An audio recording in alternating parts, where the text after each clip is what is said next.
watched or heard right here at theradnetwork.com. I didn't know about this. I know, like, Chick-fil-A has their sauce, and Arby's has horsey sauce, and these places that are like, everybody hears, oh, get more, hoard it, and then they eventually sell it in the store as well. I guess it's the same thing. Apparently, the savory garlic sauce at Papa John's has long been a cult favorite, and so they are getting creative and now bottling and distributing its special garlic sauce to grocery and retail stores nationwide, so that you can bring home Papa John's garlic sauce and Kyle it up. Do whatever you want to it. Add stuff. Great. Oh, it makes the crust so much better. You finish up your pizza and you dip your crust in that shit. Oh yeah. I haven't had Papa John's in a long time either. There's not really one in my area. I need to go find one. I don't think I've ever been to a Papa John's, to be honest with you. I don't think I've ever gone and eaten Papa John's. I don't think there's one in my area. I haven't had Papa John's since the racist ran it, and it was fine. Oh. It's fine. I haven't retried it lately. I know it gets clowned a lot. It gets made fun of a lot, but is it that much worse than Pizza Hut or they're all the same? No, it's a little better. Pizza Hut's gone down a little bit. Isn't Shaq involved in Papa John's now? Which one? Shaq? Isn't he is that Shaq's Pizza, or is that another pizza guy? I have no idea. He's doing something with some pizza thing. All right. Well, that's helpful. Go on. Thank you. Go on. I'll fill in the gap. Oh, thank you. Jeff's going to bring us the important news of what pizza place Shaq is involved. But he is invested in a lot of restaurants, has his own, so it may be Papa John's. Papa John's is Shaq-a-roni. Okay, there it is. Oh, the Shaq-a-roni pizza. Okay, that's right. Some commercial. Next up, we'll get to... Saw it on some commercial. We'll get not to Taco Sack Bell. sausage pizza. There's not an oven big enough. It's no secret Taco Bell fans are passionate about their favorite menu items. The chain's social media comments, mainly from Kyle, are filled up with post after post of customers begging Taco Bell to bring back certain menu items. Lava sauce, and not that bullcrap sauce you had just a minute ago. That was fake lava sauce, you assholes. Please work to some level. Taco Bell brought back the fan-loved Mexican pizza a couple years ago. Yeah, that was nice. It was fun. It was. It wasn't the same to me. Yeah. Something's changed. Mexican I don't know what it was. Pizzas weren't my favorite either. Like, I'll eat one, but I never sought them out. That's the other part. I know that's blasphemy to those who love the Mexican pizza Taco Bell, but that was never a reason I went to Taco Bell. And I only ordered a couple ever. And then when they came back out, I had to order one. I'm becoming less of a Taco Bell fan every day. I went and had Taco Bell not too long ago, and their steak took a downgrade by far. I don't know if it's just Taco Bell I went to, but it was not okay, Rob. It was like shredded meat, and they used to have like chunky pieces of steak. This time I got shredded steak, and it tasted liquid. It tasted more liquidy and salty, and it wasn't okay. Yeah, no, liquidy steak's bad. I don't want to hear that, because they've got to keep the quality up, because there's not a lot of quality attached to Taco Bell. So they've got to keep it up where we expect it. So in the years since its return, the Mexican pizza pretty much stayed the same. Beef, beans, Mexican pizza sauce, cheese, and salsa. However, Taco Bell has announced big plans this year for the Mexican pizza. First up, they're going to do a few different iterations. This is first. The Mexican pizza renaissance shall continue with its first-of-its-kind Cantina Chicken Mexican pizza. Yeah. The slow-roasted Cantina Chicken has been a huge star for Taco Bell ever since its debut. It is one of its biggest sellers, no matter what they put it in, so let's throw it on a pizza. All right. I won't eat it. It's fine. The Really? Cantina Chicken's not bad, but I'm not going to sought after that. No, I'm not going to go after this. I don't get chicken items at Taco Bell. I get the regular ground beef, or I get steak. Chicken. But you like barbecued chicken pizza or chicken pizza. I do. That's stupid, another but story. you like it. Oh, it's so good. Well, but we know that Taco Bell's figured out chicken. Okay, they put barbecue sauce on this, fine, but it's a thing. Mexican chicken style. It's not my thing. I don't really care for it. I don't really care for the Mexican pizza. Well, I don't care for the Cantina Chicken that much. It's all right. I had it in one of their burritos when it first launched. Okay, so yeah. I'm slow not super start. excited so far. Let's see. The Cantina Chicken Mexican pizza features layers of Cantina chicken, black beans, green chili sauce, and cheese between two tortilla shells. Mm-hmm. The whole pizza is topped with the Cantina Chicken menu's signature shredded purple cabbage and fresh pico de gallo. And beans and cabbage. What the hell? This is Taco Bell. It's not goddamn Fresh Choice. Beans and cabbage. Fresh Choice. The Cantina Chicken Mexican pizza will still be sold with the green chili and avocado sauce that I guess comes with Cantina Chicken. However, it will also include an all-new salsa. No. No. Disappointment is what I see right here. That picture looks nothing like what Taco Bell should be. If you don't want it on the Cantina Chicken Pizza, you can purchase this new salsa a la carte for 20 cents. So if you like the sound of it, you can ask for a few packets of it for 20 cents each next time you're at Taco Bell. No, thanks. New salsa is... You haven't even heard it yet. I don't like it. They put cabbage and black beans in the Mexican pizza. What the hell's wrong with them? Then don't get that. But what about this new salsa? No, I'm very disappointed in Taco Bell's new relaunch, people. Like, this is a terrible idea. It looks disgusting. But I haven't told you about the salsa. Okay. What's cool about the salsa? I'm sorry. I don't know. Maybe you'll hate it too. I just didn't want you to go in with a negative connotation because you're not excited about the pizza. Because you can get the salsa on its own. It's new. It's Taco Bell's jalapeno citrus salsa. Okay, that's not bad. That does sound pretty pleasant. Worth trying, right? Okay. Red jalapenos, chilies, and citrus are combined for a new sweet and spicy sauce. All Cantina Chicken menu items will be sold with both a packet of the new jalapeno citrus salsa and a packet of avocado verde salsa, but you can buy the jalapeno citrus salsa for just 20 cents on its own, a la carte. Okay. In order, no Cantina Chicken. All right. They are hitting menus nationwide for a limited time on May 21st. So you got to find it. Oh, that's what's going to happen. Kyle's going to have the jalapeno citrus salsa. It's going to become his second favorite thing of all time, and then they're going to discontinue. Yep, just like the lava sauce. It's going to be Taco Bell likes to do. They're like a domestic partnership. And just 1 minute they were sweet and we're having fun. The next minute they punch me and they leave me for good. It doesn't look that bad. The salsa looks better than other sauces that I've seen. That doesn't look bad. You left out a word, I think. You just described a domestic partnership that included punching. I think that's a domestic abuse partnership. Yeah, what's a domestic partnership? What does that mean? That doesn't mean you beat each other up? No, it means that you marry like a friend or another man. Oh God, yeah, no, that was wrong. I don't know if you could domestically partner with a woman. I'm not sure. Does it even matter? No. Does it need a definition? The domestic partnership just sounds to me like two people living together and having sex. I don't know. It was an abusive relationship.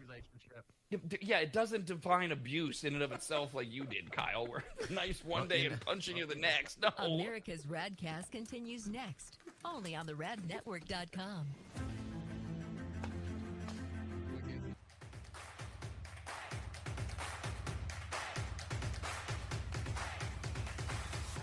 This is America's RAD Cast. What does RAD stand for? Who cares? What does Nike stand for, wise guy? Just enjoy the show, will ya? Call the show anytime at 888-587-5355 or email radcast@theradnetwork.com. As promised, we got a two-part edition of food news today with lots going on, and somehow I knew intrinsically there would be a lot of overreaction from Kyle about the new salsa at Taco Bell, the jalapeno citrus salsa. I said I'd try it. It came on the heels of the announcement of a not impressive to Kyle Mexican pizza that's going to be the Cantina Chicken Mexican pizza. And cabbage. What? Like I said, what are they trying to do? Correct me. I don't really eat the Mexican pizzas as they are today. Is it a corn shell or is it a flour shell? Because this one has a flour shell. I think it's flour. I thought it was flour. If you would have just asked me, I would have said flour. Okay. Yeah, I think the flour looks better. I'm not sure. This is one of those things. It's got this cult. People love. It's like the McRib. People love the McPizza, and then there's the rest of us like, whatever. Next up, in case you haven't noticed, menu prices have been rising at restaurants, and they continue to go up, and they're going to continue to go up, according to a report by the National Restaurant Association. Yay! Woohoo! Yay! You thought it was expensive already, and it is, and it's only going to get worse. Compared to a year ago, menu prices are up overall 4%, and Texas Roadhouse yesterday announced that its menu prices have been hiked by 2%, and those are small numbers, but you have to add them up. If every restaurant is doing an average of 4% last year or 2% now if everybody follows tech, because this is what happens, like an airline raises its raises its rates or says we're going to raise our baggage fees, every other airline follows them. So Texas Roadhouse says we got to raise them another 2% this year. And you go, wow, $100 bill, that's $2.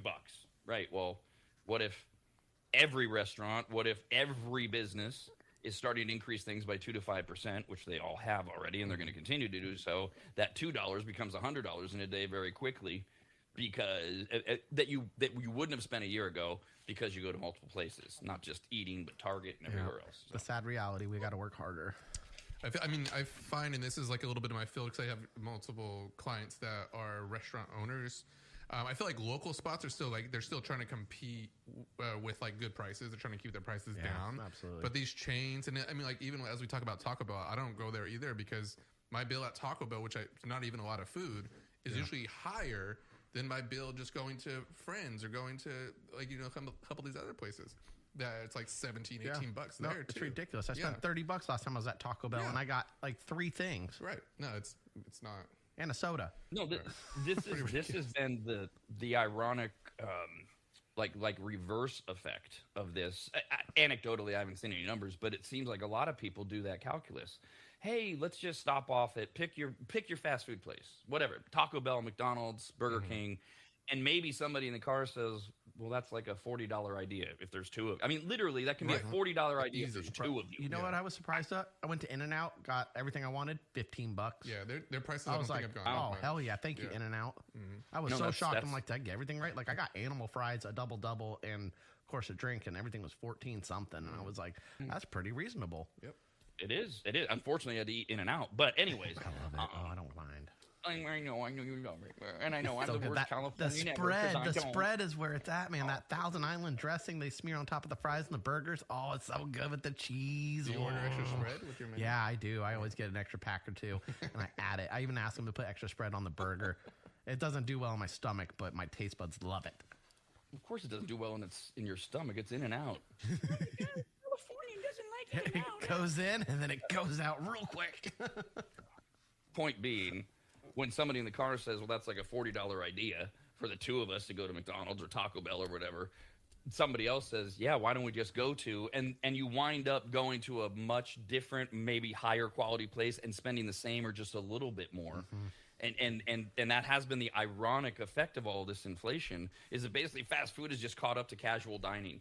When you go, let's just do that. And it doesn't matter if you go, it calculates the same if you go out or if you DoorDash, because when you look at it, because the fees are the same, right? And the delivery and the tip and all that. And it's just a matter of to get a fast food meal DoorDash to you, which is never a good idea because fast food sucks being DoorDash. Yeah. One person, trust me, I know, can spend over $20 easily. Oh, easily. Or that's rookie numbers.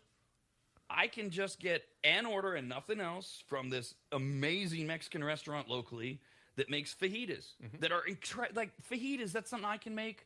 I didn't want to, and they're so easy to make, but they're easy to not do great, and they do them great. And it was $28. Well, what did I want more? Fajitas last guy like me for 3 days, for Christ's sakes, because I get fajitas for $2 for $30, steak and chicken, and that's like 3 full meals for me, or a bag of Taco Bell.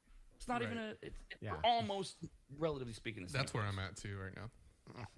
Next up, food news. Last year, Oreo released a very small batch of something called Cherry Blossom Matcha Thins. Oh, God, the matcha crap. I tried some matcha recently, and it's not the best thing in the world like everybody says it is. It's kind of gross.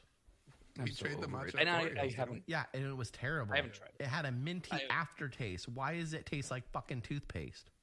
Wait, matcha or the one when they did the Oreo? Matcha in the Oreo. I was told that was the flavor of it. It was supposed to have a minty aftertaste, and it was not okay.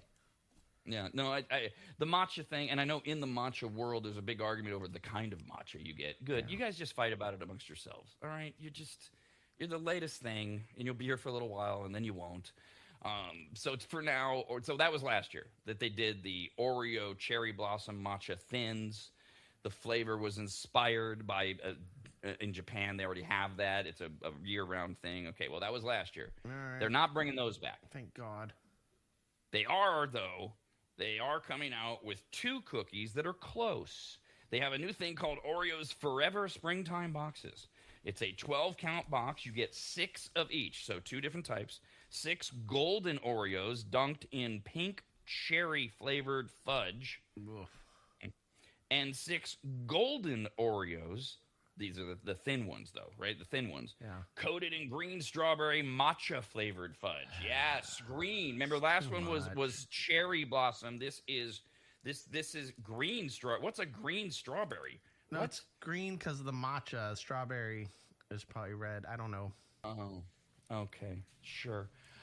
The flavors aren't mixed together. You just get the 2 different cookies. You can just eat them both at the same time. Okay, there you go. No thanks. No, I'm gonna stick to the original double stuff. That's where it's at. Oh, the birthday cake Oreos are good. The s'moreo Oreos are good. And the peanut butter ones are pretty good too. Other than that, the other flavors are just a bunch of crap. Oh no, the lemon thins. My lord, I know the birthday favorites. cake Oreos. The birthday cake Oreos are out of this world. There's a couple others, but you're right. Most of them you're like, it's kind of like Cheez-It. Most of them you're like, okay, but then you find the really good one. By the way, why hasn't Cheez-It jumped on the cream cheese game? Why don't we have a cream cheese Cheez-It? Maybe you should get online. Bro, I need to. Yeah. Cheez-Its. We don't work for the market research. I want to. I want a side hustle with market research. I would be brilliant at this. I would kill the game. I would make millions of dollars for Cheez-Its and Taco Bell. I would. You're the only one here with a college degree, so you've got the bona fides. Oh, don't forget, I got my certificate with it too. You get a certificate and a degree. There's 2 of them. Okay, I thought so you get your diploma for the degree. What's a certificate? Certificate means you took all your college classes in that field. So this is commercial music business, right? I have my associates in commercial music business. The certificate means I did all the music business classes. The degree means I did my prereqs with it. So I did my science, my English, my math, all that crap. I'll correct the record. I do have my AA. I know I said before I did. Oh, you have a degree too? Okay. I thought we were talking about bachelor's, but no, I do have an AA. No. I was offered to go go to Sac State, and I said, I'm done doing college. I'm going to go into radio. There you go. And see how that worked out. That commercial music business degree of yours will do well at both Oreo and here. But we were talking about bachelor's degrees, Jeff. I mean, an AA, we can all get an AA. Everybody's thinking college. Right. It took 3 years, okay, of me smoking pot by the river and showing up to class once in a while. Right. Whereas, do I have the story right, Jeff? You went to college for 6 years and never got a degree. I got an AA, but not a bachelor's. Yeah. Stop that! No, you didn't get an AA. You have a bachelor's? I have an AA. Me and you are tied. No, I know. That's what I said. I thought you had a bachelor's, Kyle. No, I don't have a bachelor's. No, I didn't go for 4. No, I was supposed to go. I got my AA, and then I was pushed to go to Sac State, and the counselor's like, we can get you lined up. And I was like, well, I got this internship at a radio station. I'm going to try my luck there because I'm done sitting in a classroom. Gotcha. Okay. Yeah. So I have a choice to make moving forward because the joke was Kyle was the only one on the show with a college degree, which makes everybody go, Kyle. Okay, so we could just drop the bit entirely, or we do the reverse thing of, isn't it ironic that Rob's the only guy without a college degree? I think that's funnier. So that's what we'll do. All right. I'm the idiot. I just run things. Next but up. You went to college. Oh wait, that's the same stupid. I did. I went for 2 years. You're right. I didn't take any general ed. I took all radio, all psychology. So you have a certificate in radio or anything? No, like no certificate. What? I had nothing except my certificate. I have a certificate for being in the Nevada Broadcasters Hall of Fame. Yeah, you got a bunch of awards that we have sitting around here now. Yeah, there you go. Wonderful. And a mansion. Today, last thing, food news. Every day is a day. Today is National Chocolate Chip Day, not Chocolate Chip Cookie Day. That's a different day. Chocolate Chip Day, just to celebrate the chocolate chips. Okay. History, well documented. Chocolate chips actually came after the chocolate chip cookie. Well, of course. So they. What? Okay, here's how this works. I'm confused. Chocolate chips are probably, depending on how old you are, younger than your grandmother. They were first marketed in the 40s. So either way, they're in that time frame. They're the greatest generation chocolate chip. They came out in the 40s. The chocolate chip cookie was an accident, born when the baker had run out of baker's chocolate and opted for semi-sweet instead. Oh, this is a baking war. This is like you matcha people arguing over the type of matcha. Yes, you get into the baking world, there's semi-sweet, and then you got your baker's chocolate, and then you got your... So what are M&M's considered? Dark chocolate. Because M&M cookies are the best. Those are my favorite chocolate chip cookies. Bitters. Sweet milk chocolate. Semi-sweet. Wait, the M&Ms are not dark chocolate; they're milk chocolate. Yeah. So what does that count as in the chocolate chip world? Like, if you take the shell off the candy, are they like a semi-sweet? Are they super sweet? Are they baker's chocolate? What are they? Because it's delicious, and that's my favorite version of a chocolate chip cookie is an M&M cookie. I'm gonna say sweet milk chocolate. Okay. All right, there we go. Then the recipe after this baker used semi-sweet chocolate instead of baker's chocolate. The recipe spread like wildfire. Then came Nestle, who introduced chocolate morsels. That was their original name. Mass appeal to the world, and we all began using them, et cetera, et cetera, et cetera. So it's chocolate chip day, not chocolate chip cookie day, because there's other reasons to love chocolate chips. I have a fun chocolate chip story. By all means, please insert it here. Okay, so my little brother, he's 8 years younger than me, and I was 9 at the time. Yeah, because he was like 1, and we had a cat, and the cat's name was Seiko. No, that doesn't really matter. But either way, Seiko jumped up on the bed where my little brother was and had a dingleberry hanging off, a little chunk of poo. Mm-hmm. And my little brother went and snatched the chunk of poo off the cat's bunghole and tried to put it in his mouth thinking it was a chocolate chip. I remember vividly him reaching at the cat's butt, going, "Ooh, chocolate chip," grabbing it, and almost putting it in his mouth before my mom stopped him. Not you, but your mom. Yes. Oh, no, I was waiting for it. I'm sitting there going, "Eat it, eat it, eat it, eat it." America's RAD Cast continues next, only on the radnetwork.com.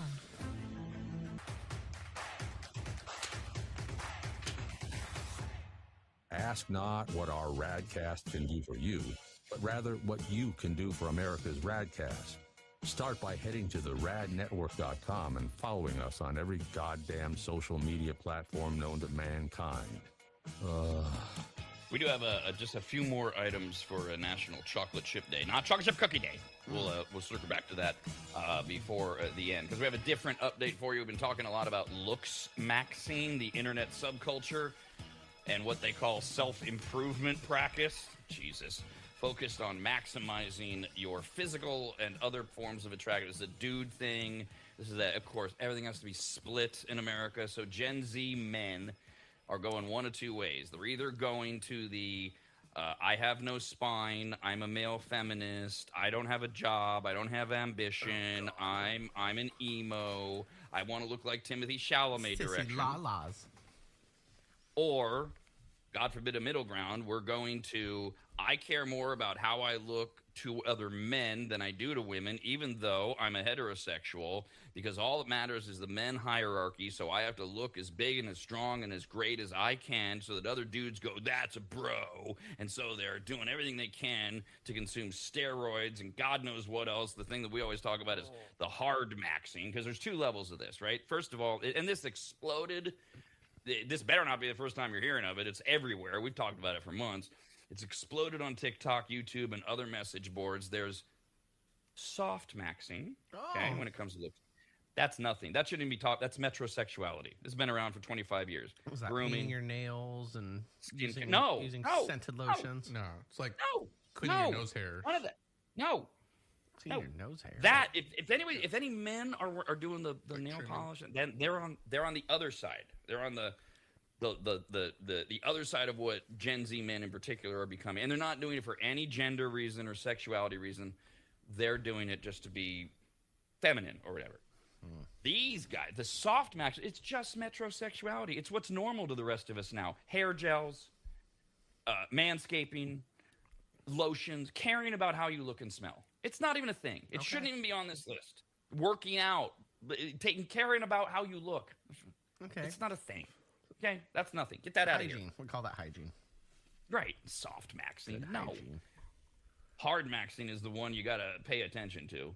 That's the use of steroids. That's where you get the bone smashing. That's the fun one that we like to talk about, with the dangerous at-home practice that involves using blunt force to intentionally fracture facial bones so that they regrow and heal in a more pronounced shape. How much do you have to hate yourself to smash your face with a hammer?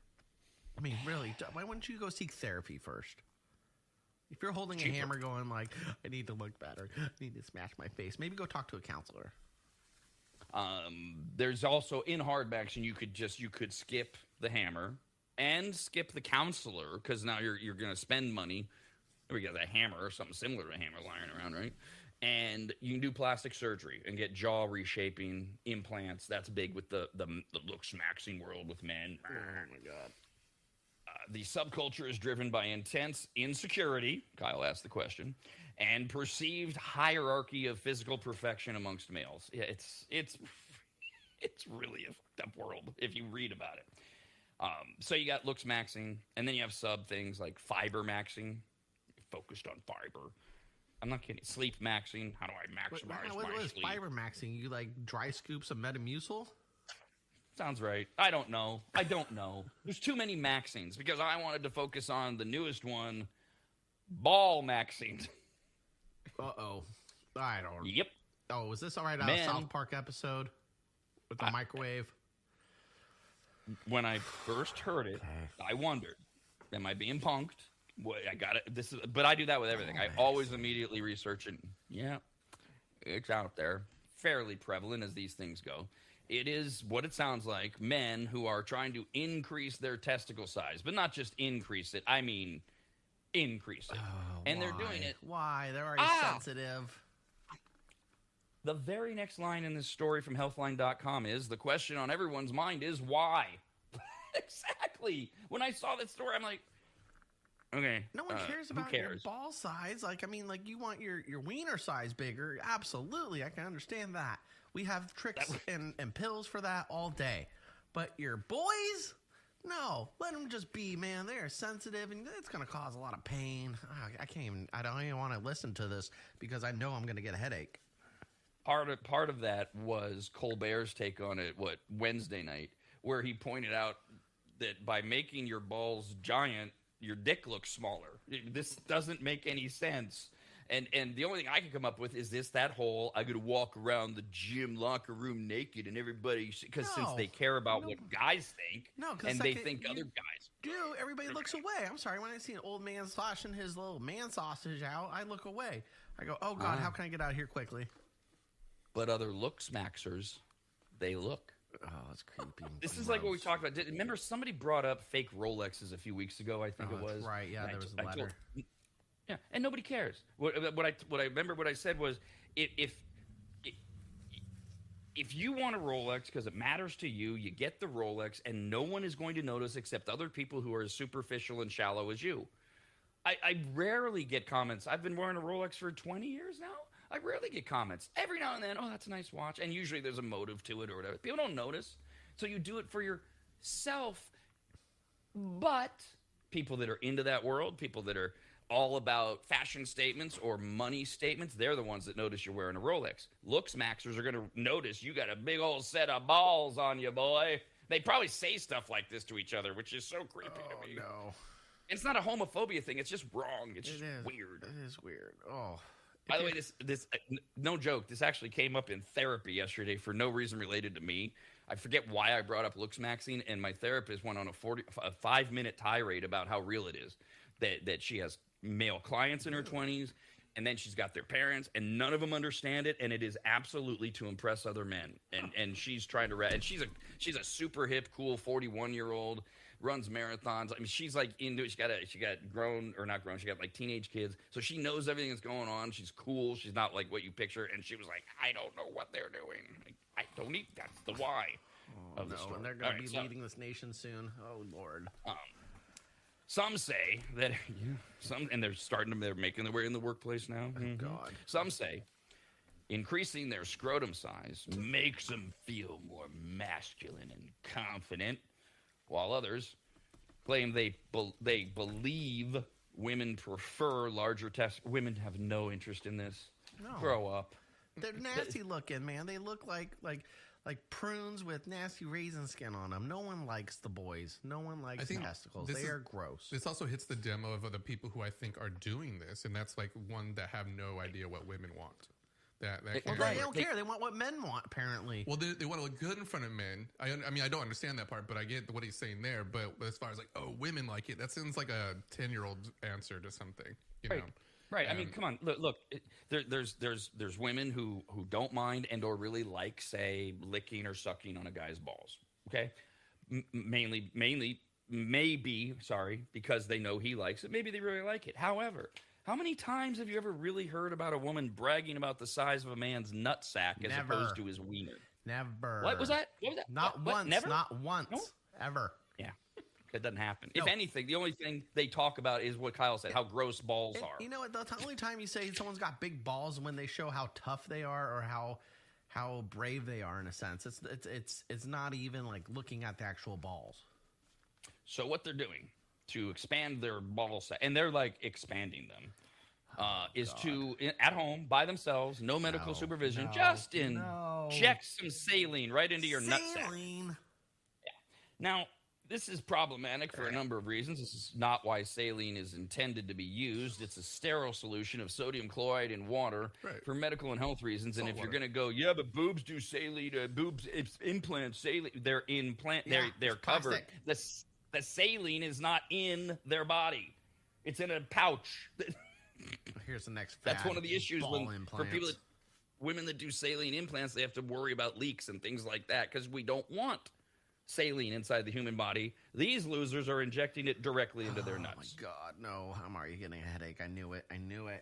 Anything about syringes near the balls. Right? And you're doing it yourself. And you know they're not. You know they're not numbing it up with lysine because I'm a looks maxer. I'm gonna just stab that thing in there. So is this like in response to steroid users who their testicles shrink? Are they the ones that I need to make them bigger now? Oh yeah, looks maxi. You're probably right. Maybe. Yeah. Because steroids are big in the looks maxing world. But they're not just like regrowing smaller scrotums. The size that these guys are achieving and or going for is nuts. One guy bragged about how his ball sack had reached a diameter of 14 and a half inches. Now, I didn't have any mangoes lying around, but I do have, this is just a decorative dish, okay? That's exactly 14 and a half inches. I measured it. Oh my God. A ball sack this big? How do you wrap that Are up you in kidding me? pants? What are you going to do with this? How do you shower and clean? Why do I all have that? that? What's Well, even the better pins though broke. is if their penis is about 2 or 3 inches, they're this huge testicles and this small Yeah, penis. now it's like half an inch. Yeah, right. All right. Oh no! Stop Says it! Dr. Benjamin Glatter, the scrotum was not built for this. They are simply not designed to accommodate fluid distension. Specific risks include, of course, infection, but also abscess formation. Oh, the only thing better than a giant ball sack for a woman is covered in abscesses. Oh God! Yeah. Well, Also, the fluid accumulation will impair blood flow, potentially affecting testicular function. I don't care they're big. I don't care if they work. Yeah, exactly. Dude. Ball maxing happens at home. You can buy kits online. You can also purchase materials from underground sources. Oh, they good. sell kits for this?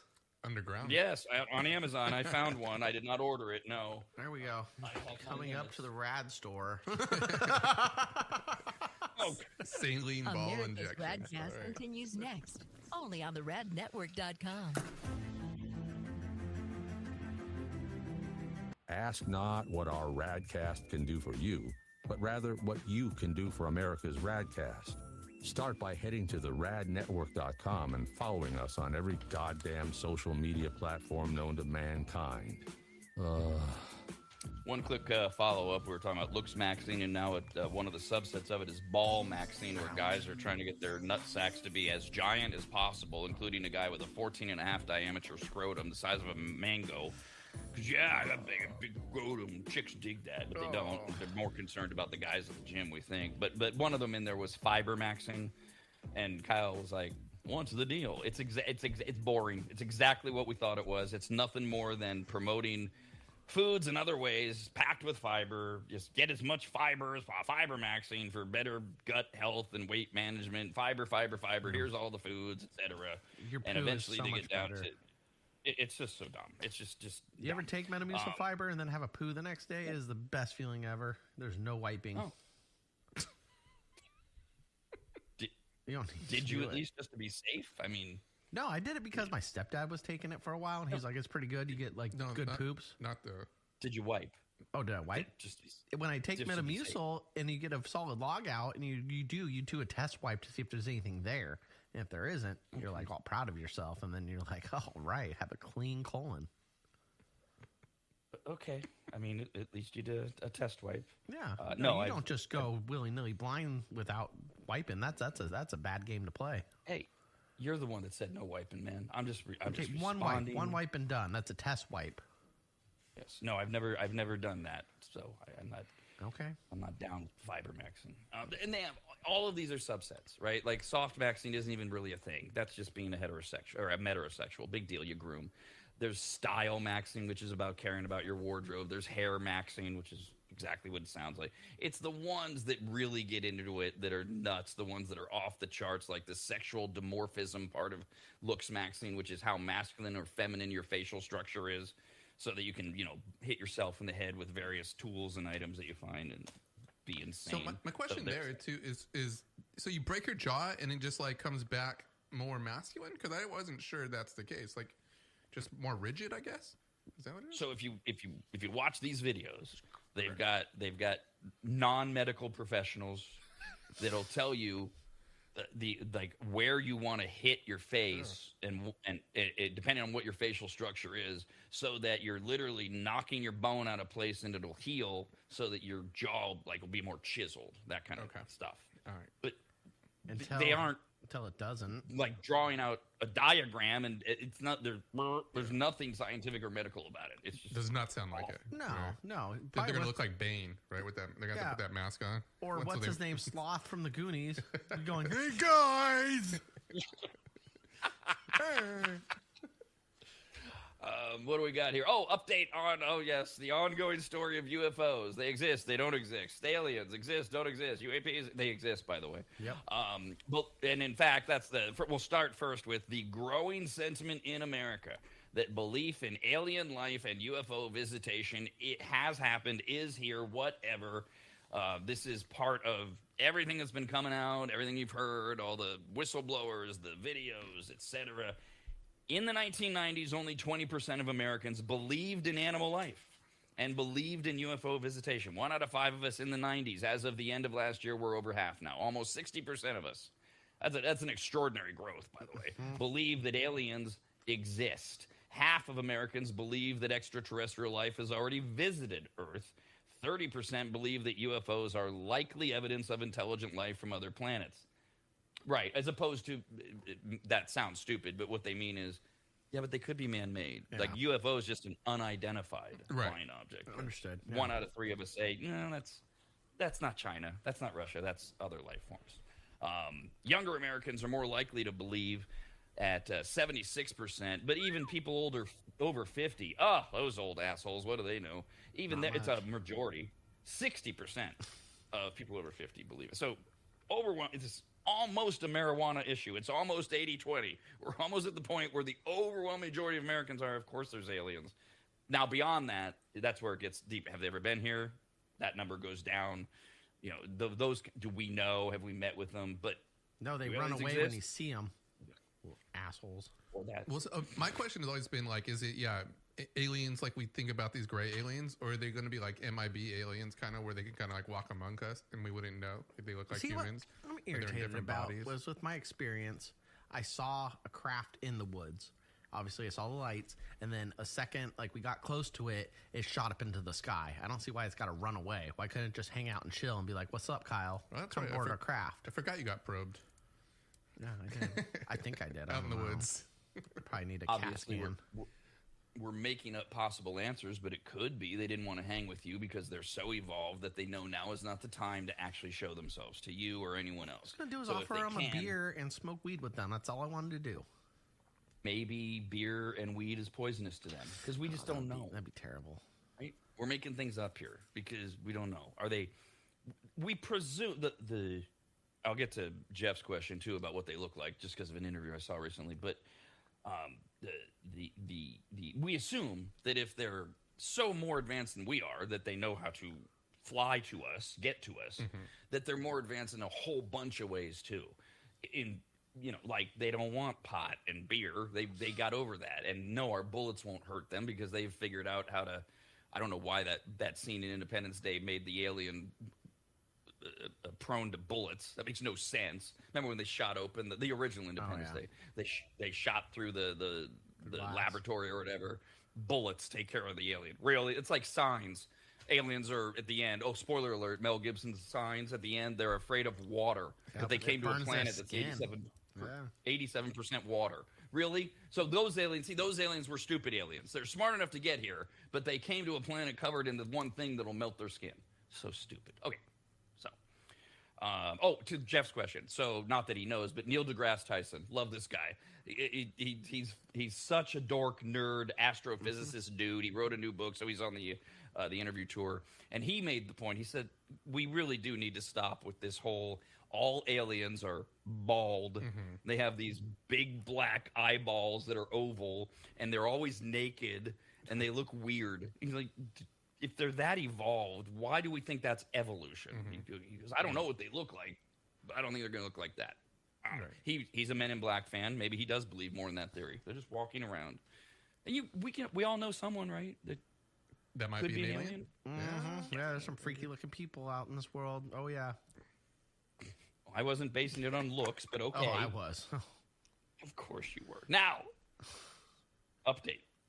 Trump administration did release, there's a reason you didn't hear about it, back on May 5th, a week ago, their first batch of documents revealing never-before-seen images and videos of strange crafts and reported alleged alien encounters.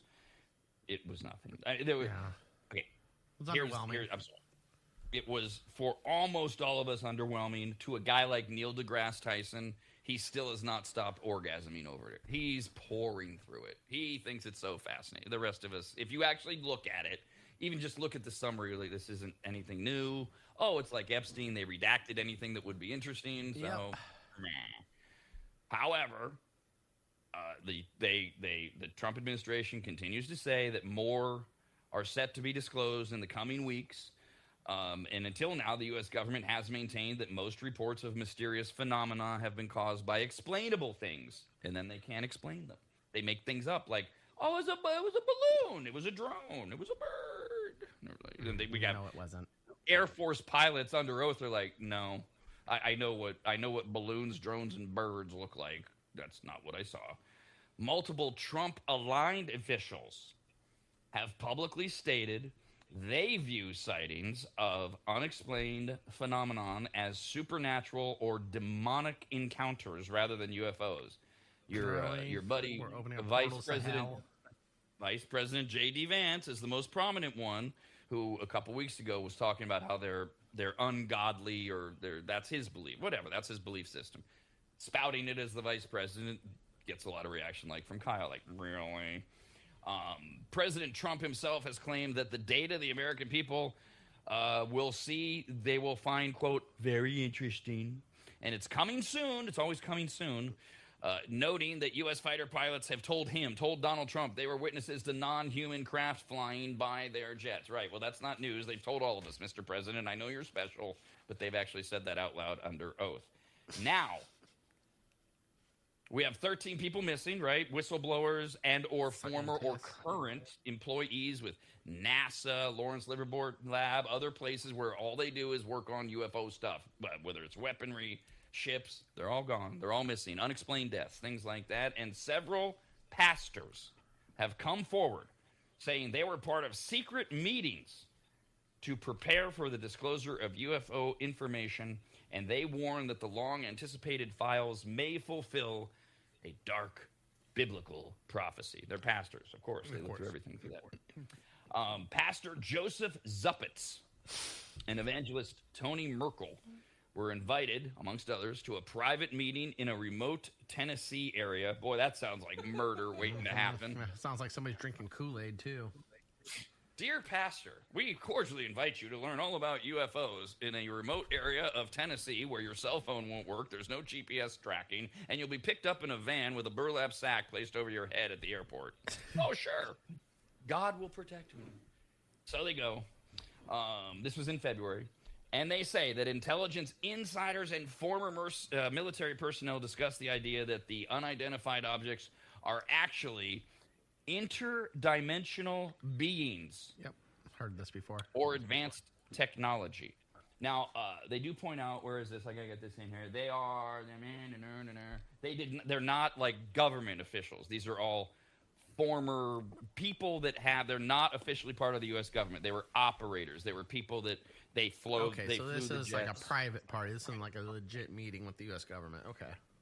Exactly. I really wanted to clarify that. Yes. Now, the organized. Okay, so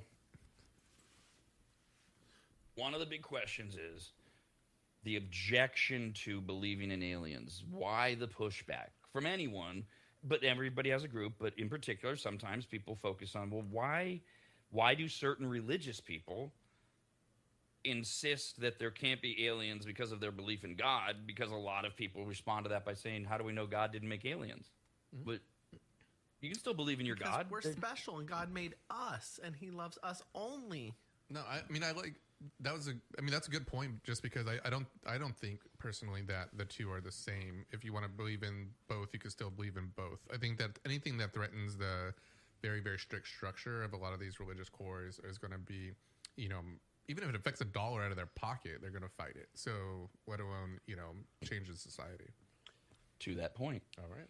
Pastor Zupitz said that the organizers repeatedly compared the coming disclosure to the biblical great deception and end of times prophecy that some Christians believe signals a powerful spiritual deception before the return of Jesus. They're going deep into this. Mm-hmm. And they both said, these two pastors, that they are now warning other religious leaders that the impending images depicting angelic creatures and UFOs mirror scenes from the Bible and may push Christians to question how the universe was created and even lose faith in the religion. There's your money. Right. Yep. That's what that means. Yep. These pastors have come forward to say that a non-official government meeting with people who have access to this data, but they've gone out on their own, are recognizing that the reality, if it's a reality, that UFOs exist, aliens exist, they're visiting our planet, will ultimately make people go, maybe there isn't a God, maybe there's something bigger. Either way, they might lose faith in their religion, they'll stop going to the church, they'll tithe less or not at all, and it will affect the bottom line. Like usual, the answer to everything. Why don't they just change the story up? This is an easy fix for them. Just be like, hey, we had it wrong. Obviously, aliens and UFOs are real. Apparently, the person who created us is an alien from this tribe called the Anunnaki. And why don't we just be like, God's from the Anunnaki, and he's an alien, and he made us, and we still have to obey his orders, because if we don't, our spirits are doomed. Because there's a big book, #1 selling book of all time, that they'll have to reprint it all. Oh, because they haven't done that before, because the Nicene Council hasn't rewritten the Bible before. King James definitely didn't rewrite it. Oh, yeah, I forgot. This is why I equate arguing with hardcore climate change people to arguing with religious people. It's a faith. They believe it. There isn't any amount of factual evidence, or in Kyle's case, made-up story, that you can present that's going to in any way move them. They are committed, and they believe it. It's just, there is no doubt climate change caused by man, we're all going to hell in 10 years when we're all underwater or whatever. Same thing with religion. You can't just come along and in any way explain it, rewrite. The only person or entity that can do that is some form of God itself, who would be able to say, ho, ho, ho, people of the earth, I created aliens too. And then it sounds like Santa Claus. That's God, look at God like Claus, Santa Claus. same thing. That is the overwhelming way that Americans treat God. They never talk to him till they need something. And then, dear God, please let him miss this field goal. I got $50 on it. So, yes. And then the image of God with the white beard, right? It's just Santa Claus on his days off. It's probably Santa Claus's dad. There you go. Did I do everything with except for this last thing? Yeah, I think so. All right, the group provided. Oh, okay. The group provided details on advanced human technology, incidents of people being taken aboard UFO-like craft, Kyle, and beings of light described as fallen angels, which are all expected to be included in upcoming UFO files. So these guys are telling these pastors, even though we haven't really released anything yet, they're gonna. And when they do, everybody's going to go nuts. They're going to lose faith in God. They're going to show pictures that we don't want them to see. We as religious believers, those kind of things. That was the point of this Tennessee secret meeting. The operators hosting these secret meetings told a different story than what is being claimed by the government, claiming that up to 90% of the UFOs that people have seen in the sky were actually terrestrial, meaning they were advanced aircraft built by human hands. They stated that the government, so that's what that. Remember back to the beginning of this this story. That's what the government's claiming. Back to the drones, right? Remember the drones all over the East Coast? Nothing to see here. And they just made things up, balloons and all that. Okay, that's been my theory too. As far as just the if you see 5 things in the sky, at least 1 or 2 of them are probably something we're building, right? Something like that, but not all of them. Because I mean, again, I've seen those interviews with those Air Force pilots, right? And they're like, we know what we're looking at, like we could tell. So right. Yeah. That's my problem with it is we're taking guys, usually guys, who spent their whole lives in military jets. They've seen action. They're saying that hello, I do this for a living. This is not it. And we're just like, oh, no. Because what they're saying, these operators are saying that the government is buying the lie that 90% of the things we see in the sky, they're just man-made. You said 2 out of 5. That's great. Right? Yeah, a few. It was 2 out of 5 or 3 out of 5. 90%? No. Right. No way. These people that organized this event, they stated that the government is being told a lie, and they believe it. And they're going to disclose it as reality. It's all man-made. There's no aliens. And as disclosure continues, humanity will be confronted with the narrative about whether or not there are any beings coming to raise humanity to a higher consciousness or not. So their whole thing was the government knows that Americans will freak out and start not believing in God, so they're going to lie too because we don't need that, etc. My problem with this always is, what about the other countries? What there are plenty of other highly developed countries that why I hate the way we always think America is so special. So these aliens, they're only coming to us. Right. They're not visiting France, Germany, Britain, China, whatever. They're not. They're. We know, by the way, they are, because we know that those militaries have also come forward and saying it. So what does it matter? This is like AI. What does it matter what our government does? If any other government releases actual proof or these pictures, then we're all going to see it. It's 2026. It's on the internet. It's everywhere. It's just the lunacy around this UFO thing on both sides is getting so entertaining. And they keep talking about this disclosure. This goes to the Steven Spielberg movie that's coming out next month, where everybody is saying for some reason the Illuminati knows this summer we're getting some heavy UFO information. Excellent. And alien information. And I can't wait for it. It'll be excellent if they actually do it. Yeah, I was going to say, maybe it's a big nothing burger like the first round they showed us. I'm like, something like everybody has already seen already. It was very underwhelming. I watched all the footage. Half of it's all in black and white, and you can't even tell, really. That's just crappy footage. I'm like, yeah, I've seen cooler stuff on my own. Like, this old is school nothing. references. But it's cool that they're actually acknowledging it. It takes a step forward, that they're acknowledging it, and we're going, okay, what's next? Now it's not just like everybody's a kook and like only people who live in their mom's basement see UFOs, all right? So at least they're acknowledging it's real. It's a good first step, I guess.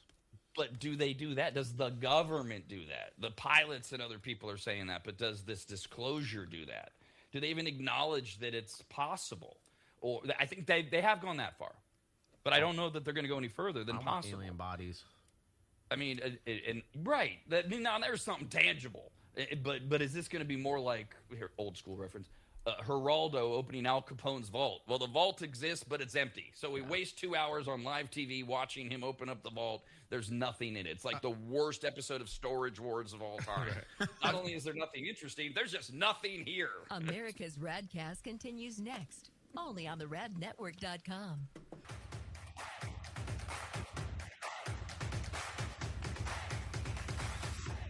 Welcome back to America's RAD Cast. It's Rob, Kyle, and sometimes this guy named Jeff.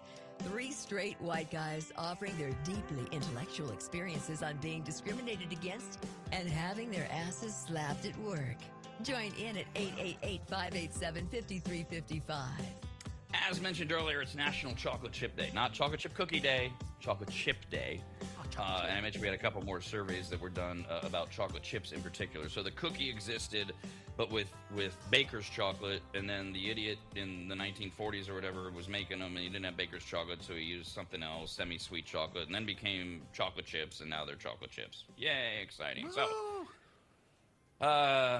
for any reason, chocolate chip days, for a perfectly good reason, we go out and we survey Americans. What describes your attitude towards chocolate chips? Chocolate chip, just not cookies, chocolate chips. Do you love them, like them, dislike them, or hate them? They're right in the middle. They're just there. They go great with chocolate chip cookies and nothing else.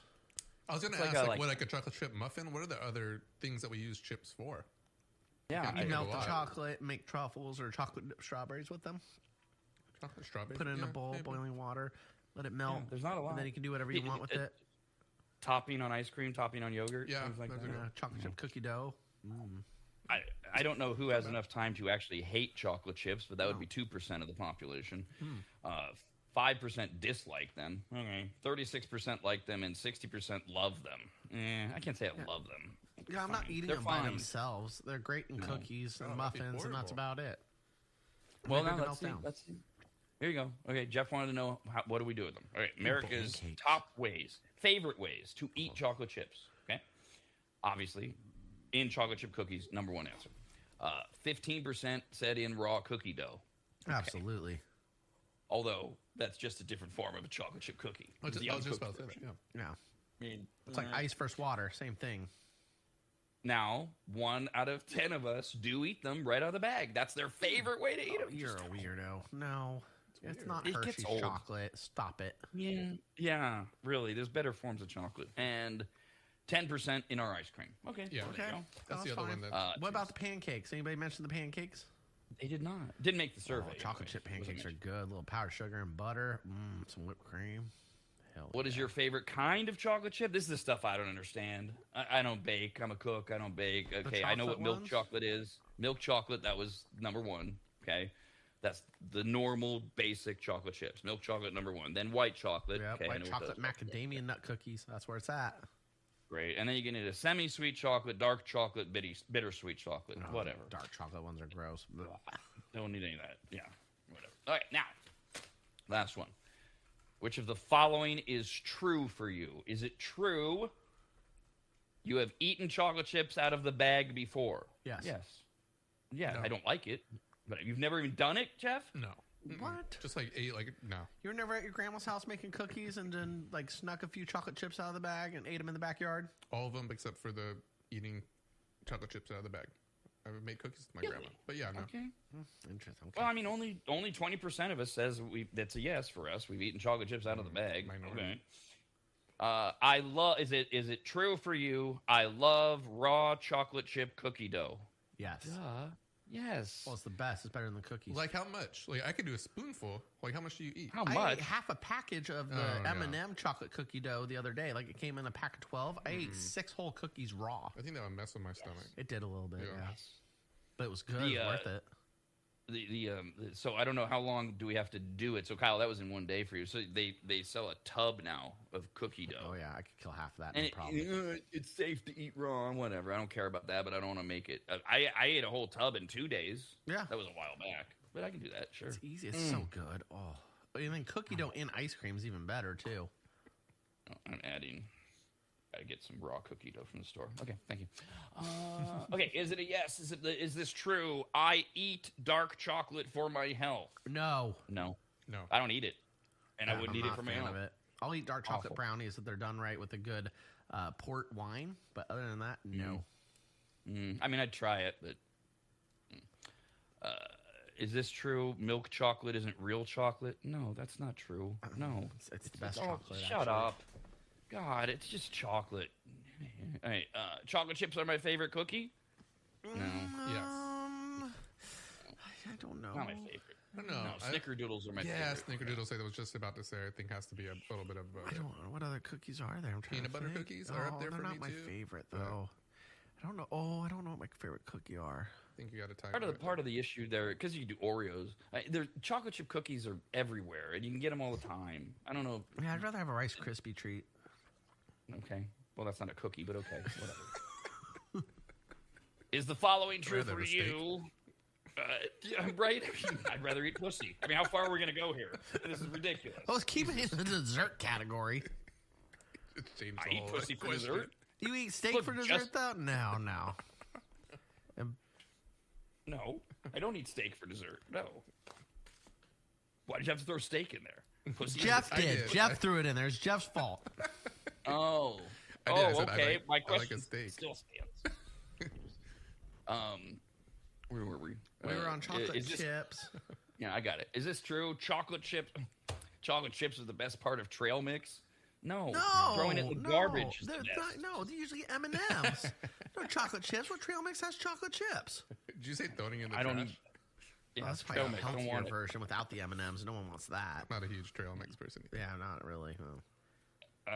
Is this true for you? Chocolate bars are like candy bars. Chocolate bars are better than chocolate chips. Duh. Yeah, 100%. Like just eating straight like Hershey chocolate. Like Ghirardelli, like a chocolate Ghirardelli bar. Ooh, yeah, totally good. Ooh, or a symphony bar. Yeah. I mean, Jeff, you can't answer any other way. You've never even eaten them just out of the bag. Sorry, obviously- just out of the bag. Okay, I thought you meant over a chocolate chip cookie. Sorry. No, Okay. no, it's not chocolate chip cookie day. It's chocolate chip day. So, chocolate bars are better than chocolate chips. Yes. Yes. God, Especially the white chocolate Oreo one. Cookies and cream. Oh, it's the best chocolate bar. Wait, that's a bar? Yeah, you ever see the Hershey's cookies and cream bar? Oh, yes. That thing. Oh, God. No, yeah, you said it. I just didn't hear Hershey. I heard Oreo because you were describing that one. And that's why I was like, wait a minute. Is this a candy? Yes, those are excellent. Yeah, I had to get my words in order. Sorry. He likes Oreo cookie Rice Krispie treats. Oh, they made them. Why not? I'm That glad, sounds pretty Kyle, good. that at the end of the last segment of the broadcast week, you got your words in order. Well done. That's a good accomplishment for the week. We'll be back. Have a great weekend. Hey, maggots, it's almost time for today's live episode of America's RAD Cast.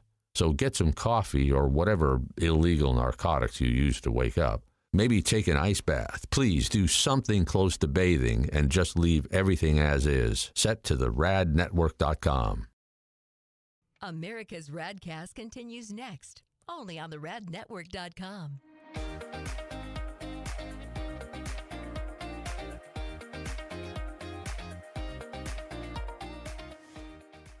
Longtime advertiser Sue Berry, that's Berry with an A, is more important now than ever. Sue and her team have been serving Northern Nevada and the outlying areas for 30 years, and her experience in both commercial and residential lending is vital, as every day we're bombarded with news of interest rates, the market, the economy, and a bunch of other stuff that Sue can actually make sense of while everyone else's eyes glaze over. Now remember, it's Sue Berry with an A, B-A-R-R-Y, SueBerry.com. Most people think berry is spelled like a fruit or Halle Berry, but no, it's Sue Berry with an A, like soul singer Barry White's first name.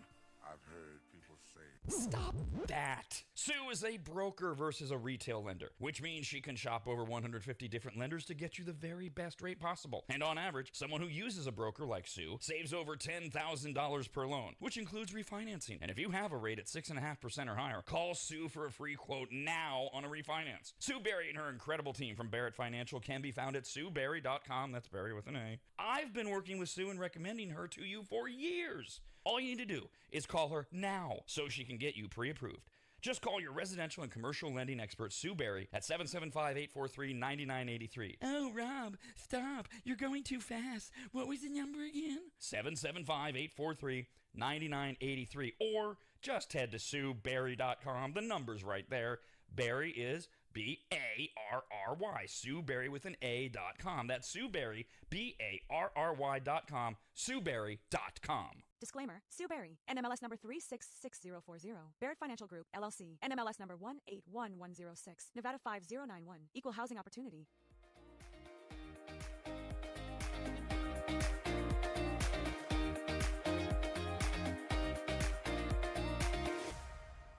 Remember, Kyle's Food Factor airs every Tuesday and Thursday right after America's RADcast.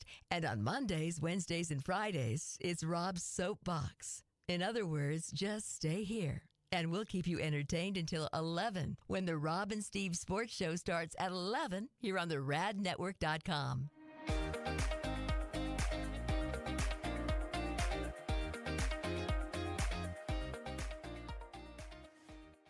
If you go to AdvantageSteam.com, which you should, at the top of the page, you'll see the Services tab. Click on it, and you'll see that Advantage Steam does carpet and upholstery cleaning. They protect fabric and fiber. They clean and seal tile and grout. They polish natural stone. They clean rugs, especially those really nice ones from foreign countries. And they treat urine damage. And not just urine, but vomit and feces. Ew. Yuck. I assume if you need that service, you either have children or pets or you live in a frat house. But either way, they'll take care of you.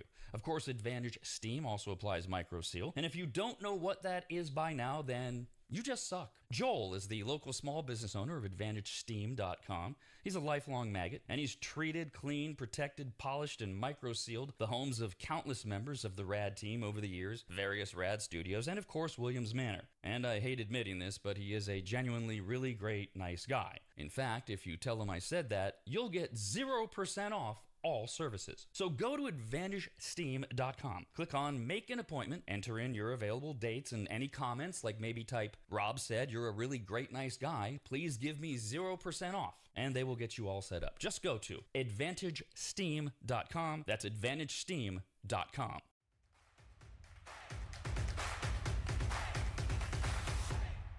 If you think nobody cares that you're alive, try missing a few payments and see what happens. But, har har, never miss America's RAD Cast. Hilarious. This is America's RAD Cast. 5, 4, 3, 2, 1. Rob. At least it's a cool reason. At least you're smuggling an exotic animal to have more sex. That's cool. Kyle. Your wiener size bigger, absolutely, I can understand that. We have tricks and pills for that all day. America's RAD Cast.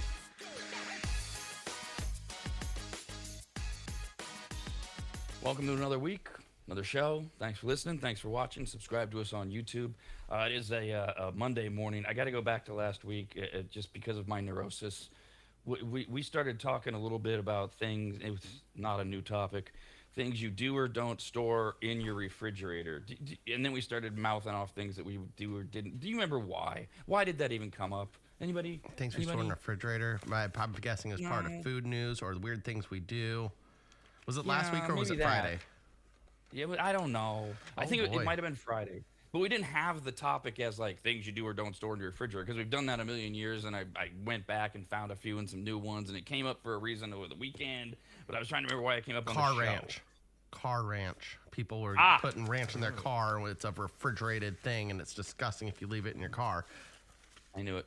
I knew Kyle would know. Unless you live somewhere where there's no AC, that's totally okay because it's cold outside.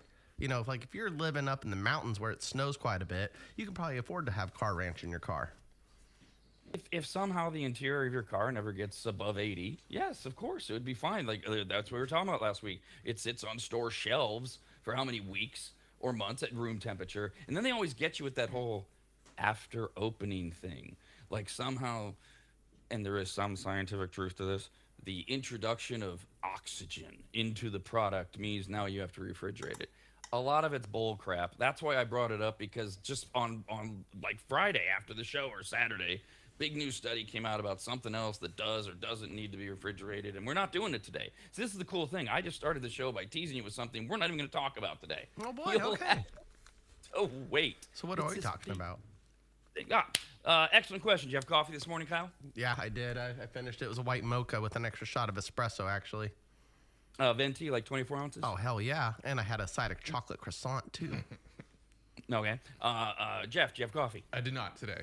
Normally do, but I did not. Yeah, I went to the gym this morning, so I got up early, did a whole little routine, but no coffee usually in the morning if I'm going to the gym. Okay, so if you're going to the gym, it is usual that you don't have coffee. Will you have coffee throughout the day at all? No, not today. Not today. Okay. And then I had my 1 cup. I have 1 cup in the morning. That's usually almost it. Very, very rarely do it. But of course, it's a manly size cup. What 16? I don't know, ounces. Whatever. 24. The Ventis are 24, I think. Either way. Yeah. There you go. Okay. So as I always mention, good, bad, good, bad, good, bad. We told you last week, coffee is good for you again. In fact, it goes along with several other habits. It's been known to be good for mood and gut health. It's good to lower risk of things like colon cancer, heart disease, stroke. It can play a role in all these things. However, What do you mean, if you reach for that cup coffee every morning to wake yourself up, you might actually be making things worse, is the newest version of attacking coffee. It's like people sit around and they get angry that coffee gets some, well, whatever, coffee, eggs, pick whatever you want. They get some good news, so they have to come out with some bad news studies. A new study says that people often use coffee like a Band-Aid instead of addressing the underlying lifestyle factors that make them feel more tired. So here's the idea. You get up in the morning, I need my coffee. Don't talk to me without my coffee. I'm so tired. Yeah, I have some family members that are like this. But that's not you, though? No, I can function without the coffee. I just prefer having the coffee. It's a nice little pick-me-up. It's not like I need it. It's like I like it. You know, I can go a morning without it. I've got pre-workout. I've got those endurance gummies from Maptrition. I can do other things to wake me up. Thank you. But coffee, it tastes so good, and it's a nice warm breakfast treat. So when it's a little cold and you wake up early and you want it, oh, it's perfect. And it can be just that for a lot of us. It can just be, oh, that sounds really good. Yes, it's a routine. You could call it a habit, but if you're only drinking 1 cup of caffeine a day, it's not really habitual. It depends on how much more caffeine. If you're going to go down that route, you're gonna get closer to it's a habit. Your body's addicted to it or dependent on it or whatever. But for a lot of people, it's just how I want to start my day. The ones that do the other thing that you're describing, you have in your family, the people that go to, they drive me nuts. The people that literally won't function without a cup of coffee. Do some goddamn jumping jacks, all right? The house is on fire. Cold Get shower. going. We don't have time, all right? You know, I always use that analogy. It's like, what if we just woke up to, and whatever it is, insert horrible scenario. The house is on fire. Your dog is drooling at the mouth because it's dying. Your kid is choking. I don't care. What would you do? Would you tell me to wait? You need to get a cup of coffee before we do anything? Probably not. You could probably function. So this new version of this study says that what goes up must come down. In other words, caffeine will give you an energy boost, but it eventually wears off. And when it does, you can expect to feel even more tired than before. This is if you're not addressing other lifestyle issues. So you need to ask yourself, why do you need coffee so much? Well, we just all said none of us do, so I guess we're not part of this study. Is it because you are not sleeping enough or eating properly? Caffeine can make those issues worse. And they say you have to sleeping enough, it's great to have because then it wakes you the hell up. If you don't get enough sleep and you're tired throughout your day, you have a cup of coffee and then boop, you're good for a few hours.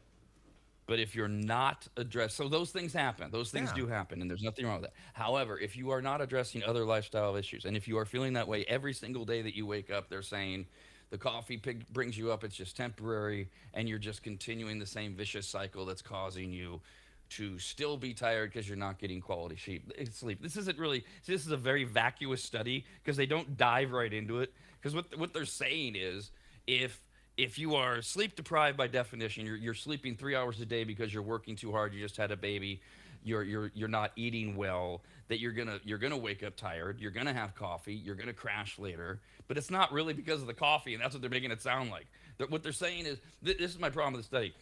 They're saying that what Kyle just described, a temporary pick-me-up for those of us that are, relatively speaking, somewhat healthy, to get us through the first few hours of our day, is somehow making our lives worse. When no, it's only making it worse if it's just part of a completely unhealthy lifestyle. This is junk science. Yeah, it is. Even when I was in my good routine, when I was doing what Jeff did, waking up every morning, going to the gym, and getting my little burst of energy, guess what I still did? I still had a cup of coffee right afterwards. Yeah. Or two.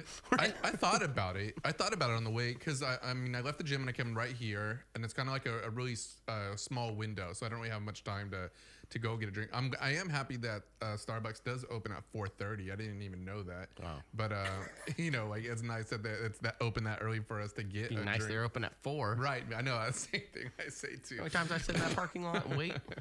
I know, and there's people who like sit in the parking lot and wait, and I just go right in the drive-through line though, and I think they get mad because like, why aren't they waiting in the drive-through line? Oh, because it tells you they're closed. They have this little announcement that goes, sorry, we aren't open until whatever hours are. When it opens, aren't you going to be the first one there? Because that's what I always think. I see people like kind of waiting in the parking, like in the, like you know where the spots are.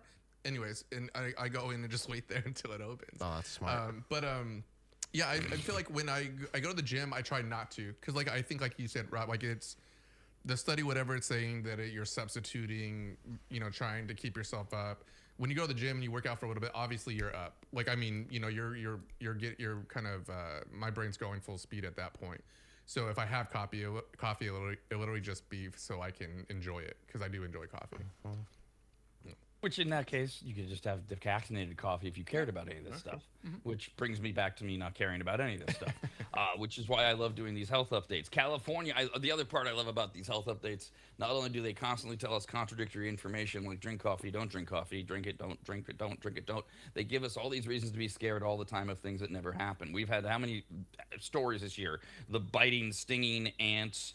There's... the spiders that are flying around. Yeah, hell no. The other ants. What were the other? There were another. They're just like all these bugs. Now. Harvester ants. Oh yeah. Yes, they're everywhere. Oh, we're all dying from everything. Now, California is dealing with the largest known outbreak of deadly mushroom poisonings in U.S. history. Mushrooms. Go, Cali. Stretched across 12 counties in Northern California and along the Central Coast. The latest illnesses were reported in Napa County, where 3 adults from outside the region were hospitalized after eating wild mushrooms they collected. Wild mushrooms? No, duh. A bunch of hippies out in the forest probably not knowing what the hell they're doing. Yeah, I feel like that's rule number 1, right? You don't go and just pick wild mushrooms. Oh, there's a bunch of them that people that go out there and do it. Oh, it's a hobby. It's like bird watching. Yes, and that was going to be my question, was how common is it that jack wagons just go out into our forests and pick mushrooms and eat them? Quite and often, don't you have actually. to be really, really good at it then? I mean... Yeah, you're supposed to be skilled. You should probably have a book. You should probably know what you're doing. If you don't, maybe bring a guy who smokes a lot of pot and doesn't shower. Maybe he can help you out. Hey, I got a shroom guy. He's just gonna come with us. Yeah, and we're bringing books back. God. All right. No, I have a cousin that's into this crap. He's really good at it. Supposedly, I don't know. I wouldn't go out and forage mushrooms with him and try what he says. I just don't trust him like that. In a typical year, California sees only a handful of what's called amatoxin poisoning cases, and this year's total has already exceeded that baseline 7 times over, with new cases still being reported.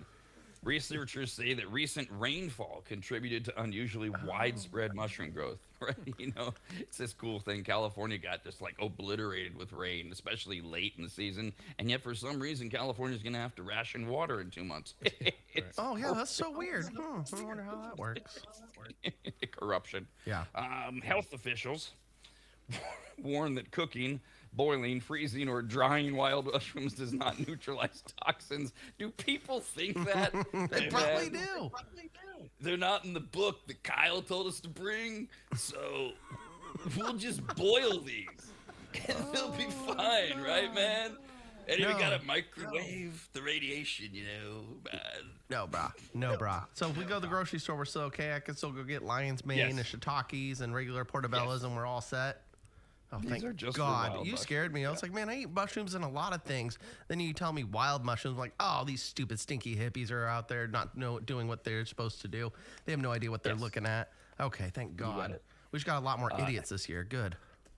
Also, by the way, if you do consume some deadly mushrooms or whatever they're being called here, symptoms can include nausea, stomach cramping, diarrhea, vomiting, and confusion, which probably not in that order, which can take 6 to 24 hours to appear and then rapidly progress to life-threatening liver failure. Ooh.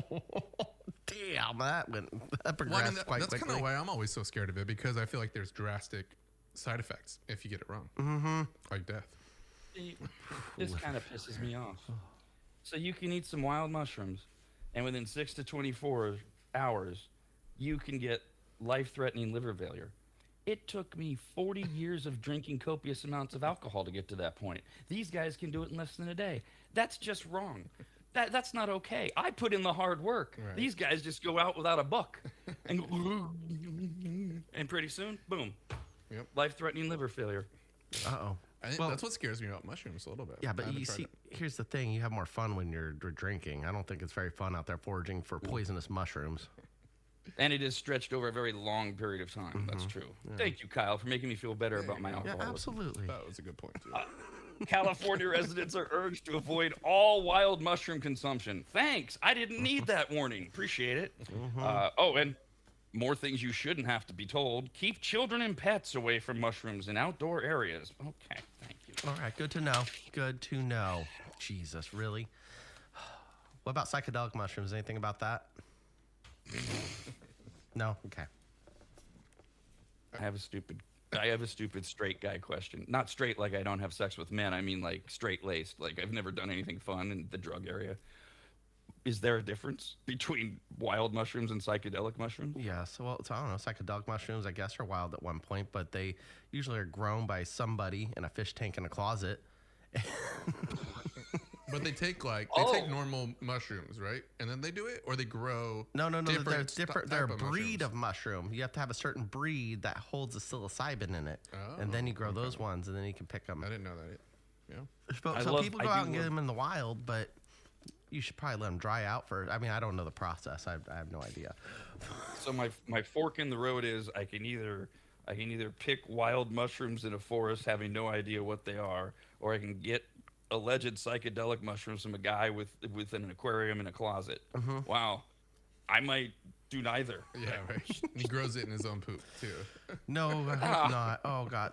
Oh, Though there's such quite like a little scientific method to it. Okay. You gotta be careful. No germs.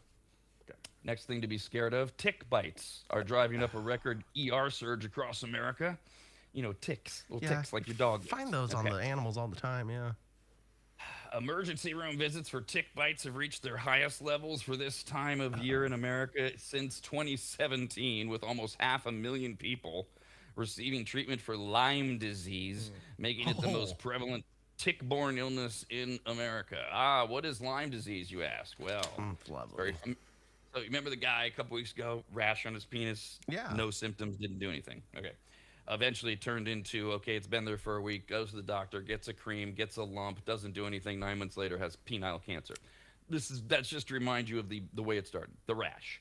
Because the early stages of Lyme disease are an expanding red rash that is rarely itchy or painful. Okay, that's nice. And it can show up anywhere on your body, and can grow up to 12 inches across. So same guy is going to do the same thing, right? Well, I got a rash here, but doesn't itch. Yeah. I mean, it's bigger, but nothing's happening. Doesn't itch. I feel fine. So he doesn't go. And he doesn't go.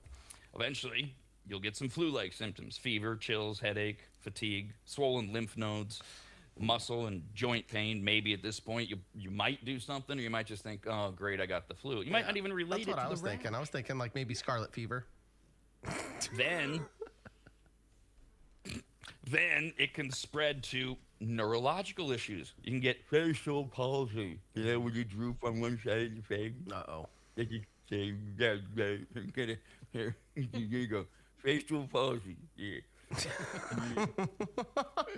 That's a good look. Yeah. I got bit by a tick. Then I like you how can the get tick severe messed headaches. up your glasses, too. Yeah, well, believe me, I've got too many of them. Stiff neck, and then you get some irregular heartbeats in there, some heart palpitation. At this point, I would hope you've seen somebody. Yeah. Ultimately, it can lead to multiple smaller rashes across your body, severe joint pain, swelling, shooting pains, numbness, tingling in the hands or feet, problems with memory or concentration, etc. And by now you're dead if you haven't been seen for Lyme disease. So the ticks are biting people. I don't know why. So it sounds like we have more idiots out in nature is what's going on. We have this uptick in people getting mushroom poisoning and tick bites. Sounds like to me people are going on hikes and they're not quite as advanced as they should be out in the wilderness. Maybe we need more people going to the Boy Scouts. Well, the top so far of that list, are the mushroom idiots, because they're actually picking them and eating them. The Lyme disease idiots probably aren't doing the proper detoxing when they get home. They're not going out there and going, here, limey, limey, limey, here, tick, tick, No, tick. they're not coming home and showering. It's probably the same idiots foraging for mushrooms. They're probably connected. Well, it is true. That is the number one thing they say. If you've been outdoors in an area where like in the forest and other places, I don't know, surrounded by rabid dogs, where you may think you've been exposed to ticks, first thing you do, remove all your clothes, your shoes, your backpacks, your outer layers of clothing, and get in the damn shower. And then after you shower, see, this is too much work. I don't need to take a hike if this is what I got to do, that after I shower, I'm supposed to examine every area of my body with a full-length or handheld mirror. Really? Come on. And then What? You ever pull a tick off of you or the dog? It's fun when you get a big one. They suck all that blood and you pop them. And you get this little pop of blood everywhere. Yes, I have done the dog thing more than once. Yeah. That is one of the stereotypical things that really gross women out. It's like, dude, we can either spend a couple $100 to go to the vet and have them do what I'm about to do, or I can just handle this. Yep, just handle it. Get a rag, get some paper towels. Everything's fine. Just be careful. Just don't push the tick further in. You just got to be good at it. It's really not hard. You just grab it, pull the thing out. So after you while you're examining your body with the mirror, remember that ticks prefer warm, dark, and moist areas on your body. So you should focus on your hair. I'm good. Your eyes, underarms, the groin, and behind that's where I want a tick bite, right in my wiener. Yeah, right in that goosh area, little crack crevices. Yeah, you're like, oh, is that a new skin tag? Nope, that's a tick. Not a big fan of skin tags in that area in general. Right. My brain might say skin tag, but my mouth says genital wart. I just, Speaking of manhood areas. The funny thing is they get rid of all of them the same way. They just freeze them to death with liquid nitrogen, or so I've heard. Speaking of manhood area, it burns just a little bit and then it falls off. That's nice. That would be the genital warts, not the what was the other thing? The tick, or the skin tag. Not the skin tag. Well, skin tags actually are the same thing. They can freeze them or cut them. Anywho, that's not part of the health update. Last one. Men have searched for ways to enhance their manhood for centuries. I didn't know we had like penile envy issues back centuries ago, but I guess men have always been worried about why their thingy isn't bigger. See, I heard back in like ancient Roman days, the smaller it was more preferred by the elite class, because if you had a bigger schlong, you were considered more barbaric and animalistic. What girlfriend told you that? None of them. Oh, I see what you did there, you little punk ass. No, I stumbled into that on my own. God damn it. Well, that may be true. So the larger, the more barbaric. Well, see, so then in Roman, they would just make you a gladiator because you're more barbaric, so you can go fight the lions or whatever.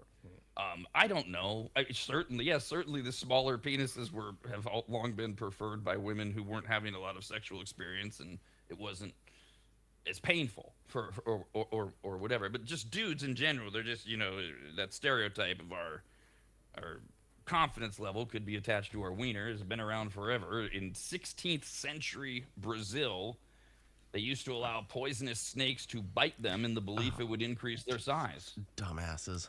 Oh my God. It does until sure you die. It does. And then you die of snake poison. Right. But with a big wiener. Die with some dignity or dignity. I think that's why they stopped the practice. They kept realizing, well, his dick got bigger, but he was dead 24 hours later. Maybe we should try something else. So in Peru, they went to tying stones to themselves in crude attempts at stretching it. Right. That's true. Yeah. Remember, we're talking about 15th century people. What do they know? They tie so they get a rock and a string, and they tie it to it, and they drop it, seeing if it'll extend more. Okay. Wonder how many dudes lost their third limb from that. I wonder if it ever got ripped off. I mean, somebody had to. That's why all rocks come with a warning now on them. The warning label: "Do not tie to groin with string," because one guy did it. It would matter how heavy and how long do you leave it on, and at what point do you realize this is a waste of your time? But that's what they did. And then we continued to progress to pumps and implants and filler injections. And then you get into this century, and a doctor in New Jersey is pushing male enhancement into a new frontier by using fat cells from dead donors to boost the size of men's penises. Whoa. So so this is what your body gets sacrificed to when you say you want to donate your organs. They go, okay, we're going to take your fat cells and inject them in other men's manhoods. I'm literally sitting there doing the story this morning going, so my dead wife is injected into a bunch of guys' penises around the country? How does hers this is work? Probably good. She was black, right? Top quality right there. I like how you said right. Those guys are like, You didn't whoa, what happened? Oh, you said like an inch. What am I going to do with this? Jeez. That's hysterical. The procedure is being pioneered by Dr. Stuart Diamond, a New Jersey-based urologist, who uses the injection procedure called the Diamond 360. See, get it? His last name is Diamond, so it's the Diamond package. Ooh. It uses carefully placed filler injections to increase penile girth by 1 or 2 inches, so not length, width. Okay, so he's seen volunteers in their mid-40s or older, regardless of penis size, who are willing to undergo the procedure. Because for now, he's using volunteers because he's at the last stage to get full, permission to do this everywhere. He can do it now on volunteers. Results are visible immediately. Although patients will be monitored for 3 months afterwards, they use something called alloclay, which is an FDA-approved filler derived from donated human fat. Oh. The donor fat taken from the abdomen of dead bodies is purified and processed under strict protocol. So yes, you're getting the belly fat of a dead human injected into your into your wiener to make it thicker. Okay. So those cells stay alive, or they just die off inside there? Because they're from a dead person. Like, how does that happen? You think like it would... I don't know. I'm trying to think about it, but I don't have the education.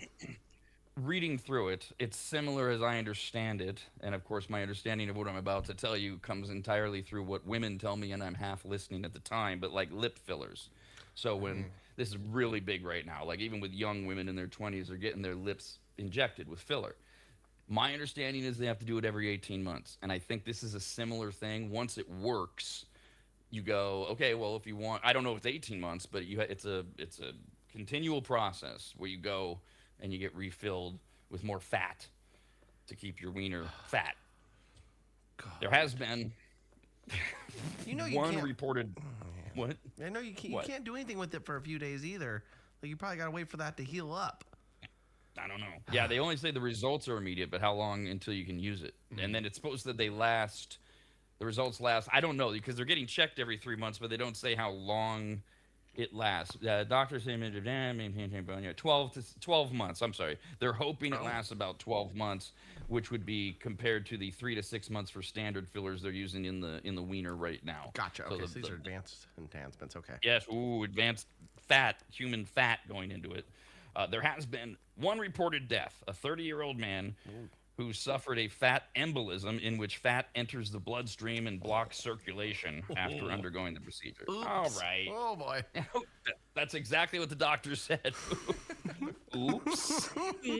America's RAD Cast continues next, only on the radnetwork.com.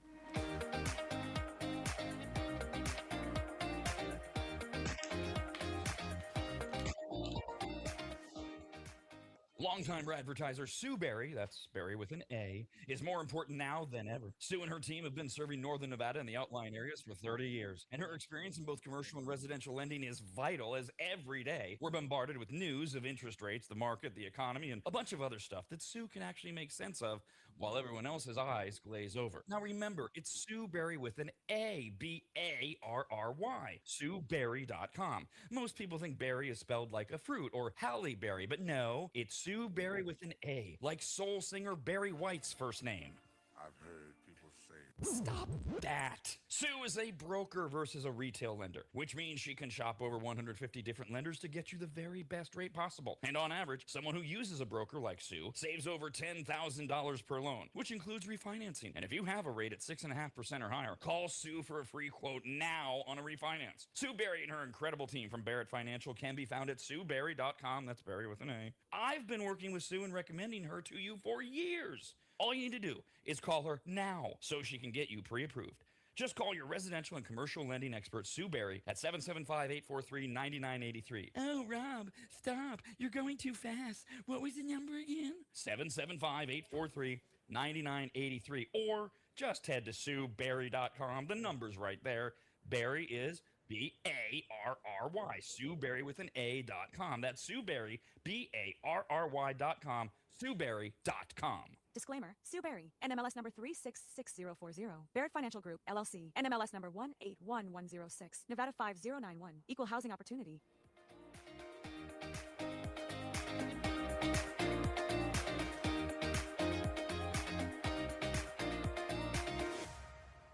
Remember, Kyle's Food Factor airs every Tuesday and Thursday right after America's RAD Cast. And on Mondays, Wednesdays, and Fridays, it's Rob's Soapbox. In other words, just stay here. And we'll keep you entertained until 11 when the Rob and Steve Sports Show starts at 11 here on the radnetwork.com.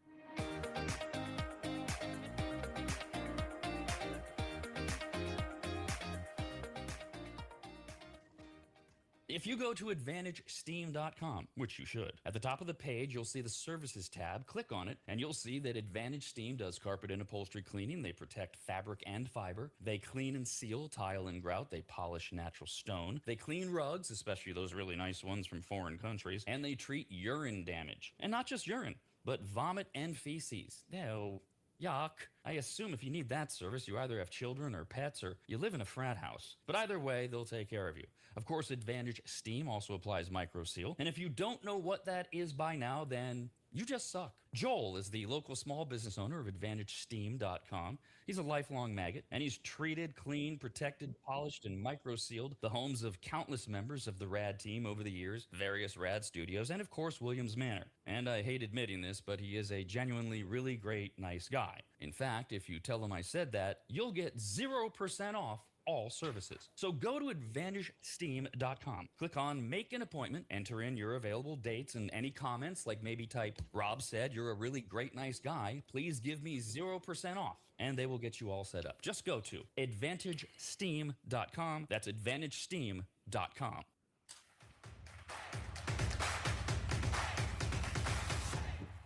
If you think nobody cares that you're alive, try missing a few payments and see what happens.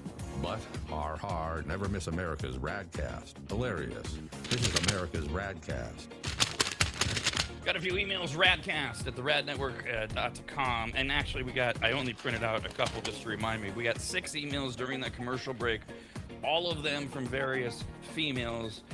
Jana, Tara, Heather, a couple of our 85-year-old Heidi's, all wrote in. Same thing as we were talking about this new procedure where in New Jersey, where this urologist is injecting fat from dead humans who died, and they filled out their organ donation card, and usually you think it's just organs. Well, they take everything. We harvest everything, rooter to tutor, and they collect human fat, and then it goes into this database of fat, and they're injecting wieners with fat to make men's wiener girth. So these half dozen women all wrote in with basically the same version of the same question. Can I donate while I'm alive? I would love to improve my husband's size. Oh, my Lord. Oh, I'm so sorry, ladies. Oh, my God. On that note, what's become a regular feature around here, we go back to AI news.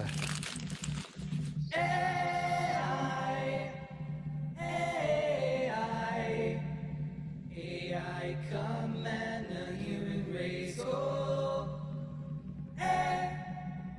me said AI, command the human race. Oh. It is every day now. I mean, every day this AI stuff is everywhere, and it's fun to watch people freak out and get excited all at once. We've been hearing for over a year, and I know they're testing it in some areas in different ways about the way that AI and drones and computers can be used together to deliver us things. We've had all these you've seen the ones on the wheels, right? They look like a little mini oven or whatever. They're just going down the road in some cities, and people are talking about drone delivery. What's that going to look like as drones are flying around everywhere? And do they drop the package in the right spot? And how do they know? What are the dangers? No. Well, Papa John's is the latest to test out a drone delivery service. They're doing it in Charlotte, North Carolina. Thanks to technology, the good people of Charlotte get food products delivered in a way that frightens birds. The drone... they have partnered with a company called Wing. Their drone network integrates directly with Papa John's first-party app. So you got to use the app in order to order. And then they come out and they literally fly out a drone, and what it's supposed to do is they drop it right at your doorstep, and then leave. They're just now testing it starting this week. They're only delivering oven toasted sandwiches for now. You can't even get a pizza from Papa I was John's. gonna say, yeah, it's probably a little messy still trying to fly that food around. I've imagined it all get like sloshed around and your pizza would show up a little jacked up. Sandwiches, you probably roll up tight like a burrito. It's probably why they're doing it. I assume, and just to hone the technology. The thing about AI that stumps me is you see some things it's doing and you go, well, that's kind of incredible. Like these 60 Minutes way to catch up, by the way. Last night they did a huge thing on the driverless cars, the Waymos and all that. Okay, I get it. There's been some bad things, running over people and cats, but they are the minority of cases of these driverless taxis, which are actually, they have this extraordinary rate. There's some things, they're working out the bugs. I get it. That is like, they're all over our roads, but we can't figure out how to drop stuff out of drones for us from Amazon. I don't understand what's taking so long to integrate what should be pretty easy stuff. We can use drones to blow people up 5,000 miles away. Why can't we just latch a pizza to it and drop it off? What am I missing? Quality control. Well, the drones that are military drones are obviously a lot more expensive. They're about 30 grand probably. Well, sure. Yeah. The ones that are delivering are probably like, 500 to 1,000, 1,200 bucks maybe. They don't, I mean, as far as trying to get these things to be in mass numbers, because that's what they need. If you want to do this delivery system, you need hundreds and hundreds of them. You can't just have one working for you. You need a lot. Yeah, I think the hardware is probably going to be a little bit harder to deal with. We're not as advanced with drone or flying technology as we are like cars and stuff like that. But, I think it's just going to take time for them to be able to pick up multiple different products and get them exactly where they're supposed to be. So I know Amazon was saying that they're still struggling getting it within like 5 feet of certain drop points, right? So, I mean, they want it to be like inches. That's what it's supposed to be. And I keep thinking of like the pirates, the ones out there waiting for these drones to like fly by someone's property and it hovering close to the ground, getting within that range where you can swipe it down with something like a pool net, or God forbid you have a pellet gun or something, and knock it down, then you can just jack people's stuff. I mean, I already know that there's a lot of cases of people shooting at drones. Oh yeah. The bullets go up, I got to come down. They get in trouble for it, and they don't think it. They're like, oh, it's a drone hovering over my property. I should be able to destroy it if I want to. Which you kind of should be able to if it's like watching you. But I think that a lot of these people are just not yet adjusted to seeing these things flying around too much. The whole look, the invasive drone stuff, people get really, really worked up about it, and I do intellectually get it. I just don't have the energy to really concern myself with it. That stupid Nextdoor app that I told you I'm still subscribed to in the neighborhood I lived in 10 years ago. It just for the fun, the drama of it. Over the weekend, we get with the alert came in, drone peeping Tom alert. Really? I mean, okay, go inside or close. I mean, you shouldn't have to go inside in your house. I get it. It was a nice day. I don't know. I didn't even read it. I just saw the headline and moved along and got a good chuckle out of it, because I don't know where the line is of what people can or can't be doing, should be doing. What are you getting upset at? If you're sunbathing in your backyard by your pool naked and somebody has a drone fly over, that's a little invasive. I'd be irritated about that. You can't even go sit outside naked anymore in your own backyard. Yeah, all fair. Now, not, okay, well, that's the thing is you're in your own backyard. Where does your privacy end? Where does it become, right, imminent or massive, whatever you would call that? It's not your, how high up in the sky does your privacy go? Yeah, I'm not sure. Is this the kind of thing that people just don't think about, or are people naive? Would it surprise people to know that law enforcement around America for over 10 years has had planes and helicopters with really high-powered cameras, and they use those cameras from thousands of feet in the air, 5 to 7,500, to do LPR, license plate recognition, along I-80, They're looking for a specific car and a specific license plate, and they can hone in on it, and they can call in the cruisers to get the car because they're looking for it, APB, drunk driver, whatever. And that technology is often used while there's nothing else going on to fly over the most popular beach areas in the community, and the cops are honing in on the babes or the dudes that are on the beach or in their backyards in their bikinis or nothing else. Would that really surprise people? Because I personally know firsthand it happens Right. on a regular basis. Now, are we going to get all, what are we going to do? We're going to get all butthurt. We're going to organize. We're going to go, cancel the police because they've been doing this for decades, men and women police officers. So I struggle with this whole, oh no, there's a drone that's looking at me. That's wrong. I shouldn't have to look at it. But wait, what can I do about it? What should I do about it? Why am I concerned it's looking at me? Am I doing anything wrong? Well, I'm naked in my backyard. I don't, it's going to be a really weird, volatile time. Right. And you're telling me Amazon can't even get within 5 feet of my porch? That's going to piss me off. No, they can. They just, they don't do it every time. That's what I'm saying. They're doing these things, there's these tests, and they're not hitting it like they should be. It's on 100% accuracy. Well, right? then, you know what? Then let humans keep doing it. Right. Because I want my package right there when I open the door. Yeah, and so do they. I mean, that's why I think they haven't rolled it out. I know they're still dealing with FAA stuff, trying to get a certain space available for drones to fly freely. But I'm not sure at what state or what currently that's at. Yeah, and it would only be for people with like actual houses or property. Because think about it, like if you live in an apartment, like that's going to be hard to do. You have like a station little mailbox usually. They're doing. I think dropped off there, or if you live in a boat, like how is that going to happen if you have a boat residence or a water house? Those drones are going to be hitting some water. I've seen deliveries where they're testing trying to drop them off in like New York City window sills. So like you have literally like a oh hell no. Yeah, you have like a place where they can land, or they can just like hang it and you grab it. So I've seen them working on those. I'm not sure how far that is, but I've definitely seen it. Okay, I just don't know if this is the best use of AI, but whatever. Yeah, right. All right. Okay, there's the update. They're trying it in North Carolina. Yeah, Papa John's is trying it with sandwiches. Meanwhile, Albertson's companies has just unveiled an AI-powered tool that is supposed to help workers. Albertsons, by the way, if that would be Safeway and Vons. Those are the two big ones that they own under their umbrella. The idea is to identify low-quality produce before it ever leaves the distribution center, so it doesn't even get to your grocery store. Right. Ooh, this is a helpful thing. This is the kind of thing that, to me, makes me, good. It doesn't even get to the grocery store where my idiot Instacart driver, who doesn't know the difference between parsley and cilantro, is then forced to identify whether or not I have quality strawberries that I'm getting. Oh, that'd be great, too. Because have you gotten raspberries and blueberries at the store recently? It's a crapshoot. Half the time you grab a box, you got to be very careful because they'll have mold in them already. This is perfect. I like this idea because my berry game is annoying when I'm going to the grocery store and I have to pick through tons of little packages just to not find mold. Yeah, I mean, this has some holes in it right away without even going through the story, right? Okay, so they stop it at the distribution center. Great.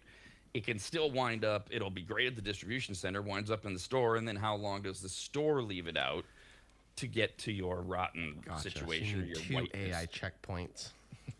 So Evan Rainwater is the vice president and chief supply officer for Albertsons, who says, quote, "We built the AI tool to support our team of talented quality inspectors. And early results show it's been incredibly helpful in increasing the consistency of quality rating. So first, a quality control inspector, a human, takes a photo of the produce when it arrives at the distribution center using the tool. Then Google's Gemini AI scans the fruit 360 for blemishes, inconsistent sizing, or any other factor that would prevent it from meeting the quality standards of the store. By removing human guesswork and subjective looks good to me ratings, Albertsons companies say they are creating a data-backed guarantee that the fruit in your cart is actually fresh. No, they're not. I just gave you that scenario. They're dating that the fruit that you buy was cart fresh when it left the distribution center. That's the only thing they're guaranteeing. Come on. While it's too early, the new technology may cut down on mushy, underripe produce in stores and prevent batches showing early signs of spoilage from reaching shelves. Well, that would be nice if that actually worked out for That would be nice. Yeah, I've enjoyed it quite a bit. I enjoy getting nice produce. I mean, it's really not that big of a problem. Usually you go and you just pick out what you want. I really don't have an issue with getting terrible produce. When you actually look at it and pick it out for yourself, it's not that bad. But like Rob's case, where he gets the Instacart, that's where it's going to be really helpful. The other thing, too, is that we are blessed to live in the greatest fruit state probably in the world. For us, it really is kind of, you kind of almost have to be really bad at picking fruit or in a really big hurry to get bad fruit from the grocery store in California. You're just not paying attention. You don't know what to look for. That's all fine, whatever. Not true through most of the country. And in addition to that, they do need another layer, as Kyle said. It's great at the production center. Now, and by the way, I'm not advocating for all these people to lose jobs. This Amazon, this delivery thing, screw that. Everybody stop that. Papa John's, Amazon, let the humans do the work. We got other things we can use AI for. I'm not seeing any benefits yet, except you're trying to get to your bottom line and figure it out later. This one, humans are still bad at it. So you're going to need another AI tool at the store, or just give us one on our phone. I don't know. How far away are we from that? Download the app and we just scan the produce in front of us and it goes, beep, beep, beep, beep, beep. There, take that, Honeycrisp. All right, cool. I mean, we can't be that far.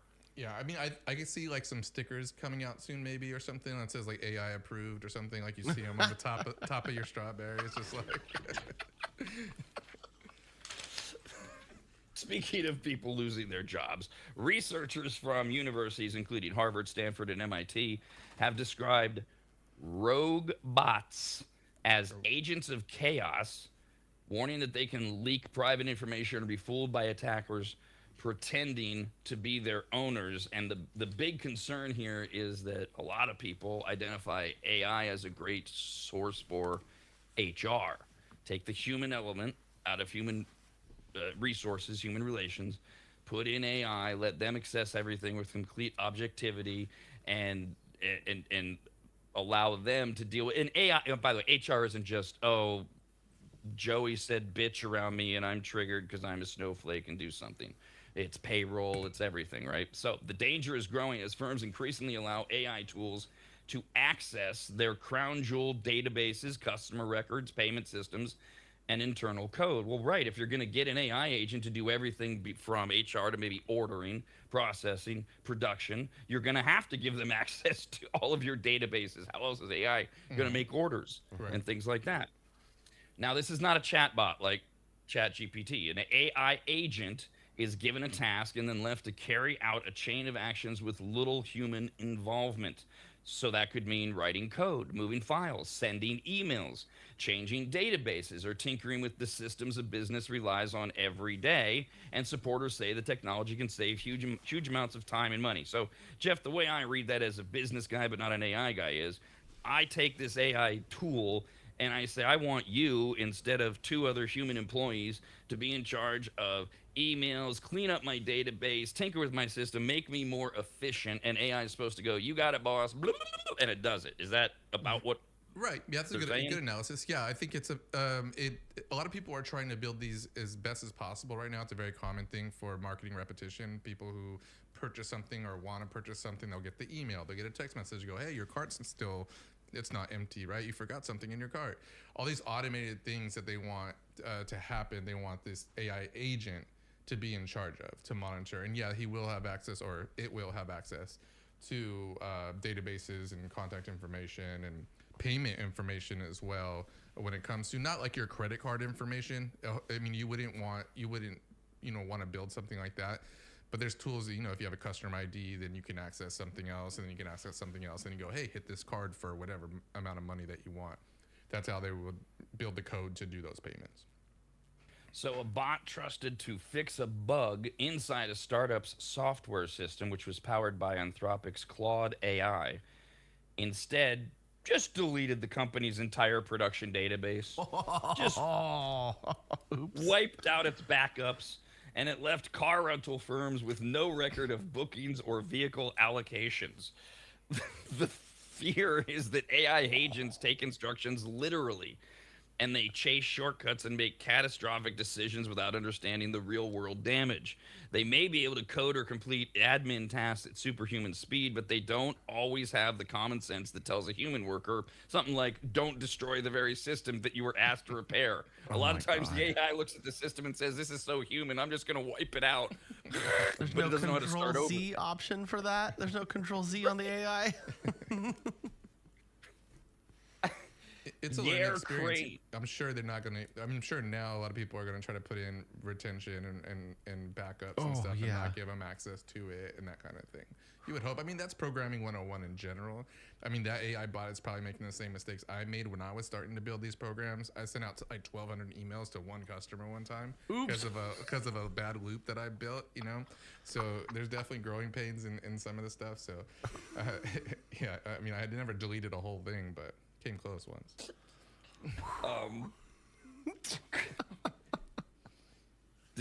Is he still a customer? No, I'm a different company, long time ago. Yeah. I can't remember. They might be. Who knows? Poor Jeff. I mean, at what point it's like, Jeff, 1,124 just came in. Can you stop with these emails? Well, that's the thing. It was supposed to be like 12,000 or something. I had to stop it like when we realized what it was doing, which we got all these errors coming back, SMTP stuff. But The let's see, the founder of this particular Claude AI tool, Klein, oh, that sounds trustworthy, said the AI agent had gone outside its security parameters. Car rental firms that relied on it opened up on a Saturday morning to find their systems completely wiped out. Everything from bookings to vehicle allocations, new customer signups had all vanished.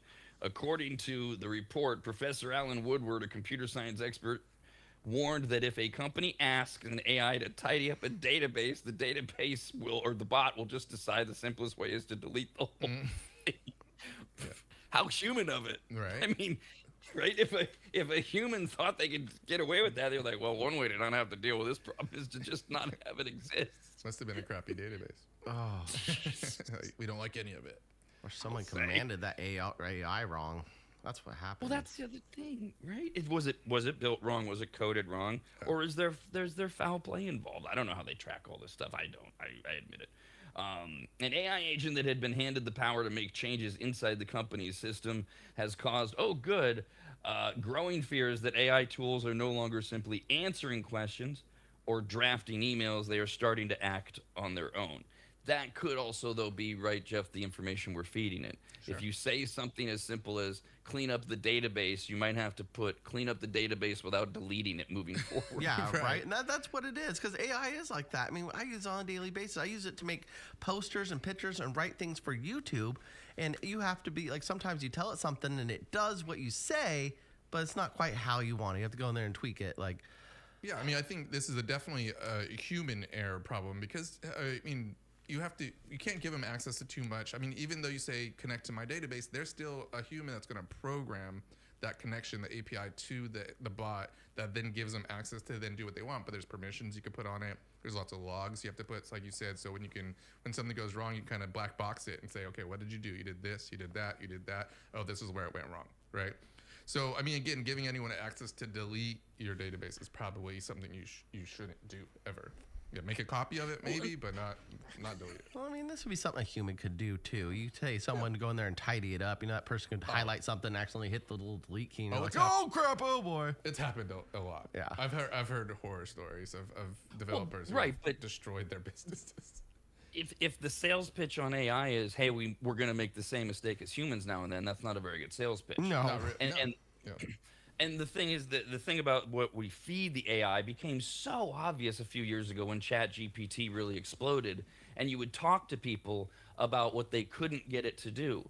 And the more you talk to them, the more you thought, well, you're telling it the wrong thing, stupid, or you're not getting specific enough. You're not limiting enough, and you're not following up with it enough. And so then people go, oh, screw it, I'm just not going to use it, not realizing that, it takes time to learn as a human how to talk to AI, and it takes time to to enter the information properly. And because you kind of have to think, especially the bigger the project, what are all the stupid things AI might do if I don't tell it not to do?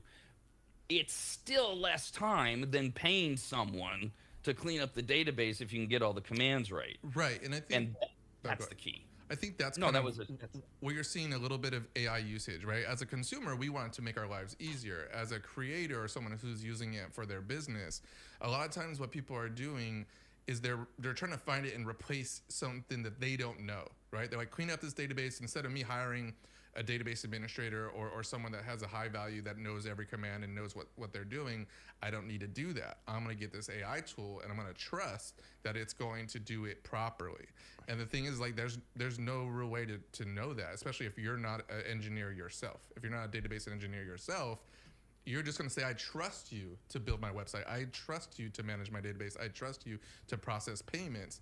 But yet you're not good enough to do it yourself. That's why I always say, like, developers need to be using these tools, not these businesses that are just trying to replace a developer.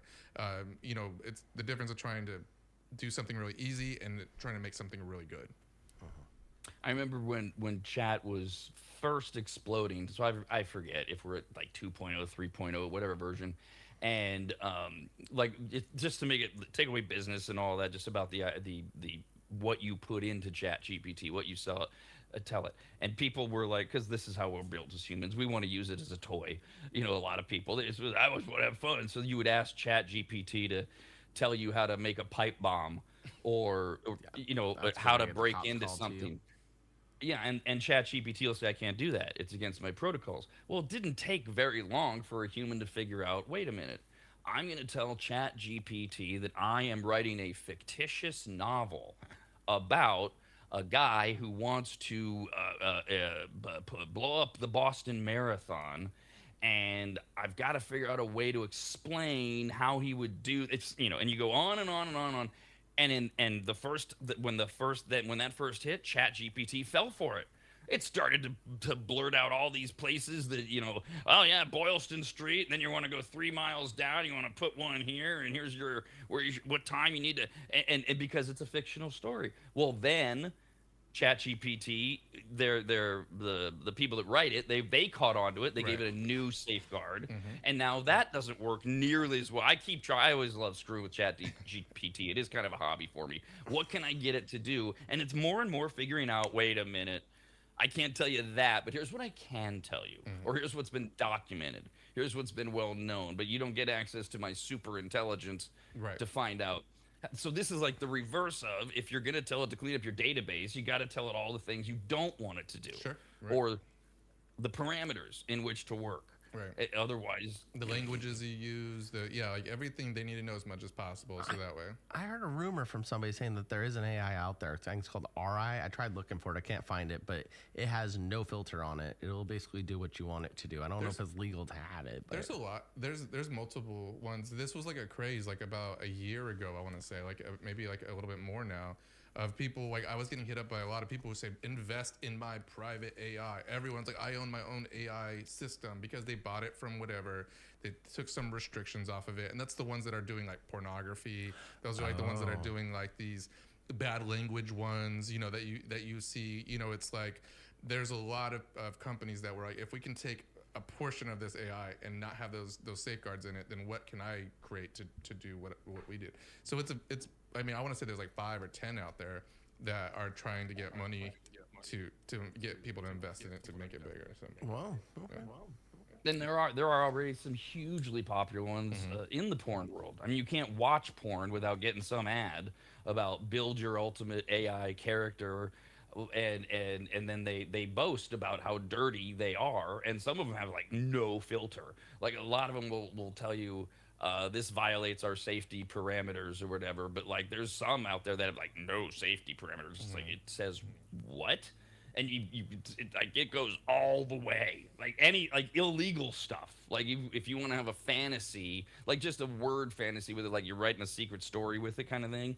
It's talking about having sex with dogs. It's totally willing to do all sorts of illegal things, and racism's allowed. It's like there's just no safeguards. Private company, you're paying for it.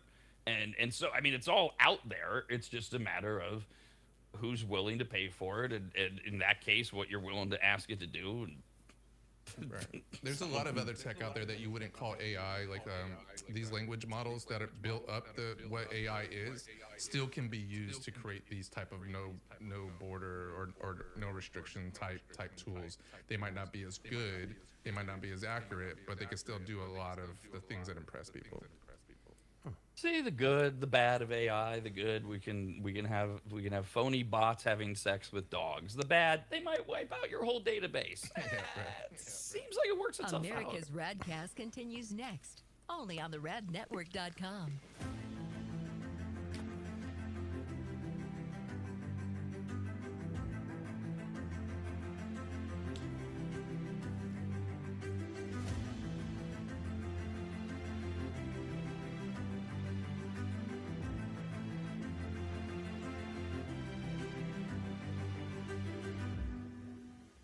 It's that time of the year again, spring cleaning time. Much like New Year's resolutions, spring cleaning is something we swear we're going to get to and then we never follow through on. And one of the reasons is how overwhelming it can be. You start to clean up, and then pretty soon you realize you have way more trash than you can just throw into your bins and put at the curb for the garbage company. You have enough junk that you need to make a half dozen trips to the dump, and then you go, oh, we don't even own a truck. Nor do you have the time or the energy, so you just say screw it again and no spring cleaning. So this year, call my man Corey from QuickDumpsters.com. Quick is spelled wrong on purpose. It makes him stand out. Plus, it makes you think of chocolate milk. QUIK Dumpsters.com. Quick Dumpsters, QUIK Dumpsters.com is their website. Corey and his team came to my house recently, hauled away dozens of boxes filled with just stone-cold trash, unusable and worthless old vacuum cleaners, appliances that couldn't be fixed, and just random crap from around the house. QuickDumpsters.com. Quick is QUIK. We're in and out of my place in less than 30 minutes. They checked in with me multiple times to make sure they were taking the right stuff. They were friendly, kind, professional, and finished off the job by making the house cleaner than when they started. And this may be the best part. Quotes are free, and you don't even have to have them over to your house where you get the little sales pitch and all that. Just send them some pics or videos. You get your price, schedule your day and time, and you watch someone else get that junk out of your house. Basically, you have no excuses other than your own laziness. Go to QuickDumpsters.com. That's QUIK Dumpsters. QuickDumpsters.com. Quick, QUIK Dumpsters.com.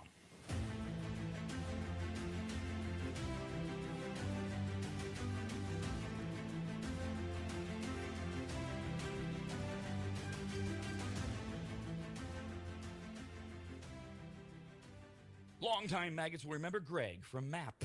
MAP, as in Maximum Athletic Performance, which guides you to better output through better ingredients, also known as nutrition. Greg has been on the RAD Show many times and will be again, as he simplifies nutrition and helps us all understand what actually works when it comes to fueling our bodies, almost all of which can be found at maptrition.com. Every product is formulated with clinical precision and backed by science and purpose, and maptrition.com has something for every fitness level, even those of us who barely have a fitness level.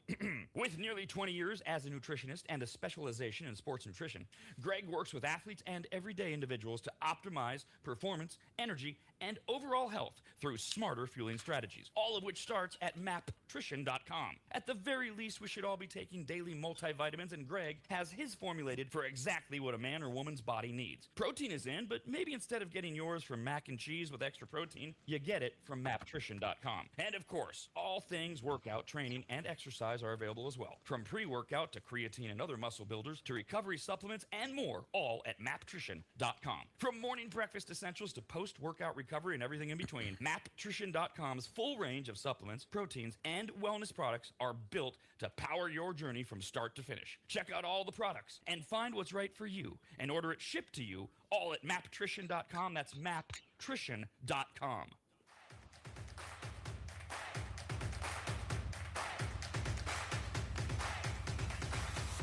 Have you asked yourself, if a turtle has no shell, is he naked, homeless, or both? No?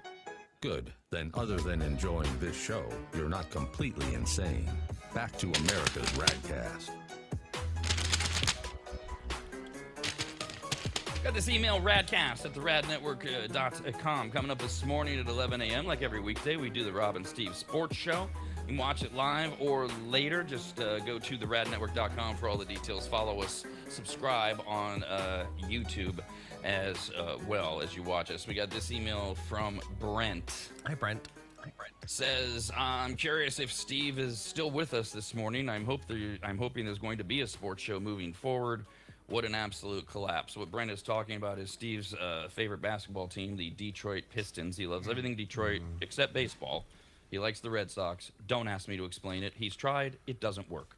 But the Pistons, for the second year in a row, were in the playoffs, and they were not good for a very, very, very long time, which is the story of Steve's sports teams all the time.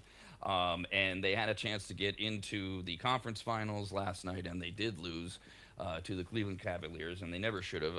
I do know that as of last night, as they were losing, Steve was still alive because he was sending me bitch text after bitch text after bitch text, which we will go over this morning at 11 a.m. Wow, on the yeah, I Robert just Steve. looked at the score. Holy Jesus. It was not a good game. It was not. It's not like they collapsed at the end. It's not like they had a chance to win. No, they just didn't show up. Yeah, it looks like they gave up. Wow. Tonight, so that was a Game 7. The most exciting thing in sports for a lot of us, a Game 7. The three leagues that do it. There's a Game 7 in hockey tonight. We'll talk about that and so much more. Also, tomorrow at this time, right now at this time, tomorrow, Greg from Maptrition will be joining us yet again. He's at maptrition.com. You can go to the radnetwork.com, go down to the Radvertisers page, and click over to Maptrition. And we're going to talk to Greg yet again about supplements, diet, energy, working out, food, meal prep. You saw Jeff earlier this morning, just live on the air, just grab his gummies and just take a gummy to get going. So we're going to talk to Greg more about the gummy. Those are the ones that the patent's pending. Is that the one? Multidextrin, I think is what it's called. Yeah, it's endurance gummy. We'll talk to him about all of those things. Any questions you have, you can email us, radcast at the Rad Network. We'll have Greg on tomorrow morning at 8 o'clock. Right now, we've got some quick entertainment news. Overture, curtain and lights. It's time for entertainment news. Anybody see the season finale of Saturday Night Live over the weekend? Will Ferrell hosted Paul McCartney musical guests. No, I was serving drinks and bartending. I did watch it just because I thought we would talk about it, so I stayed up a little late just to knock it out yesterday. What'd you think? I didn't love it. Well, what I said afterwards was I don't think I laughed like once. I mean, it was like funny, but I didn't really like usually I get a couple like hard like ha ha ha, ha kind of in there. I didn't get that too much. It wasn't bad. I agree. It wasn't bad. That's important. It was not. And by the way, I don't know if I said it. I know Jeff brought it up really quickly after the fact. Matt Damon didn't do badly a couple weeks ago either. It wasn't bad. It was a good show. But that's it. And that was the thing. You bring Will Ferrell back, you brought Paul McCartney on. There were a couple things that were haha, and then there were things like I didn't get the opening monologue at all with the guy from the Red Hot Chili Peppers who's the drummer that looks like Will Ferrell. Yeah. And that's the bit. They've been doing this bit a few times where not that he acts like he's him, which he tried to do on Saturday. He tried to come out and say, I'm Will Ferrell. No, I guess it's just funny that they look alike. That's really it. And they became friends because of it, I guess. Yeah. And then I don't know, is he playing with Paul McCartney? Because he was on Saturday, and I was like, oh, maybe he's part of his band, maybe? That's kind of what I was kind of putting together a little bit. Oh well, I did violate one of the rules. I'm not the biggest Paul McCartney fan in the world. I didn't watch. I just fast forwarded through it, so I don't know if he was playing. It was. Go ahead. Exactly. It was. It's the last few times I've watched him. So I didn't miss live. much then. Okay, good. What's Paul McCartney at however old he is? He didn't play any like Beatles hits or nothing. Which he has his own music now that he does, and that's the thing is like. It's just okay, and I watched the first one out of respect, just like I am a big Paul McCartney fan, so I'm like I'm not going to fast forward it because usually I do. Usually we do fast forward the music, but the second one I did. I fast forwarded. I just, I had a limited amount of time. And they threw McCartney into a couple skits, fine, whatever. It's just there weren't any that I found really laugh out loud, super great moments. The cold open was Trump, and JD Vance didn't go on the trip, and then the ghost of Jeffrey Epstein came out, right. played by Will Ferrell. Yeah, it was like it was okay. It just it was okay. Exactly, It was okay. Weekend update. This is the big one. The last thing they do every year, where Che and Jost write the jokes at the very end for each other and make them read them. I thought that was good. I didn't think it was the best one ever. Far from it. I didn't quite fall over laughing like I thought I would, like I usually do. There were a few good lines. Very typical, you know, where they're making each other racist and stuff. And, Right. They did push the boundaries. But overall, I was like, okay, all right, well, That's kind of how I felt too. Exactly. okay. Also, Ronda Rousey, we told you, was going back Saturday night, 39 years old, into the MMA world. She headlined Jake Paul's MVP Promotions' first MMA card on Netflix. Of course, Ronda Rousey exited from the MMA after knockout losses to Holly Holm and Amanda Nunes back in 2015 and 16. So it's been 10 years since she did an MMA fight. She did do some WWE stuff for a while, and she came back to fight Gina Carano, who's 44 and hasn't fought since 2009. Oh my God! Damn, it's like whoa. Yes, Carano lost 100 pounds after accepting Ronda Rousey's proposal for the fight, so she must have been big, yeah. Jesus. Carano said, I was so ready. I felt so good. I've never felt that good. I haven't competed in 17 years. I was so ready to hit her. And she came out and she submitted to Ronda Rousey through an armbar submission. That is Rousey's signature hold. The entire event lasted 17 seconds. Jeez. 17 years for 17 seconds. Wow. I had my dad had his 70th birthday this weekend, so I was very busy with my family, like, you know, hosting and getting him stuff. And we had the fight on because people wanted to watch the fight. And I had it on in the house in all our TVs. And then my dad has a nice TV in the backyard. And someone asked me to put it on there. By the time I got it on, the fight was over. Oh, boy. And I missed it. I was just like, I didn't even get to see any of it. I'm so glad. I got a few phone calls at the bar that day on Saturday, right before the fight. And they were like, are you guys showing the fight tonight? I was like, no, we're not showing it. We're not showing it. Glad we didn't. Obviously, it didn't last long at all. No one would have stayed long. No, it was like old school Tyson fights that lasted 38 seconds. It was embarrassingly silly. I mean, it wasn't embarrassing. It was silly that everybody waited for that 17 seconds. How long was she out of the MMA? Ronda Rousey. She's been out of MMA since what year, you said? Because she went to WWE. She's been 10 years? 2016. Yep. Okay. Whoa, that's a long time. But I just don't. The fact that she got somebody else who'd been out for 17 years doesn't really seem like a fair competitive fight. Seems like she just picked like somebody who's like, oh, I'm gonna take her out easily. I think they've been like compared to each other for a while. Really? Yeah, they were big, and there's only a couple names you can pull out of your ass to if you're gonna do, you know, similar. Basically, I mentioned all of them. The only other two would have been Holm and Nunes. Nunes would be the big one. Amanda Nunes, a lot of people, including me, believe is the best female MMA fighter ever. I don't know if she was asked. I heard rumblings about would there be a Rousey-Nunes fight. Right after this fight, Rousey said, no more. I'm done. Of course, that's what they all say.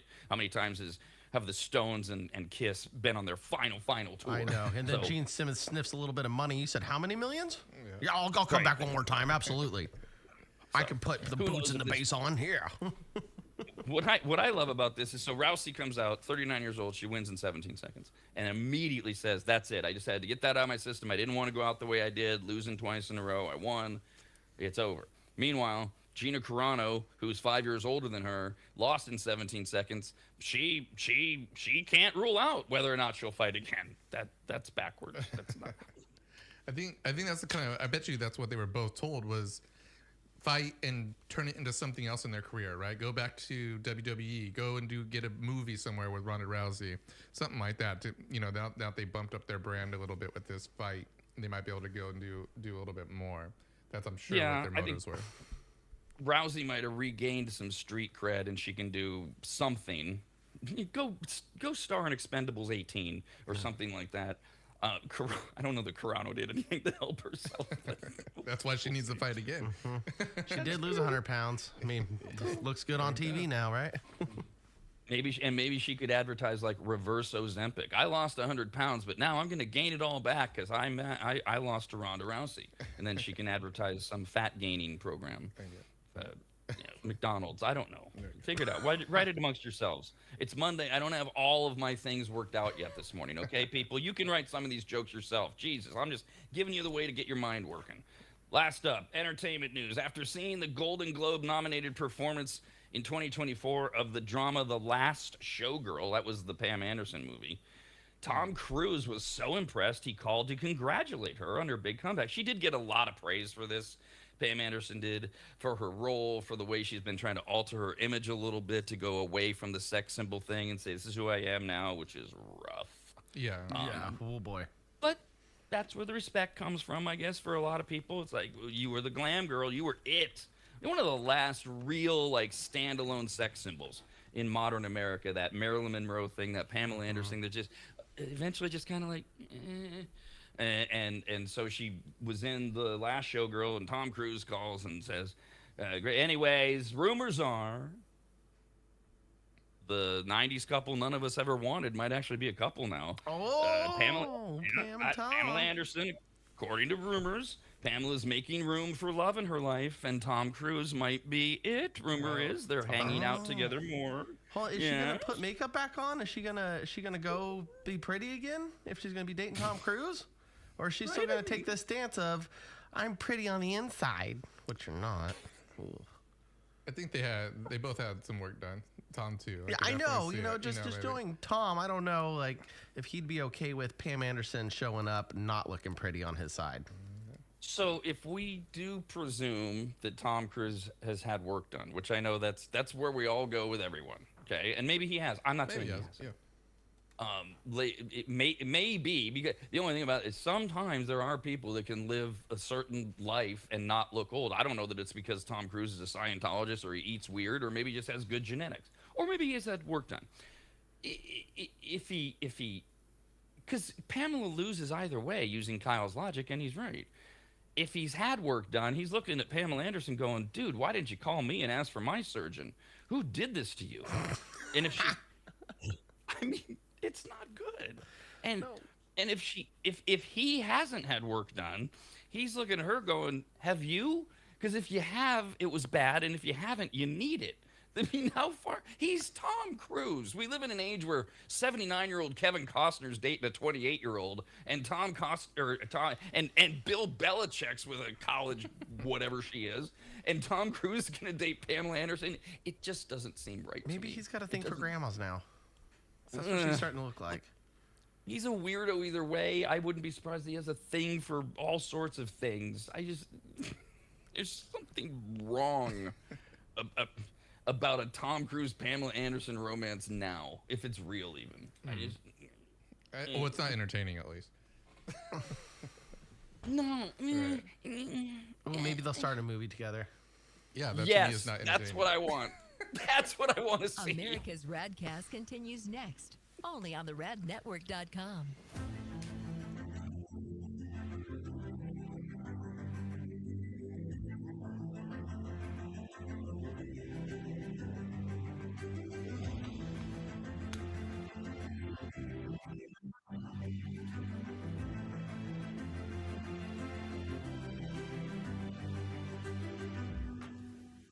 Longtime advertiser Sue Berry, that's Berry with an A, is more important now than ever. Sue and her team have been serving Northern Nevada and the outlying areas for 30 years. And her experience in both commercial and residential lending is vital, as every day we're bombarded with news of interest rates, the market, the economy, and a bunch of other stuff that Sue can actually make sense of, while everyone else's eyes glaze over. Now remember, it's Sue Berry with an A, B-A-R-R-Y, SueBerry.com. Most people think berry is spelled like a fruit or Halle Berry, but no, it's Sue Berry with an A, like soul singer Barry White's first name. I've heard people say, Stop that. Sue is a broker versus a retail lender, which means she can shop over 150 different lenders to get you the very best rate possible. And on average, someone who uses a broker like Sue saves over $10,000 per loan, which includes refinancing. And if you have a rate at 6.5% or higher, call Sue for a free quote now on a refinance. Sue Berry and her incredible team from Barrett Financial can be found at SueBerry.com. That's Berry with an A. I've been working with Sue and recommending her to you for years. All you need to do is call her now so she can get you pre-approved. Just call your residential and commercial lending expert, Sue Berry, at 775-843-9983. Oh, Rob, stop. You're going too fast. What was the number again? 775-843-9983. Or just head to SueBerry.com. The number's right there. Berry is B-A-R-R-Y. Sue Berry with an A.com. That's Sue Berry, B-A-R-R-Y.com. SueBerry.com. Disclaimer. Sue Berry, NMLS number 366040. Barrett Financial Group, LLC, NMLS number 181106. Nevada 5091. Equal housing opportunity.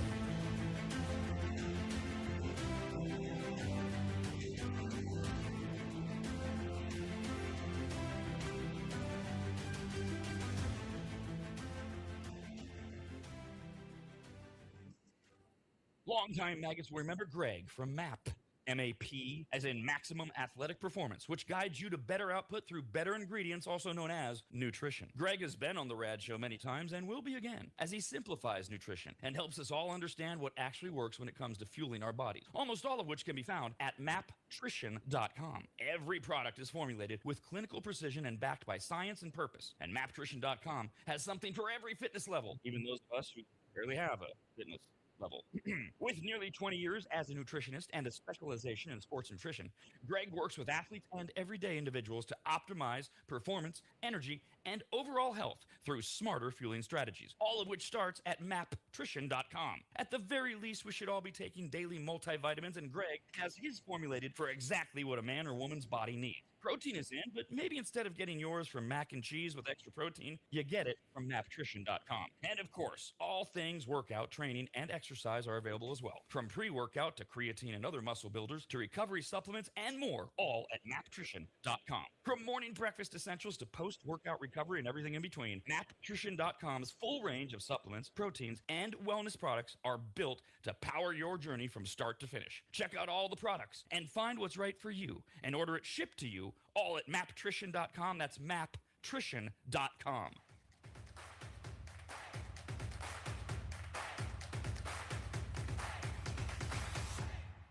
This is the RAD Network, home to America's RAD Cast. Why is it still called RAD?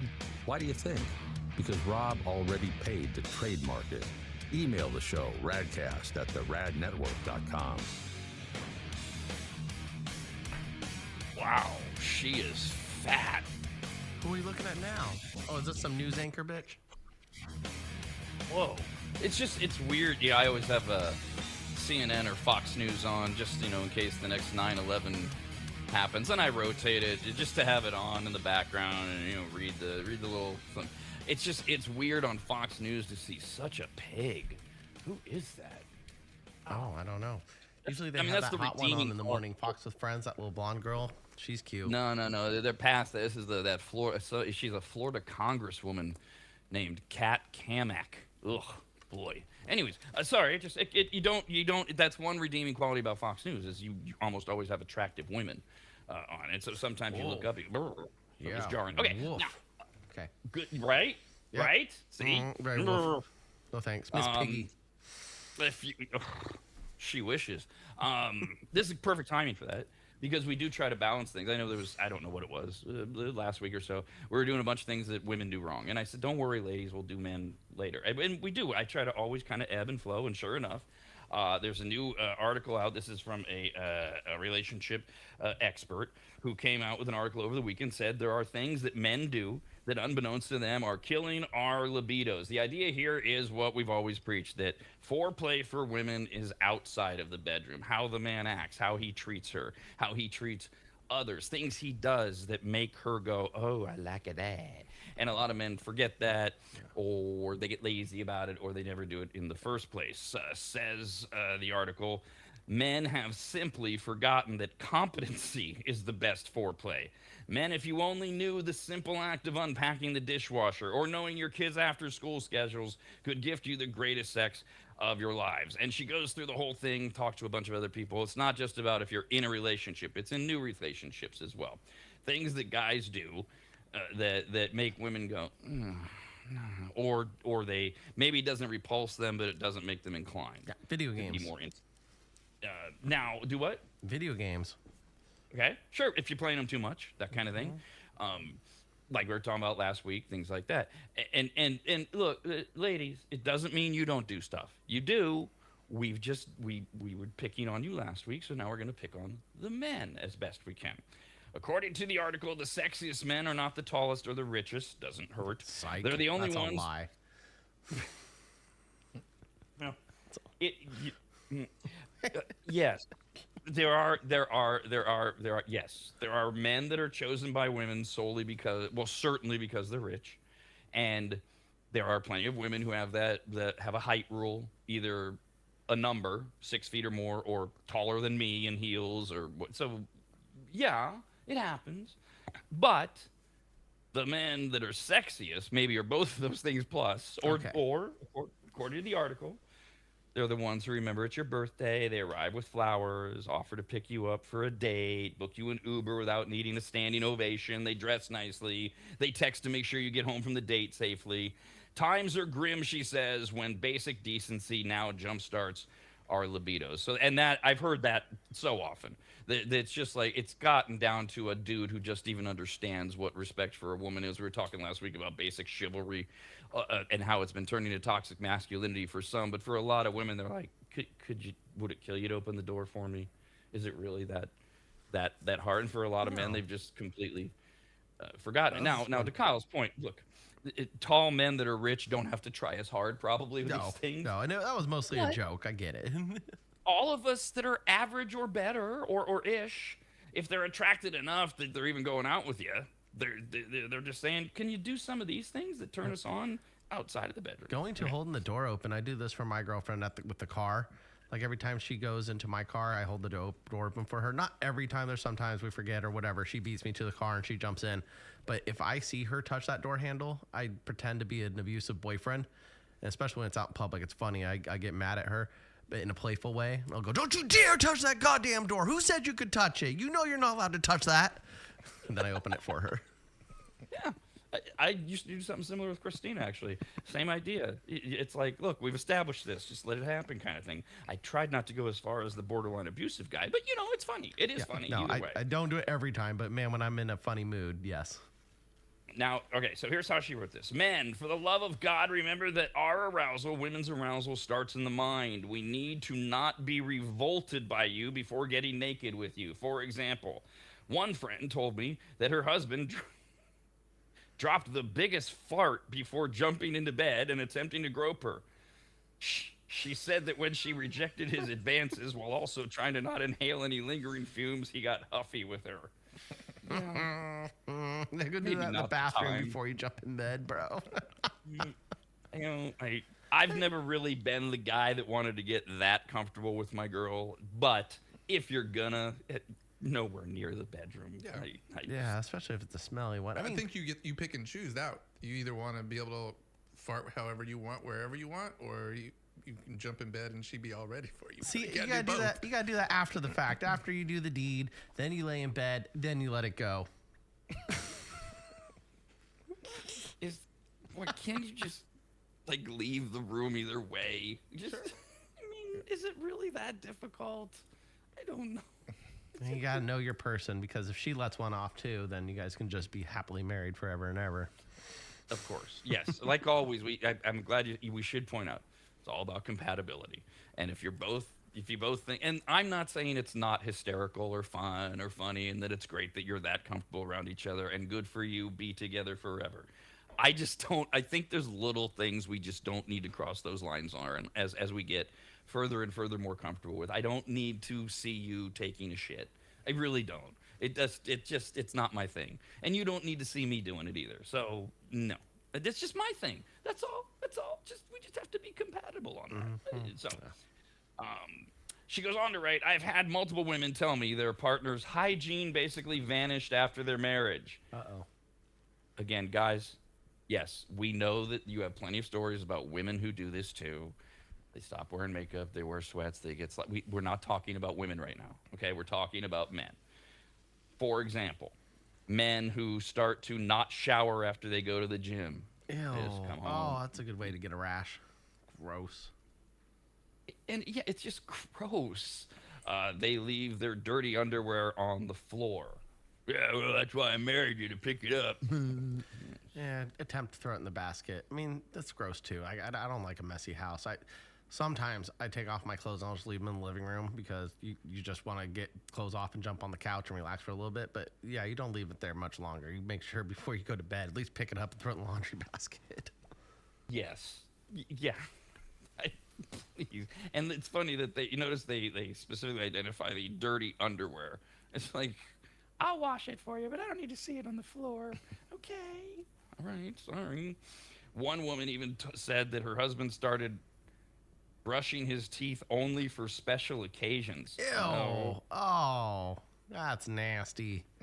No, that should be a daily habit. Oh, God.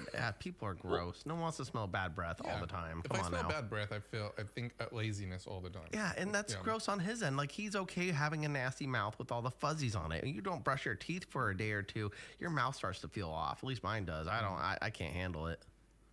No, look, yeah, this is a basic hygiene issue. Seriously, like, he wouldn't be bothered if she stopped bathing, grooming, smelling nicely. And what exactly qualifies anymore as a special occasion after you've been married for a while? I mean, Yeah, birthdays, how often is he Anniversaries, brushing his teeth? Thanksgiving. Right? Okay. I mean, what do we have for like 6 Saturday? times a year? Yeah. It's Christmas. It's time to brush your teeth. If you have any left, jeez. Sex dies slowly, says the sex expert, with the casual gross things that men do: farting, smelling, letting themselves go, building up. Gents, you're mistaken if you think that just because you're comfortable around your partner, you don't still need to impress her. It's the small things that women notice and appreciate. It's called again, this is a point of view kind of thing. Yeah, I mean, some women are going to be like, I don't need that much. Some don't care at all. Some are like, don't do it. This is not a one-size-fits-all article, I'll grant. Okay, so there are everyday micro icks that are immediate libido killers, and thousands of people wrote to her, and they came up with these as some of the main ones that dudes do that make them cringe. This is outside of you're nowhere near the bedroom, you're not having sex. Things you do that make them go, ugh. I mean, we all can relate to that. You see a woman do something when you're out, whatever, be rude to somebody, or I don't know, pick her teeth and eat it. I whatever might be your thing. Same idea. Here's some. Okay. He threw a temper tantrum. Okay, that's enough. A man throwing a temper tantrum. Well, over what? What would be acceptable? What would be an acceptable reason for a man to throw? You're right. You know what? A real man would just be quiet about it and keep it to his damn self. Or handle the business in a calm way, right? Sure, Professional way, whatever. Okay. He threw a temper tantrum over parallel parking. She says, I was mortified as he shouted out the window at someone who was taking too long. To what? To park? It doesn't matter. It doesn't matter. Oh, that's just road rage. That happens. That's a good topic, though. I'd be pissed. I mean, like, if you're trying to get a parking spot and you're like, because parallel parking, that person's in and out of the street itself. So, like, they're blocking you from, like, proceeding on to the next spot. I mean, you got to go around them and get to the next lane if it's a one-lane highway. That's a crappy situation. I could see myself losing my cool over that. See, I'm the opposite. It's a turn off to me when people are like arguing with cars all the time. Not necessarily yelling at them, but like, they're just driving like, get out of my way. They can't even hear them. Like, oh, F you. Like, kind of thing. Kyle, you do that. Yeah. Oh, I do it all the time. Yeah. Oh, I yell at cars constantly when I'm in my car. It's a little safe spot. No one else can hear me. You let it out. You don't really mean it, but yeah, it's fun to say. Yeah. Oh, I say the meanest shit ever when I'm driving. I would think that from a woman's point of view, that she'd prefer that one to. I need to know what she means by temper tantrum, because Kyle makes a good point. Are you just sitting there going, oh, for the love of God, dude, can we hurry up? That's not a temper tantrum. Now, she does say he rolls down the window and shouts at them. That might be taking a step too far, yeah, because now you're creating conflict and it's making her uncomfortable. She's wondering, are you going to get in a fight, and is she going to get picked on now? And she might even be thinking, why don't you just handle this? Go find another spot. Why are you wasting our time getting mad at this guy? Or why don't you just relax and let it happen? Who knows what she's thinking, but once you get to the, will you move your goddamn car? I'm trying to park here. That is a little, come on. Another woman said, at the age of 43, he asked me what setting the washing machine goes on. Jeez. That was a cringe. That's something that kills the libido, was asking about the laundry machine? Yeah, that's what she's saying. Just yes, him not that's knowing. exactly- Well, yeah, well, okay, that's confusing too because like, what is he washing? Like, does he have her bra and her dresses in the laundry too? Because that's got to be on a certain setting, delicate or whatever the hell it is. I don't know. I'd have to ask a question like that. If it was my own laundry, I know it'd just be normal, and I'm mixing the colors. No, it does matter. What is he asking and how did he ask, right? So we have two of these so far. We need context. What exactly is a temper tantrum over this parallel parking thing? The window rolling down does seem a bit much. What exactly is he asking? All she says is at the age of 43, he asked what setting the washing machine goes on. Well, is he helping you? Like, do you have traditional chore diversion in the house? And he's like, babe, I'll handle the towels while you go do this. And he puts all the towels in the washing machine, and he says, what setting do you like to wash the towels on? Well, there's nothing wrong with that. No. He's actually deferring to you. Yeah, normal. But if he heavy. literally says, I don't know how to turn the machine, the thing with the clothes. How do I turn it on? Maybe I mean that, but that's I don't know. Yeah, I can understand mean- that. They don't like incompetence. They don't like Right. have to come and fix the situation for you. They don't want to be Captain Save a Bro. And also, I mean, at the age of 43, yes, a man should know how to do laundry. Maybe she's even thinking, why are you asking me? Just YouTube it. Figure it out. A lot of women, what they like is a guy who figures it out. However he figures it out, it's like all this stuff you don't bring into my life that's dramatic can make them feel better. But we need more information. All right. Next one. Different woman. Things dudes do outside of the bedroom that just turn us off entirely. He wore those. This is bad. He wore those tiny ankle socks with dress shoes. Stop this. Stop it. Socks. This whole thing, the little ankle socks with the dress shoes, and the other thing that I keep hearing women tell me just personally that they don't get, but it's so popular, are all these dudes wearing no socks with like dress jeans or dress suits even, and then the really nice sandals. And I see it on TV all the time. I've always found it stupid looking, and I don't know. I mean, like, big deal. I hang out in a group of people that are going to be like-minded, so maybe it's not a big deal. But I've never heard one woman say, "Oh, that's so hot" when a guy does that. No, I thought it was law. You had to wear long socks with dress shoes. I didn't know there was any other option. Should be a law. Yeah, unless you're wearing shorts, then you're going to look like an idiot. Yeah, why are you wearing dress shoes? Good point. Oh yeah, he puts zero gas in my car despite driving it all weekend. Oh, that's just a loser move right there. Unless he genuinely forgot and then was like, "Oh, hey, my bad. Here's some gas money." That could happen, especially after a long drive. I've been there, but at least you make up for it.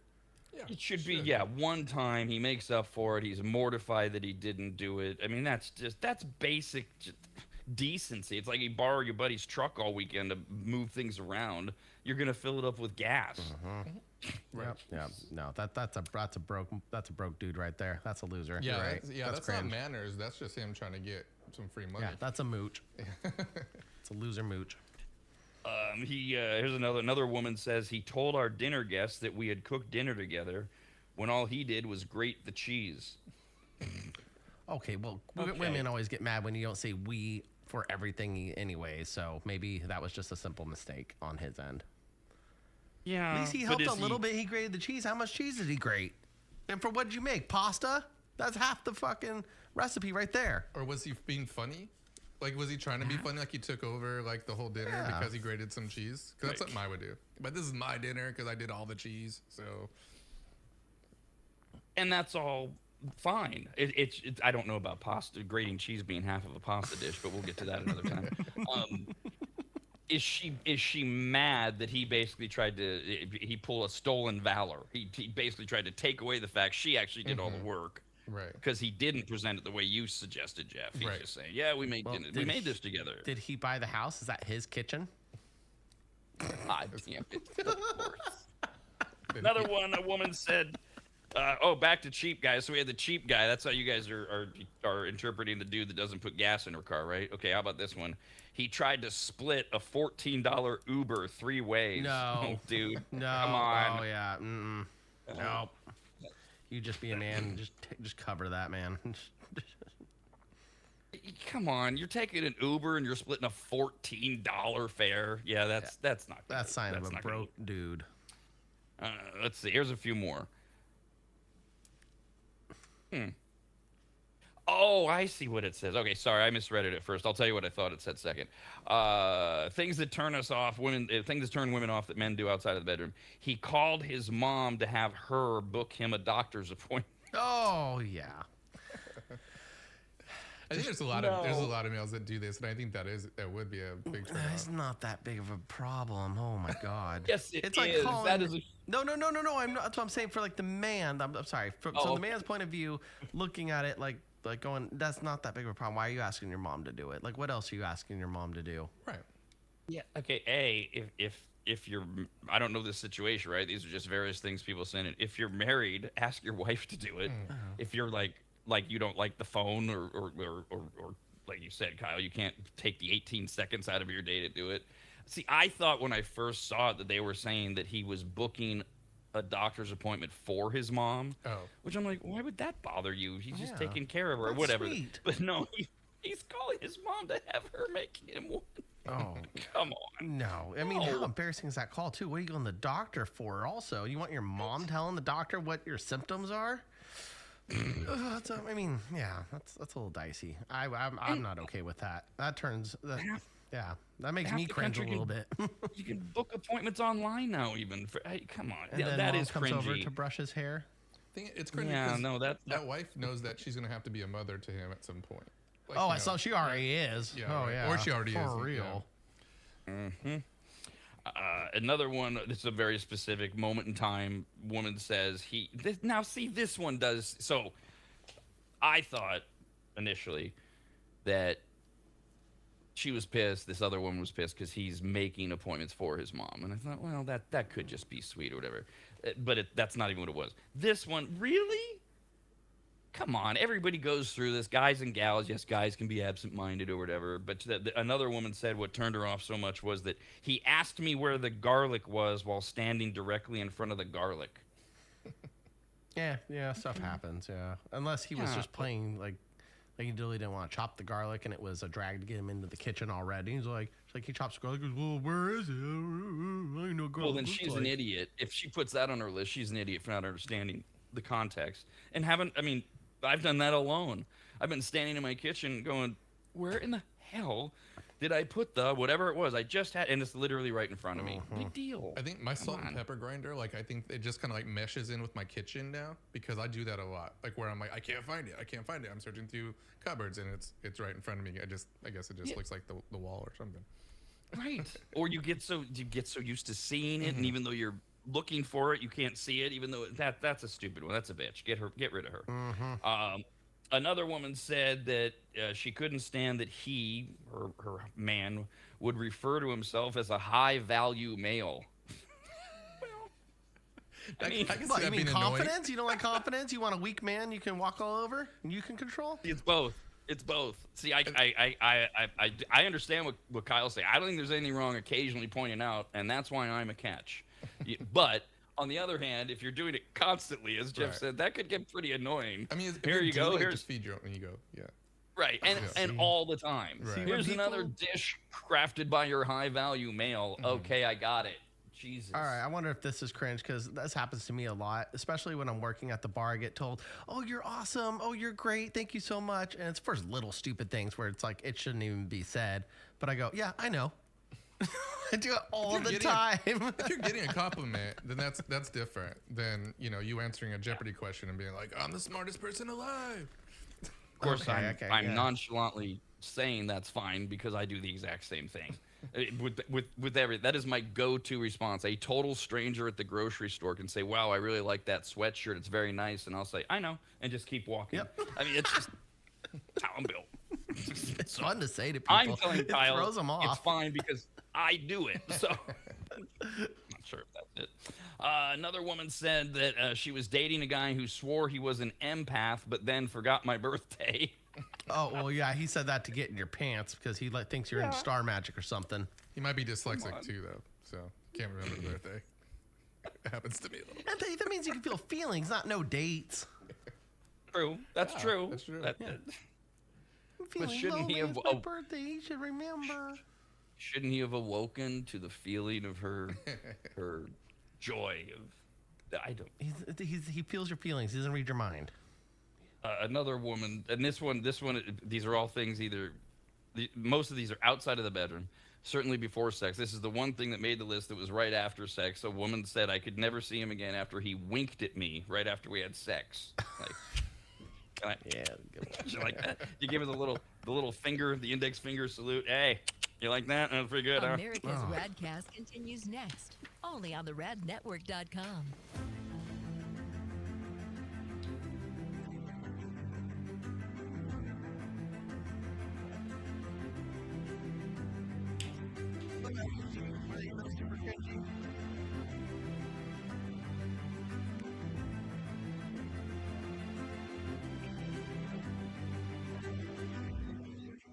Longtime advertiser Sue Berry, that's Berry with an A, is more important now than ever. Sue and her team have been serving Northern Nevada and the outlying areas for 30 years, and her experience in both commercial and residential lending is vital, as every day we're bombarded with news of interest rates, the market, the economy, and a bunch of other stuff that Sue can actually make sense of while everyone else's eyes glaze over. Now remember, it's Sue Berry with an A, B-A-R-R-Y, SueBerry.com. Most people think berry is spelled like a fruit or Halle Berry, but no, it's Sue Berry with an A, like soul singer Barry White's first name.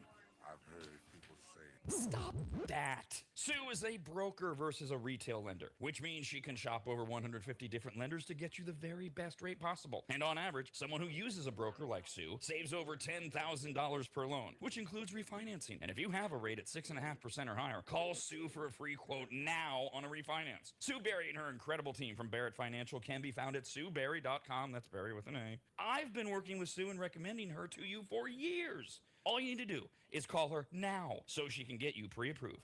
Just call your residential and commercial lending expert, Sue Berry, at 775-843-9983. Oh, Rob, stop. You're going too fast. What was the number again? 775-843-9983. Or just head to SueBerry.com. The number's right there. Berry is B-A-R-R-Y. Sue Berry with an A.com. That's Sue Berry, B-A-R-R-Y.com. SueBerry.com. Disclaimer, Sue Berry, NMLS number 366040. Barrett Financial Group, LLC, NMLS number 181106, Nevada 5091, Equal Housing Opportunity.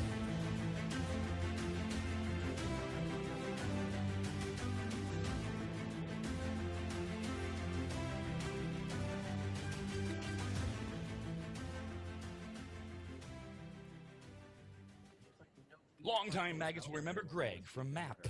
M-A-P, as in Maximum Athletic Performance, which guides you to better output through better ingredients, also known as nutrition. Greg has been on the RAD show many times and will be again, as he simplifies nutrition and helps us all understand what actually works when it comes to fueling our body, almost all of which can be found at mapnutrition.com. Every product is formulated with clinical and backed by science and purpose, and mapnutrition.com has something for every fitness level, even those of us who barely have a fitness level. With nearly 20 years as a nutritionist and a specialization in sports nutrition, Greg works with athletes and everyday individuals to optimize performance, energy, and overall health through smarter fueling strategies, all of which starts at mapnutrition.com. At the very least, we should all be taking daily multivitamins, and Greg has his formulated for exactly what a man or woman's body needs. Protein is in, but maybe instead of getting yours from mac and cheese with extra protein, you get it from mapnutrition.com. And of course, all things workout, training, and exercise are available as well. From pre-workout to creatine and other muscle builders to recovery supplements and more, all at mapnutrition.com. From morning breakfast essentials to post-workout recovery and everything in between, mapnutrition.com's full range of supplements, proteins, and wellness products are built to power your journey from start to finish. Check out all the products and find what's right for you and order it shipped to you all at mapnutrition.com. That's mapnutrition.com.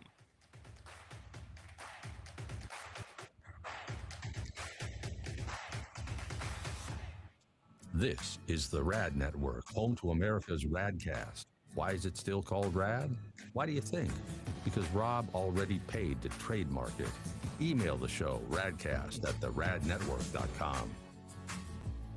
All right, as long as we're talking about men being giant screw-ups, we did the article of the things men do outside of the bedroom that turn women off. We'll do an update here on the maxing crowd. You know, the looks maxing crowd, where everything you do is to look better, and you're not necessarily doing it to attract women. You're doing it to look like a man's man because you want other men to look at you and go, "That guy, That's dumb. he's tough. Yeah. He's a looks maxer. He hits himself in the face with a hammer. He got that chiseled jawline." No, you're an or idiot. We talked last week about ball maxing, where you're literally injecting saline right into your own nutsack, which is not at all safe.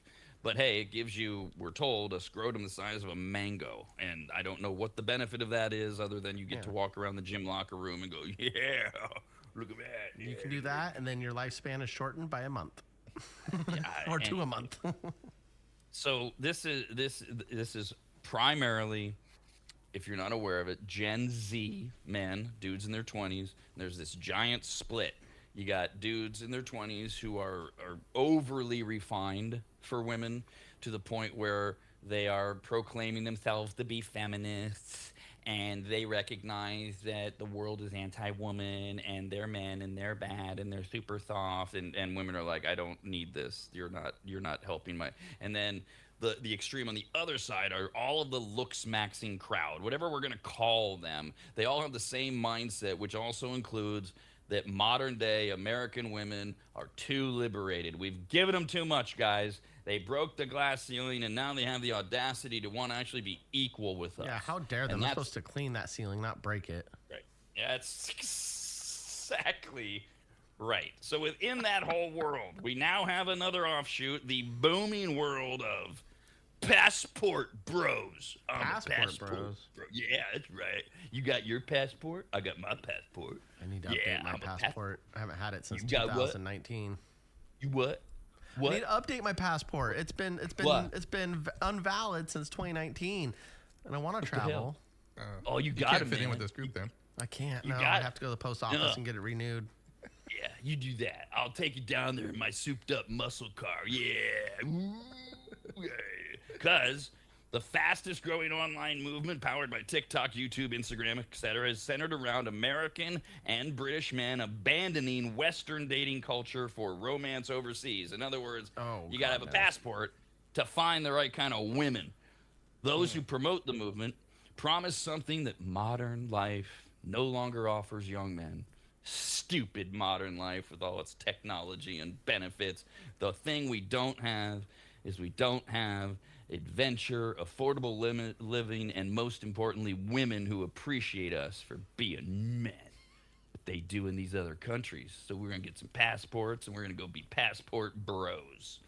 The movement was born out of deep and growing frustrations with modern dating norms, shifting gender roles, and the widening political gap between young men and women in America. Now, if you're a looks bro, a passport bro, a looks maxer, all that, you're hyper Trump, far right wing. Most Gen Z women are left of center, if not far left wing. So there's the political divide that's coming in a little bit. Young women outperform men academically, higher college enrollment, higher graduation rates. They're earning more at entry-level jobs. Federal government data shows that analysis by Pew Research Center shows that young men increasingly report depression, social isolation, and a grinding inability to get a job, let alone a girlfriend. Whoa. All of the things are related. That's not concerning Right, yeah. whatsoever. Jesus. I mean, I think that's. I felt like that was the struggle when I was young too. It's like you have to get the job. You have to have some kind of. That's called being a man. Yeah, you have to have some kind of foundation. You got to be. you Yeah, know. the men suffer in this world. That's what we get. We get to suffer and overcome it and be protective and strong. And that's what women should be attracted to. If you're going to be this weak little pussy little bitch and you're going to be a little passport bro and have to go to other countries to find other women, like, I'm sorry, like, you get what you get. So they go to these other countries and they're saying like, I can't get a job. I don't drive. I don't have my license. No, they get a passport. They have money to travel at least. They're accepted in these other countries because the women there don't demand that the men are doing the things that women in America demand men do, like get out of the house before you're 30, Again, and this is a primarily Gen Z and a little bit millennial thing, because you've got all these women who are graduating and they're getting jobs and they're intelligent and they're educated and they're meeting guys who are doing none of these things. And so yes, that was always the quote struggle for men, was go out, get a job, grow up. But they're not doing that. They're like, why should I? I'll do things on my own timeline. I got a looks max, and you should appreciate me for just being a man. Yeah, and that mindset doesn't deserve a good girlfriend. No. And they're not getting them? Good. So, they shouldn't get them. Fine, go to other countries. Have fun. Find somebody. Okay, you can't relate to somebody here in the United States, and women are too difficult here. How hard is it going to be when you go over there and you can't even speak the right language to your girlfriend? That's okay. They'll figure it out. They'll as long as she submits to them. Right? That's the whole idea here. A 2026 survey this year across 30 countries, this is not an American thing, kids, found that 61% of Gen Z men believe that women's rights have gone far enough. That's it. Okay? Whoa. You got everything you need. You don't get anything more, ladies. We've gone far enough. Jesus Christ. So...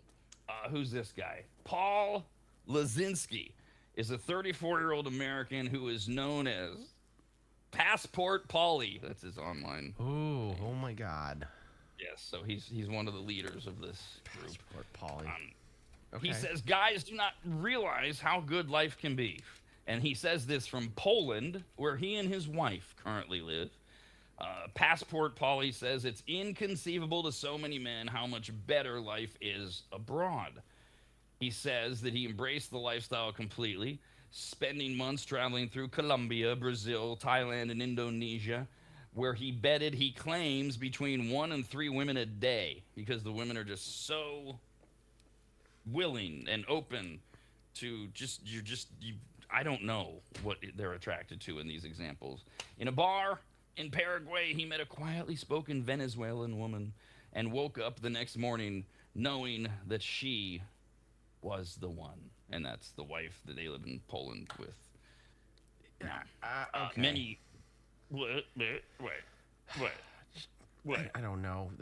The traveling costs a lot. I don't see how this guy matches up well with the personality that we're talking about. Like, if he doesn't have a job and he's not going out there and like providing, how is he out there traveling and sleeping with all these women in other countries without some sort of funds? I don't think he's saying he's broke.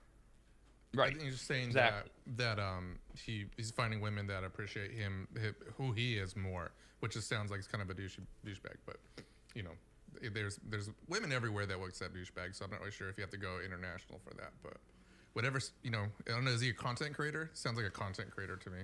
Someone that's going in. They're all primarily digital nomads, so they work remotely for the U.S. for U.S. firms while they're in all of these other countries because they can. So they still have their job, they're still collecting their money, but they don't have to deal with American women who are too challenging for them. Basically, I mean, that's how I'm hearing it. I think I'm looking at this. I'm inserting a little bit of opinion there, obviously, but that's what I'm hearing. Is that these women, it's not enough that I do make money, Kyle person talking right now, but also they want more, and I don't want to give it to them because I shouldn't have to because I'm the man. Okay, I'm gonna make some quick judgments. I Facebooked him really quick. I know you guys can't see it right now, but Facebook this loser. He's a bigger, uglier version of me. Like he's a little husky. He looks like he doesn't put a lot of effort into himself at all, which is kind of concerning, and that's probably why you can't find women, because he's kind of an ugly fat dude. They like that in Poland, I guess. I guess so. Well, he got it in Venezuela. No, it's a Venezuelan girl. He's hard on the eyes. Oh God, that's way worse. Okay.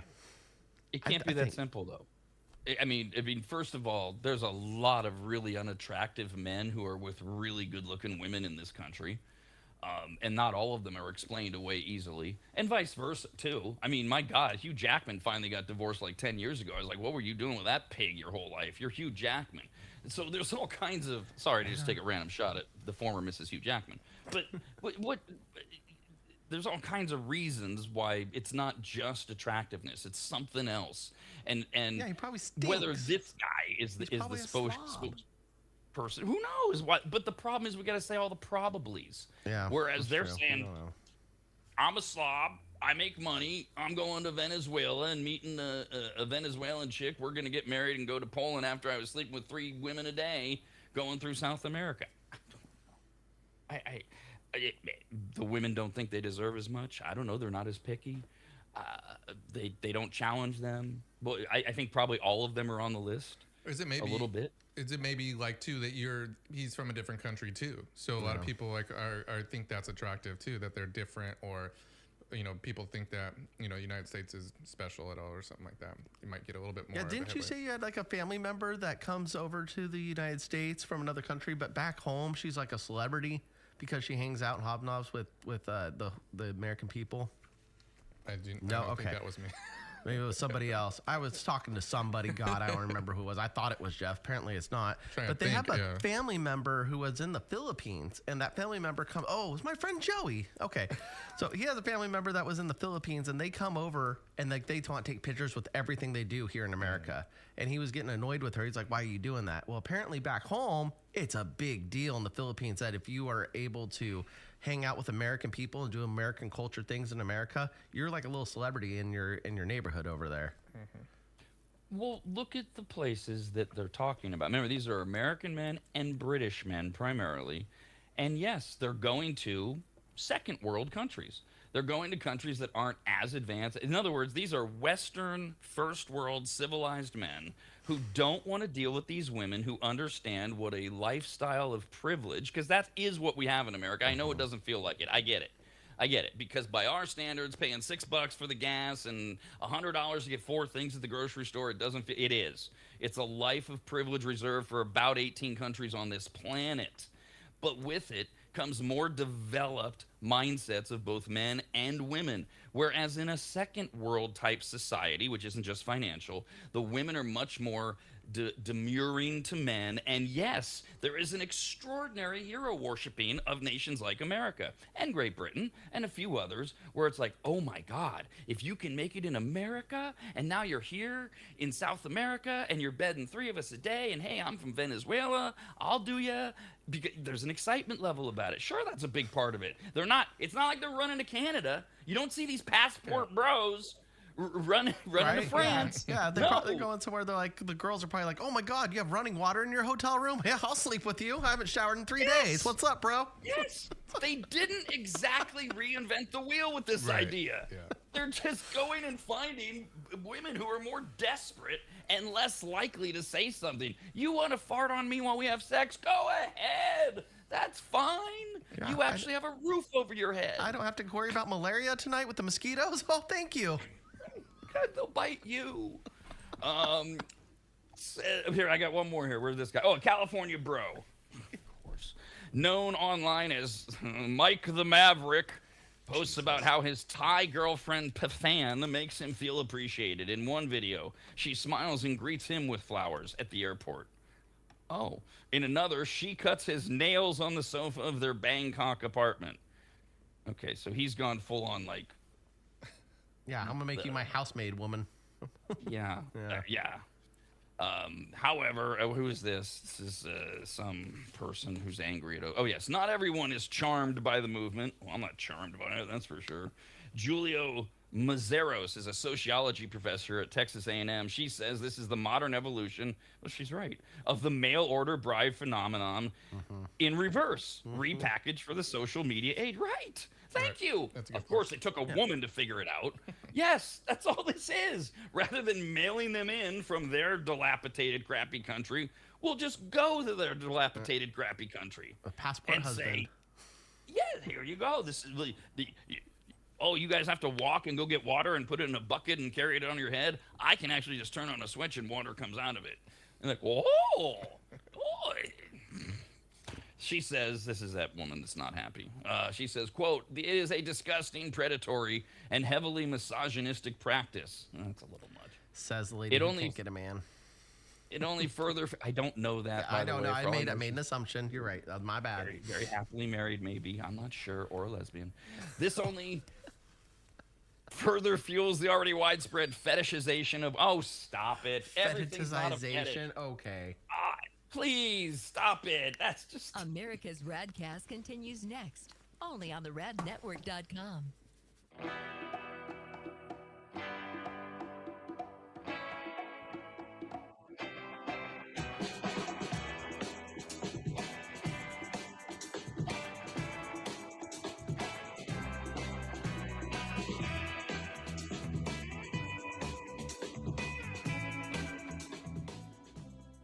If you've never heard of microseal, let me tell you what it isn't. It is not a really small marine mammal. Get it? A microseal. Oh, fine. Just ask AI.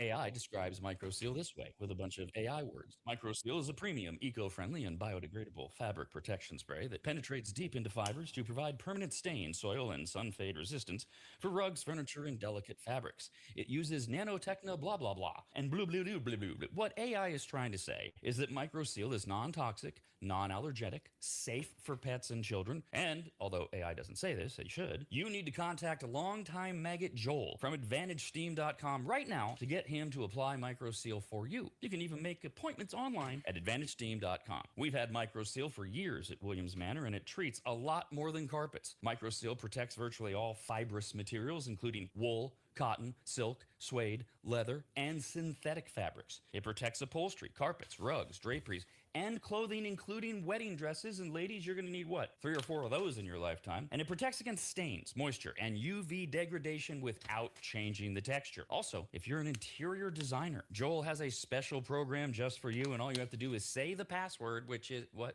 But there's no password, I guess. Never mind. Whoever you are, contact Joel at AdvantageSteam.com. And if you're an interior designer, tell him, I guess. I don't know. That's AdvantageSteam.com, where you'll learn more about microseal and everything else that Joel offers. At AdvantageSteam.com, that's AdvantageSteam.com, AdvantageSteam.com.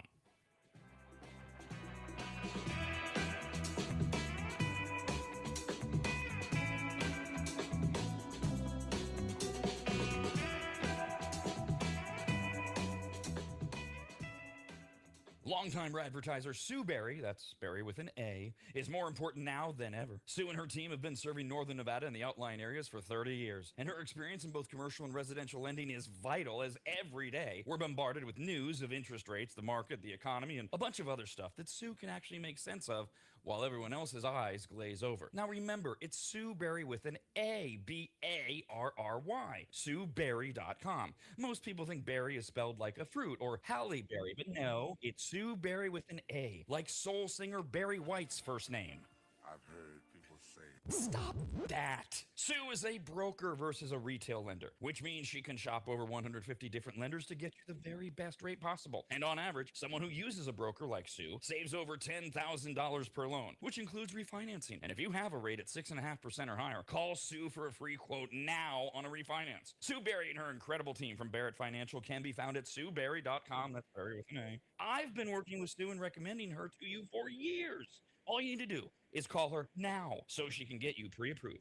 Just call your residential and commercial lending expert, Sue Berry, at 775-843-9983. Oh, Rob, stop. You're going too fast. What was the number again? 775-843-9983. Or just head to SueBerry.com. The number's right there. Berry is B-A-R-R-Y. Sue Berry with an A.com. That's Sue Berry, B-A-R-R-Y.com. SueBerry.com. Disclaimer, Sue Berry, NMLS number 366040. Barrett Financial LLC, NMLS number 181106. Nevada 5091. Equal housing opportunity.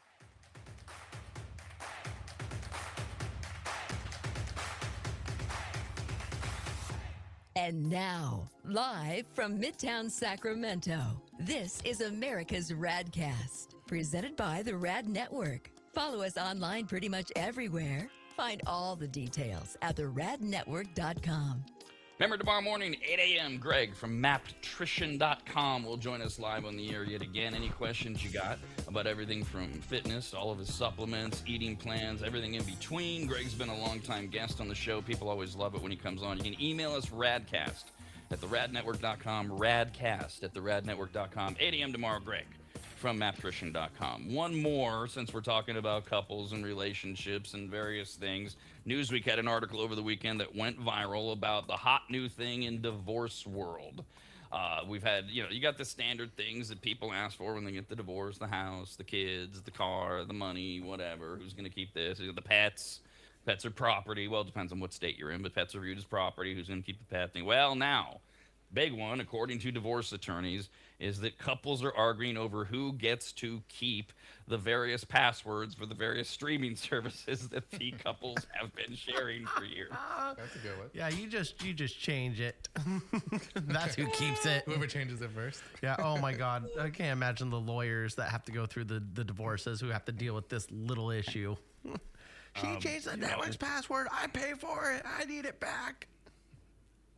Having been through this process and lots of friends who have, I mean, think about it. These streaming services, they add up. And if you've got 5 of them or all 10 of the big ones, you're talking about hundreds of dollars a month. And sure, they come along and they go, they're splitting it up between, then they are, so they don't just argue over the fact of splitting, but also who gets what. Which well, I use Paramount more than you use Netflix, more than I use. I don't care about Peacock. That's free. Oh my God! Right? Can you imagine? Yeah.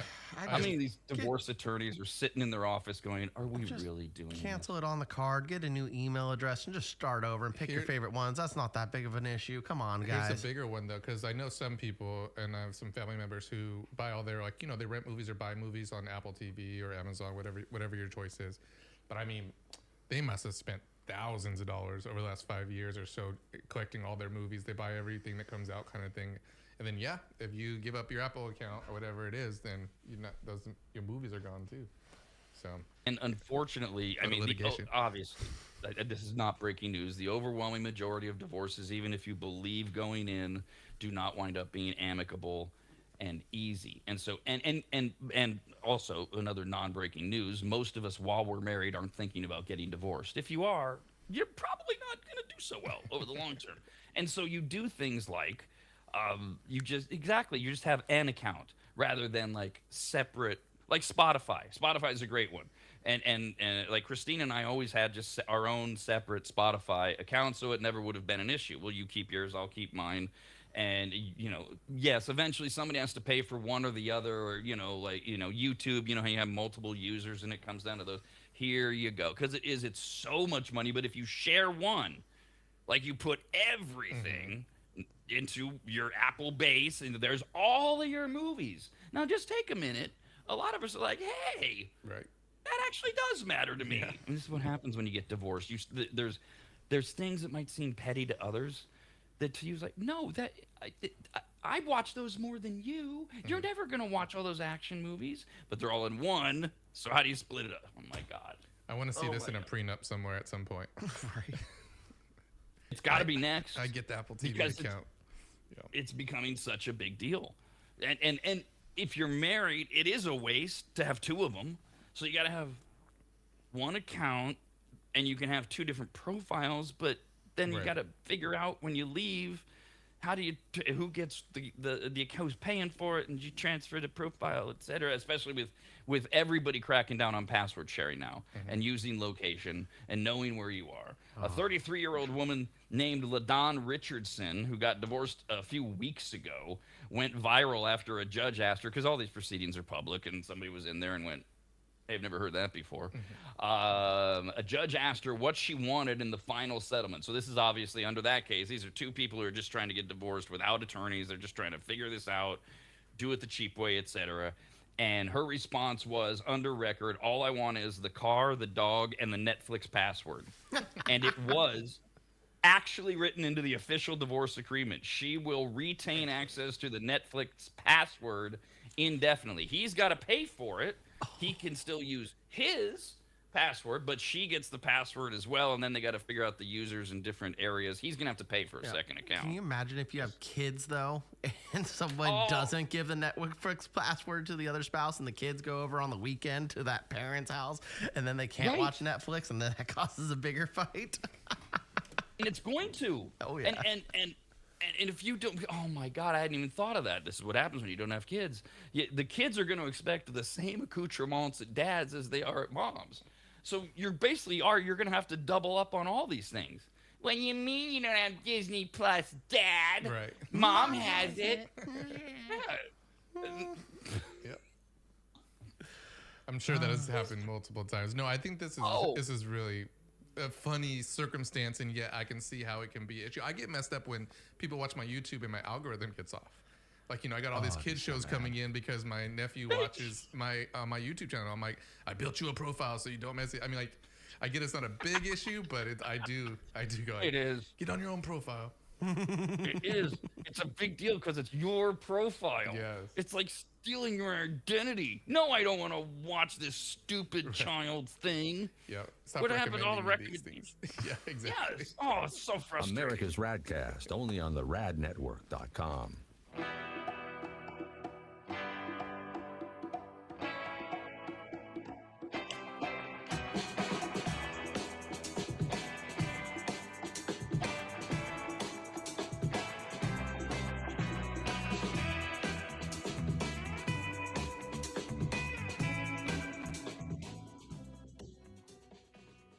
The first time Corey walked into my home, I came around the corner, extended my right hand to shake it, and said to him, "Wow, you're big." And that would be Corey from quickdumpsters.com. Quick is spelled wrong intentionally. Quick, Q-U-I-K dumpsters.com. That's quickdumpsters.com. Corey's yet another maggot launching his own locally owned and operated business, and boy, did I need him, and really we all do.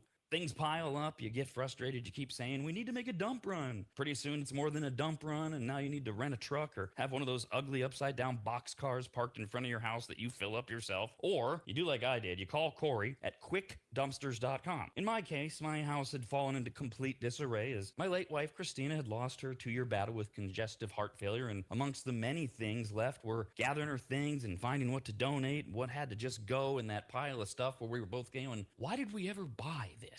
And it all could have been so overwhelming had Corey not just walked in, taken charge, and removed dozens of boxes of total junk, unusable dog kennels, desks that were falling apart, a worthless old smoker that couldn't be fixed, bag after bag of crap, and I can't remember what else. He was quick, spelled wrong, Q-U-I-K, quiet and clean. Well, he wasn't clean. I mean, he was. But I'm not commenting on his hygiene. I meant that his work was clean. He swept everything when he was done, and the house looked like he'd never even been there. Corey's the real deal, and I couldn't be more proud and happy to call him a brand new advertiser. His story's incredible, his dedication unmatched, and his motivation to succeed larger than he is, and that's saying something. Quotes are free. You don't even have to have them over to your house. Just send him some pics or videos, and you'll get your price, schedule your day and time, and watch someone else get that junk out of your house. Go to quickdumpsters.com. Quick, Q-U-I-K, dumpsters.com. Quick, Q-U-I-K, dumpsters.com.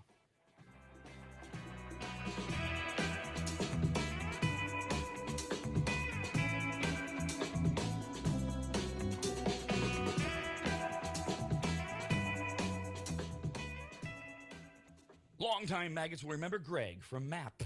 M-A-P, as in Maximum Athletic Performance, which guides you to better output through better ingredients, also known as nutrition. Greg has been on the RAD Show many times and will be again, as he simplifies nutrition and helps us all understand what actually works when it comes to fueling our bodies, almost all of which can be found at maptrition.com. Every product is formulated with clinical precision and backed by science and purpose, and maptrition.com has something for every fitness level, even those of us who barely have a fitness level. With nearly 20 years as a nutritionist and a specialization in sports nutrition, Greg works with athletes and everyday individuals to optimize performance, energy, and overall health through smarter fueling strategies, all of which starts at maptrition.com. At the very least, we should all be taking daily multivitamins, and Greg has his formulated for exactly what a man or woman's body needs. Protein is in, but maybe instead of getting yours from mac and cheese with extra protein, you get it from maptrition.com. And of course, all things workout, training, and exercise are available as well. From pre-workout to creatine and other muscle builders to recovery supplements and more, all at maptrition.com. From morning breakfast essentials to post-workout recovery and everything in between, maptrition.com's full range of supplements, proteins, and wellness products are built to power your journey from start to finish. Check out all the products and find what's right for you and order it shipped to you, all at maptrition.com. That's maptrition.com.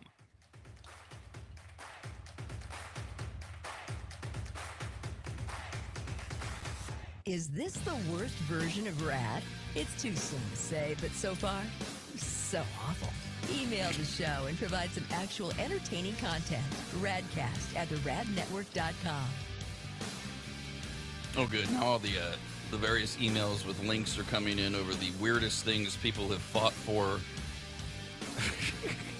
in the divorce. Oh yeah, well that could be interesting. All right, we'll work on that for later on. What the hell are asparagus tongs? Really? What? All right, I'll look that over and try to break it down for us. Speaking of asparagus, let's do food news. Food brings the people together, both in good times and in bad weather. Sharing a meal, sharing a laugh, raise a glass. It's a simple pleasure we all have. Food, oh glorious food, it nourishes my soul and mood. We're now serving food news. Food news is news about food. This is the shortest piece of food news ever. There is no follow-up to this. I have no answers to any questions, Kyle. I just have the product is out. It's Hormel has a new food product for summer. It's exactly what it sounds like. The Spam Dog. Okay. Oh, I'd be all for this. That's not a bad idea at all. Hot dog made out of spam. All Sounds spam. great. There you go. Yep. All right. You eat that There with it your eggs, wiener and eggs. That's it.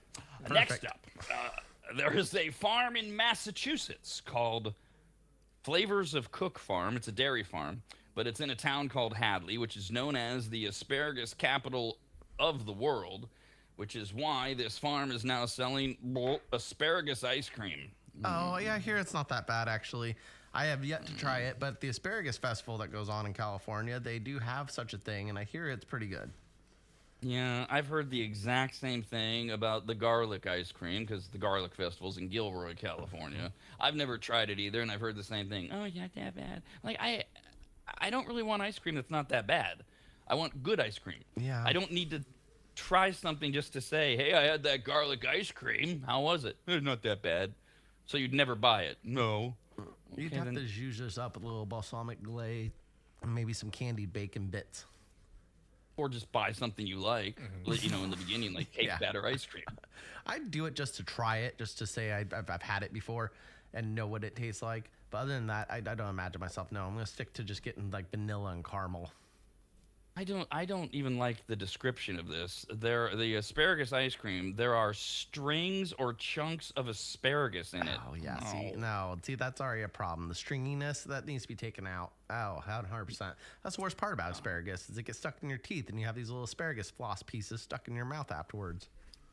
It says that you get the sweet with the almond. There's like a pistachio flavor ice cream element to it, and then the asparagus hits you on the backside. Oh, goody. Oh.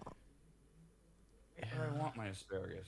No. I just want to keep the asparagus grilled next to the steak and potatoes. That's where it belongs, not in ice cream. Really? All right, you guys know what Gushers are, right? Oh, I love fruit Gushers. Oh, these are amazing. Oh, yes, they're fantastic. I love them. The chewy fruit snacks and with the signature liquid center. They're so good. Where are we going with this? You got me all really excited. What's up? I know. Settle down. You have a favorite flavor? The fruit punch. The blue ones. Oh, see, Kyle, you know, we really, if things don't work out for us over the course of the next many years, maybe we should just become like a cohabitating non-sexual gay couple, because we could really get along so well. Because you like orange flavored sodas and Gatorades and stuff, and that's the thing I don't like in the multi-pack. You like fruit punch, Gushers. I like strawberry, so you can just separate them out. See, it could work so well. We can't wear the same clothes because you're a giant and I'm not. Yeah, so we have we'll similar have to work on tastes. Yeah. Just We keep do. the password separated. You don't want to have a fight at the end of all this. That's right. For the first time ever, Gushers is entering the candy aisle with 2 all-new products. So instead of you're over there in the packaged aisle, right, you buy the box with all the pouches in it, you're in the candy aisle. 2 all-new Gushers varieties don't come in the boxes of tiny fruit snack pouches we've come to know and love. These brand-new products come in bags, and you'll find them in the candy aisle, and it's more like Skittles. You just reach in and grab a handful of them. Bags of perfect. Gushers Super Sour include 3 tart mashups. Blueberry grape. That doesn't sound good. No. It sounds great without the blueberry. And it's super sour. Okay, interesting. Where are we going, Gushers? I'm not liking this. No, I don't. I'm not getting intrigued right off the bat. I like the size. Not liking that first flavor. Okay. How about mixed berry? No. Mixed berry Okay. stuff's not my favorite either. How about raspberry lemonade? Yeah, that one would probably be the only good one to go after. How sour And are we it's- talking, though? I mean, is this like Moorhead sour? I mean, they say super sour. I don't know. Inside each Gushers sweet and fiery bag are 2 fruity flavors with heat. There's hot mango and spicy watermelon. Okay, I might try these. Like the chamoy and the tajin is pretty popular in the Mexican candies. I see what I think they're trying to go on an angle on that. I would try those ones over the super sour ones. I'd probably go for those ones first. I had a bag of hot Skittles. Delicious, by the way. A little on the hot side, a little too warm for my comfort for candy, but they were really good taste-wise. They were great. Just they warm your mouth up a little too much. I imagine this would be very similar. Did they keep the same basic Skittle flavors and just make them hot? They were chewy. They're chewy Skittles, like the Skittles gummies. And then they had a little bit of tahini and heat to them. But yeah, the Skittles flavor, so like lemon tastes like lemon, grape tastes like grape. Okay. And it did have a Skittles profile flavor to that. Yes, it was good. Because I'm not a big fan of hot mango or spicy watermelon. Certainly not spicy watermelon. Oh, I get the hot mango. So at the store, I'll get the dried mango with the tahini on them. Oh, I love those, the spicy mangoes. So fruit Gushers, yeah. I'd try the sweet and fiery. Well, do you know if they're doing regular Gushers in the big bags, or are they just doing super sour and the sweet and fiery?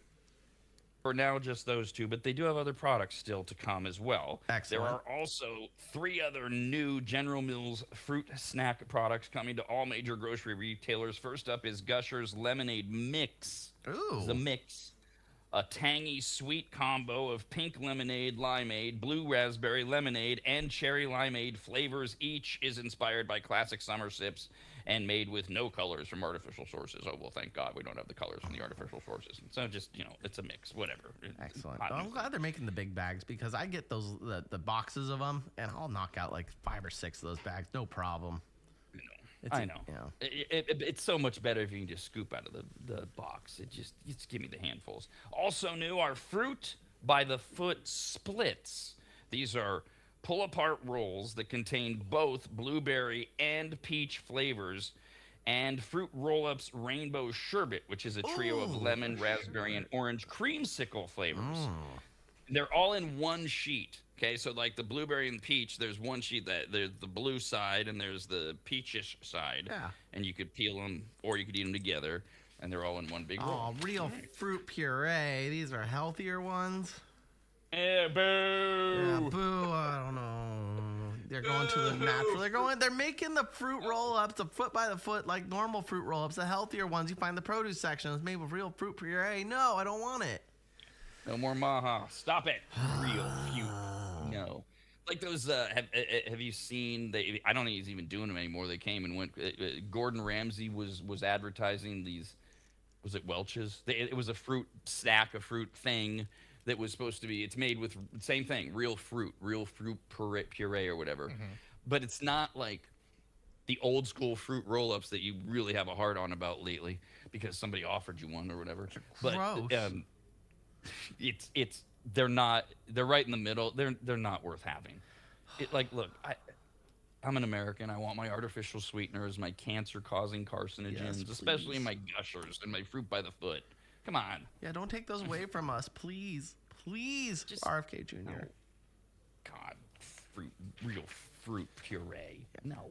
All right, Costco. Now, boy, Costco and Sam's are just popping out these bakery items left and right. Next up, they twice baked pistachio filled croissants are now available. Oh, now we're talking. Oh.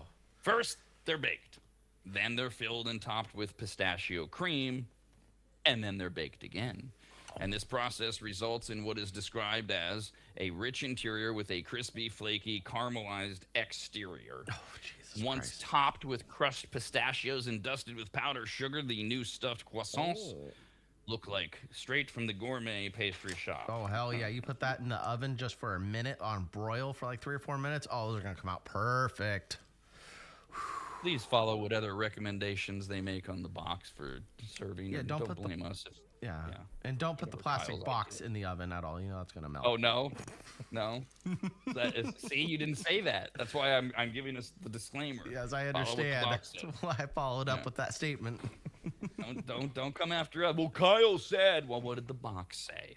And well, neither Kyle nor the box said anything about don't put the whole plastic container in the oven. So I just did it. So I want $1 billion. Please. I should just wear a shirt that says anything I say I'm not liable for. By the way, like usual, all these warehouse stores, you get 6 croissants for just $9.99. Okay. Yep, I want them. I want them for breakfast for sure. Next time I go to Costco and I see these, I'm probably going to grab them. Speaking of, I need some crab legs, but it's not crab season. That is so Costco, because you come up with the most random combinations of things you can only buy at one of these warehouse stores. It's like, okay, I need pistachio croissants. Oh yeah, crab legs. Perfect. And a big box for toilet paper and paper towels. 5-gallon drum tub of soy sauce. I mean, it's like... Love my Costco. Oh, good. How many? What is it next weekend? Is it? It's this weekend, right? The damn Star Wars thing comes out. That's this weekend. Oh, I thought Memorial Day was this weekend. Star Wars, I don't remember. I can Google both for you can really be quick. true. Star it could be Wars Memorial Day weekend, and the movie could come out on Friday. Both could happen. Movie, and it comes out May 22nd. So that's like what? 4 days. Yep, you're right. Friday. There we go. To celebrate, and it's Memorial Day weekend. See, both are happening at the same time. To celebrate the premiere of Star Wars The Mandalorian and Grogu, Coca-Cola and AMC theaters are giving fans 4 new beverages to enjoy while watching the movie. So you can only get them there. You got to go to AMC. Oh. Yes. Sorry. Okay, you have to go to one of the 400 AMC places. All right, what did you do, Coke? We got first the Mandalorian Beskar Brew, which features the creamy vanilla taste of Barks root beer with the addition of juicy grape. Oh, no. No, those don't mix. Vanilla and grape. No, caca. Really? That doesn't even sound okay. Root beer with juicy grape. See, that's interesting. Those are 2 flavors I really like, but man, together? Yeah, I don't know. It's not even mashing up well in my mouth. I'm thinking grape soda with vanilla and root beer. Like, oh, that's a stretch. It really comes down to, do I have enough energy to go buy a root beer and a grape soda that's good and mix them together? I probably don't, but if I think of it, I'll do. I don't know. Then there's also... No, you're just shooting us a no on that. I'd have to try it because I'm going to be really shocked if I like it. Because that's the thing about these flavor mashups. Like, they sound gross, and then you try it, and you're like, oh, damn, that works. See, and that's the problem. I'm not going to some damn AMC theater buying tickets for the Star Wars movie just so I can try this. I'm going to have to try it at home, see if it's any good. All right. Meanwhile, there's also Grogu Galactic Green Lemonade, which combines tangy lime and sweet pineapple for a festive galactic green beverage which resembles Baby Yoda. See the color. Yep. All right. They are available now through June 2nd at AMC places. That one at least sounds better than grape and root beer. What was the second one? You said lime and pineapple. You're probably not a pineapple fan. I love pineapple. And lime, yeah, it'll probably work well for me. Also, Welch's has a new limited edition non-alcoholic flavored juice cocktail. Ooh. These are ready-to-serve options that are, of course, celebrating America's 250th anniversary. I think they found a way around that official seal. What did you say, Jeff? It cost us, what, $30 to buy the seal, the 250? No, it was like a 3% of the product, or like it maxed out at a certain number. But I think, I was saying like $3 to $7 depending on what your products are. And so then you get the official 250 seal, right? America's. Okay. Yep. So Welch's their bottles are all about celebrating the USA, and they have the dates on them, but they don't have the 250. I think Welch's figured out we don't actually need your stupid patch. Right. Yeah. We can just put dates on our bottle and make them red, white, and blue. So they have these new carbonated beverages that are flavored. There's sparkling strawberry. Yep. There's sparkling white grape, and there's blueberry flavored carbonated beverages, all rolling out. And they roll out, as I understand it, as a 3-pack. You get one of each. Yeah, these are like and they're available. Costco, Walmart, and other major retailers throughout the summer. I do All like right, these. that's I a love try. these things, man. Oh, I can't wait You've to try had that 'em? white grape. I've had Welch's regular grape, sparkling grape juice, and I think they make an apple cider around Thanksgiving time as well.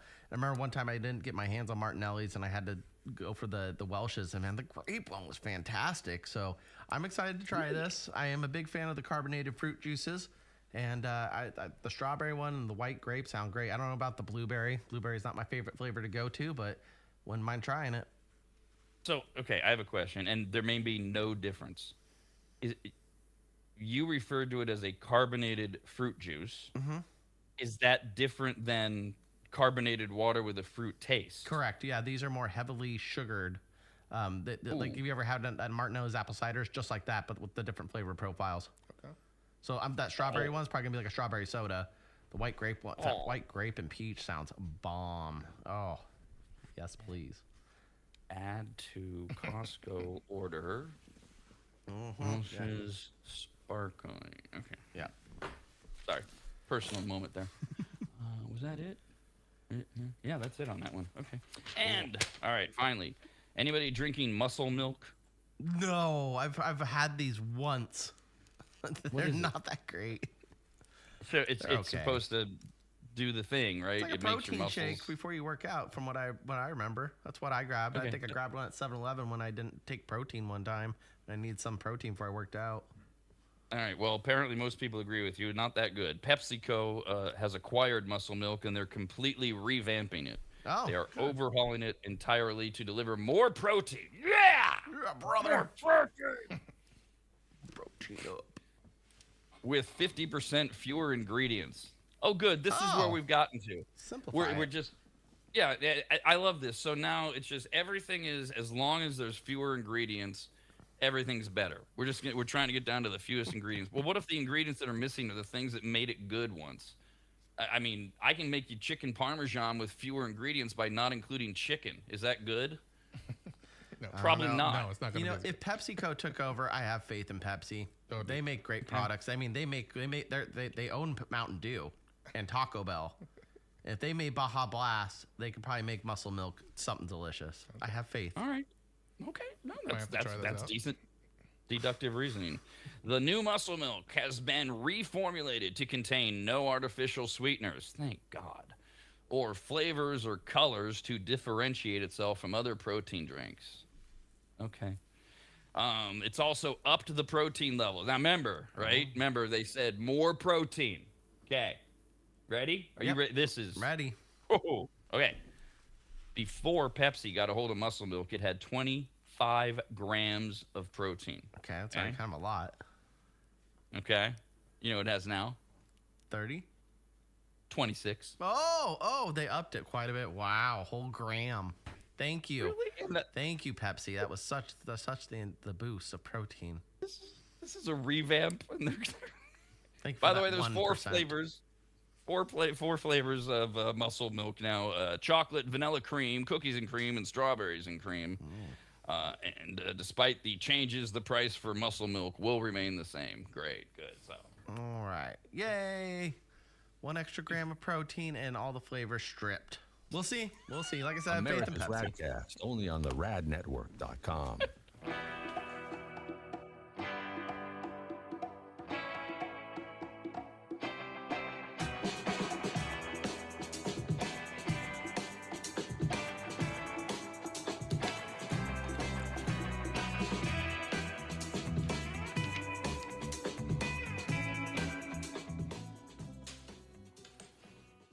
The first time Corey walked into my home, I came around the corner, extended my right hand to shake it, and said to him, "Wow, you're big." And that would be Corey from quickdumpsters.com. Quick is spelled wrong intentionally. Quick, Q-U-I-K dumpsters.com. That's quickdumpsters.com. Corey's yet another maggot launching his own locally owned and operated business, and boy, did I need him, and really we all do. Things pile up, you get frustrated, you keep saying, we need to make a dump run. Pretty soon it's more than a dump run, and now you need to rent a truck or have one of those ugly upside-down box cars parked in front of your house that you fill up yourself. Or you do like I did, you call Corey at quickdumpsters.com. In my case, my house had fallen into complete disarray as my late wife Christina had lost her 2-year battle with congestive heart failure, and amongst the many things left were gathering her things and finding what to donate, what had to just go in that pile of stuff where we were both going, why did we ever buy this? And it all could have been so overwhelming had Corey not just walked in, taken charge, and removed dozens of boxes of total junk, unusable dog kennels, desks that were falling apart, a worthless old smoker that couldn't be fixed, bag after bag of crap, and I can't remember what else. He was quick, spelled wrong, Q-U-I-K, quiet and clean. Well, he wasn't clean. I mean, he was. But I'm not commenting on his hygiene. I meant that his work was clean. He swept everything when he was done, and the house looked like he'd never even been there. Corey's the real deal, and I couldn't be more proud and happy to call him a brand new advertiser. His story's incredible, his dedication unmatched, and his motivation to succeed larger than he is, and that's saying something. Quotes are free. You don't even have to have them over to your house. Just send him some pics or videos, and you'll get your price, schedule your day and time, and watch someone else get that junk out of your house. Go to quickdumpsters.com. Quick, Q-U-I-K, dumpsters.com. Quick, Q-U-I-K, dumpsters.com.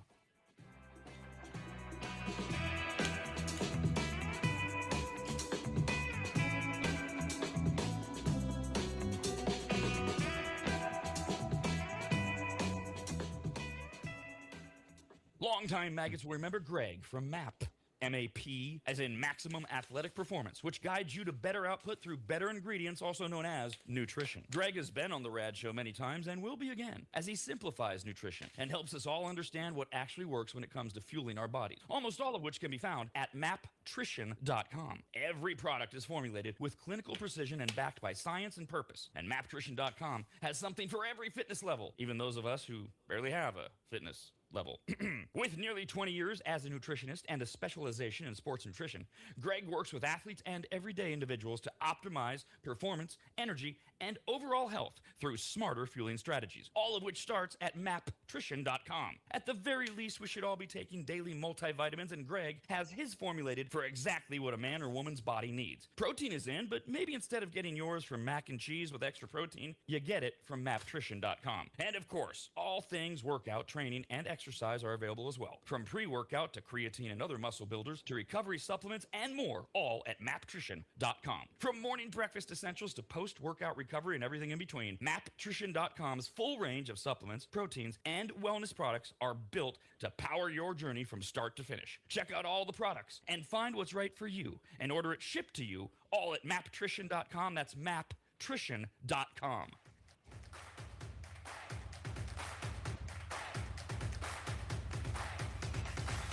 Is this the worst version of RAD? It's too soon to say, but so far, he's so awful. Email the show and provide some actual entertaining content. RADcast at theradnetwork.com. All right, tomorrow morning, we already know we're going to hopefully go over the stranger things that people are fighting over for in divorces. The thing that went viral over the weekend, there was a report, was passwords for streaming services are the hot new thing. But divorce attorneys have their annual list out of as of 2025. So we'll go over the weird things people fight over. The where to store foods thing. We talked about this a little bit last week. What do you store in the fridge? What do you store in the fridge after you open it? What is it okay to leave out? And why is it that on 3 different lists, the same item is mentioned on both of them? That makes no sense. One list says, oh yeah, you got to refrigerate that. The other list says same thing. No, leave that out. And they're all supposed to be expert lists. Okay, great. So nobody knows. We're just making this stuff up as we go. Fun. Where are we here? Jeff, are you a roller coaster guy? I am. Yep. Love roller coasters. You like to ride? Yeah. Are you like how do you travel to ride roller coasters? Kinda. I mean, like if I go to Disneyland. Really? Well, I mean, like if I go to Disneyland, I'm only going for the roller coasters type of thing. Like I want to get I won't agree to go if I didn't get to ride them. So, yes. Okay, got it. Next level. Would you, if because this happened a couple years ago, the world's biggest whatever goddamn roller coaster comes out at a new amusement park in Indiana, are you going there just for that? No, definitely not. Okay. Yeah. Kyle? Yeah, I would like roller coasters a little more if I didn't get so motion sick. So I got to make sure I get my Dramamine on before I ride them because I love them to death.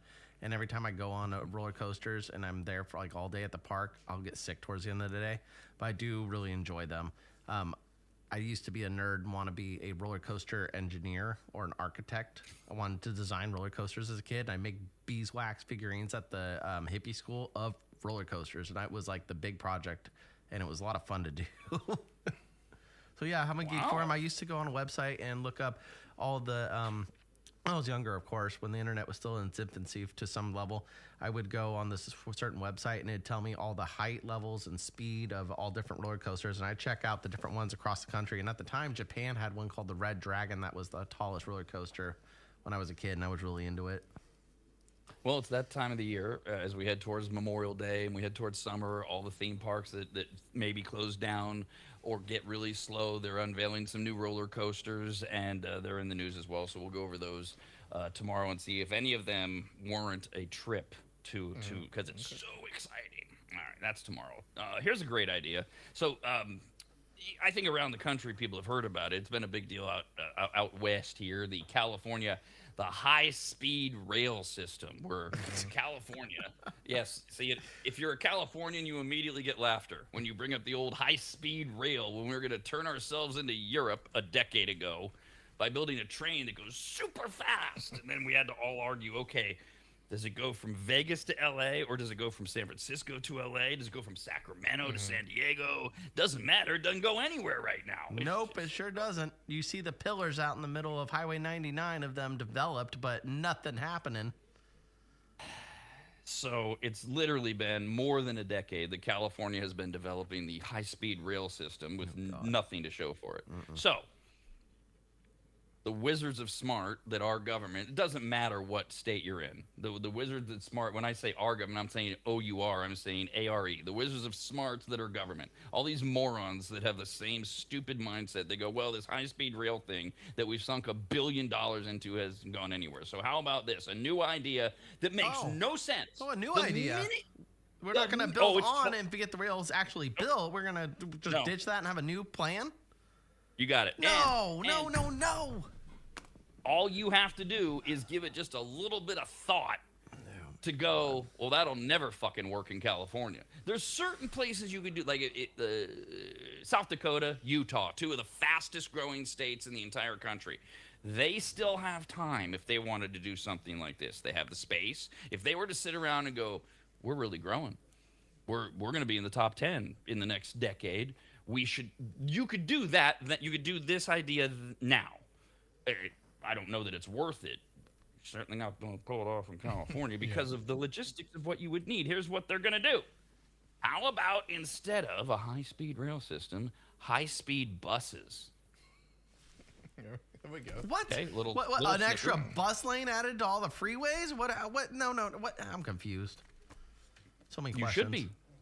Because they don't answer those questions, and that's why I mean common sense is all it takes. That's exactly right. What are they going to do to accommodate these buses that are going to be built to travel at twice the rate of the rest of us on a safe way, on a safe highway? Where are they going to put them? California already has all your HOV, or we call them carpool lanes.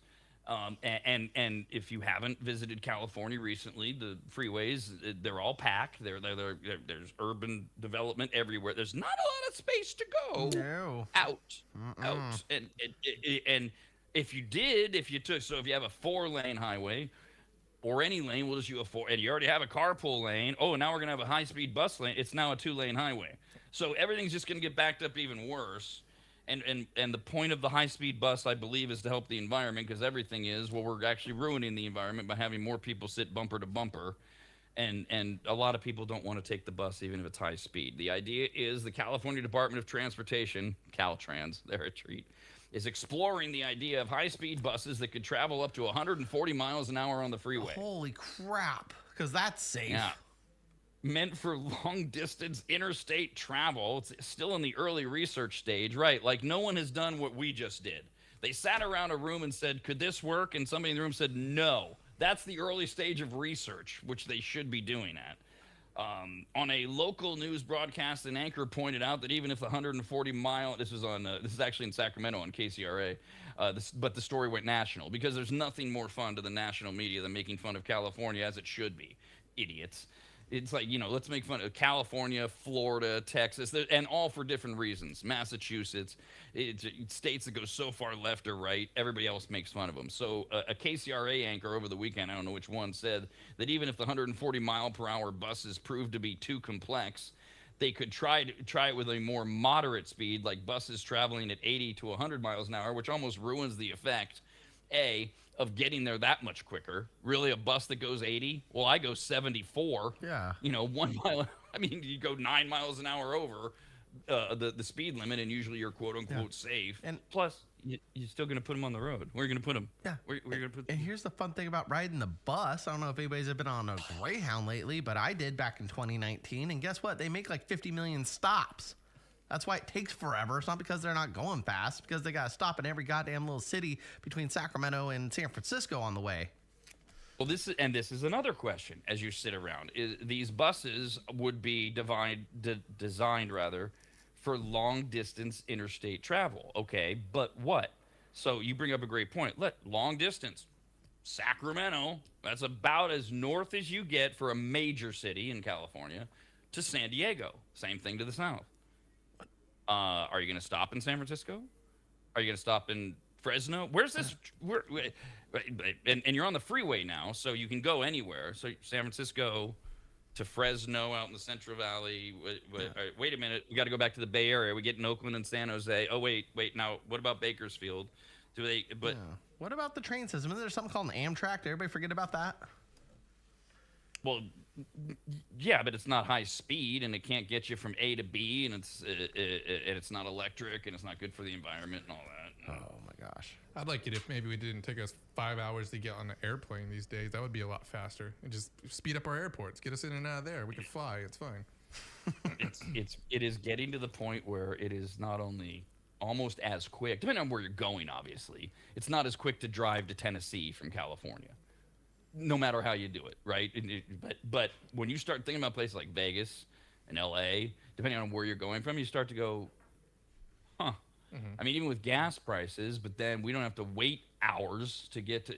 It's almost becoming a wash for people because it's so I've been doing the math for a couple of years now. It's kind of the same thing. I mean, I think the same way. And then I have electric car, which is not as expensive as gas, and then.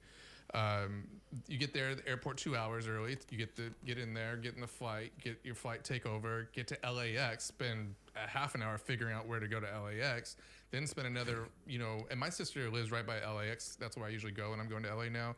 Maybe 15 minutes away, still takes me about an hour and a half to get there. Jeez, so it's about a 5 to 6 hour trip from start to finish, if not more sometimes. You could have just driven there in the same amount of time. Exactly. It's not that much different. And I have a car when I'm there too.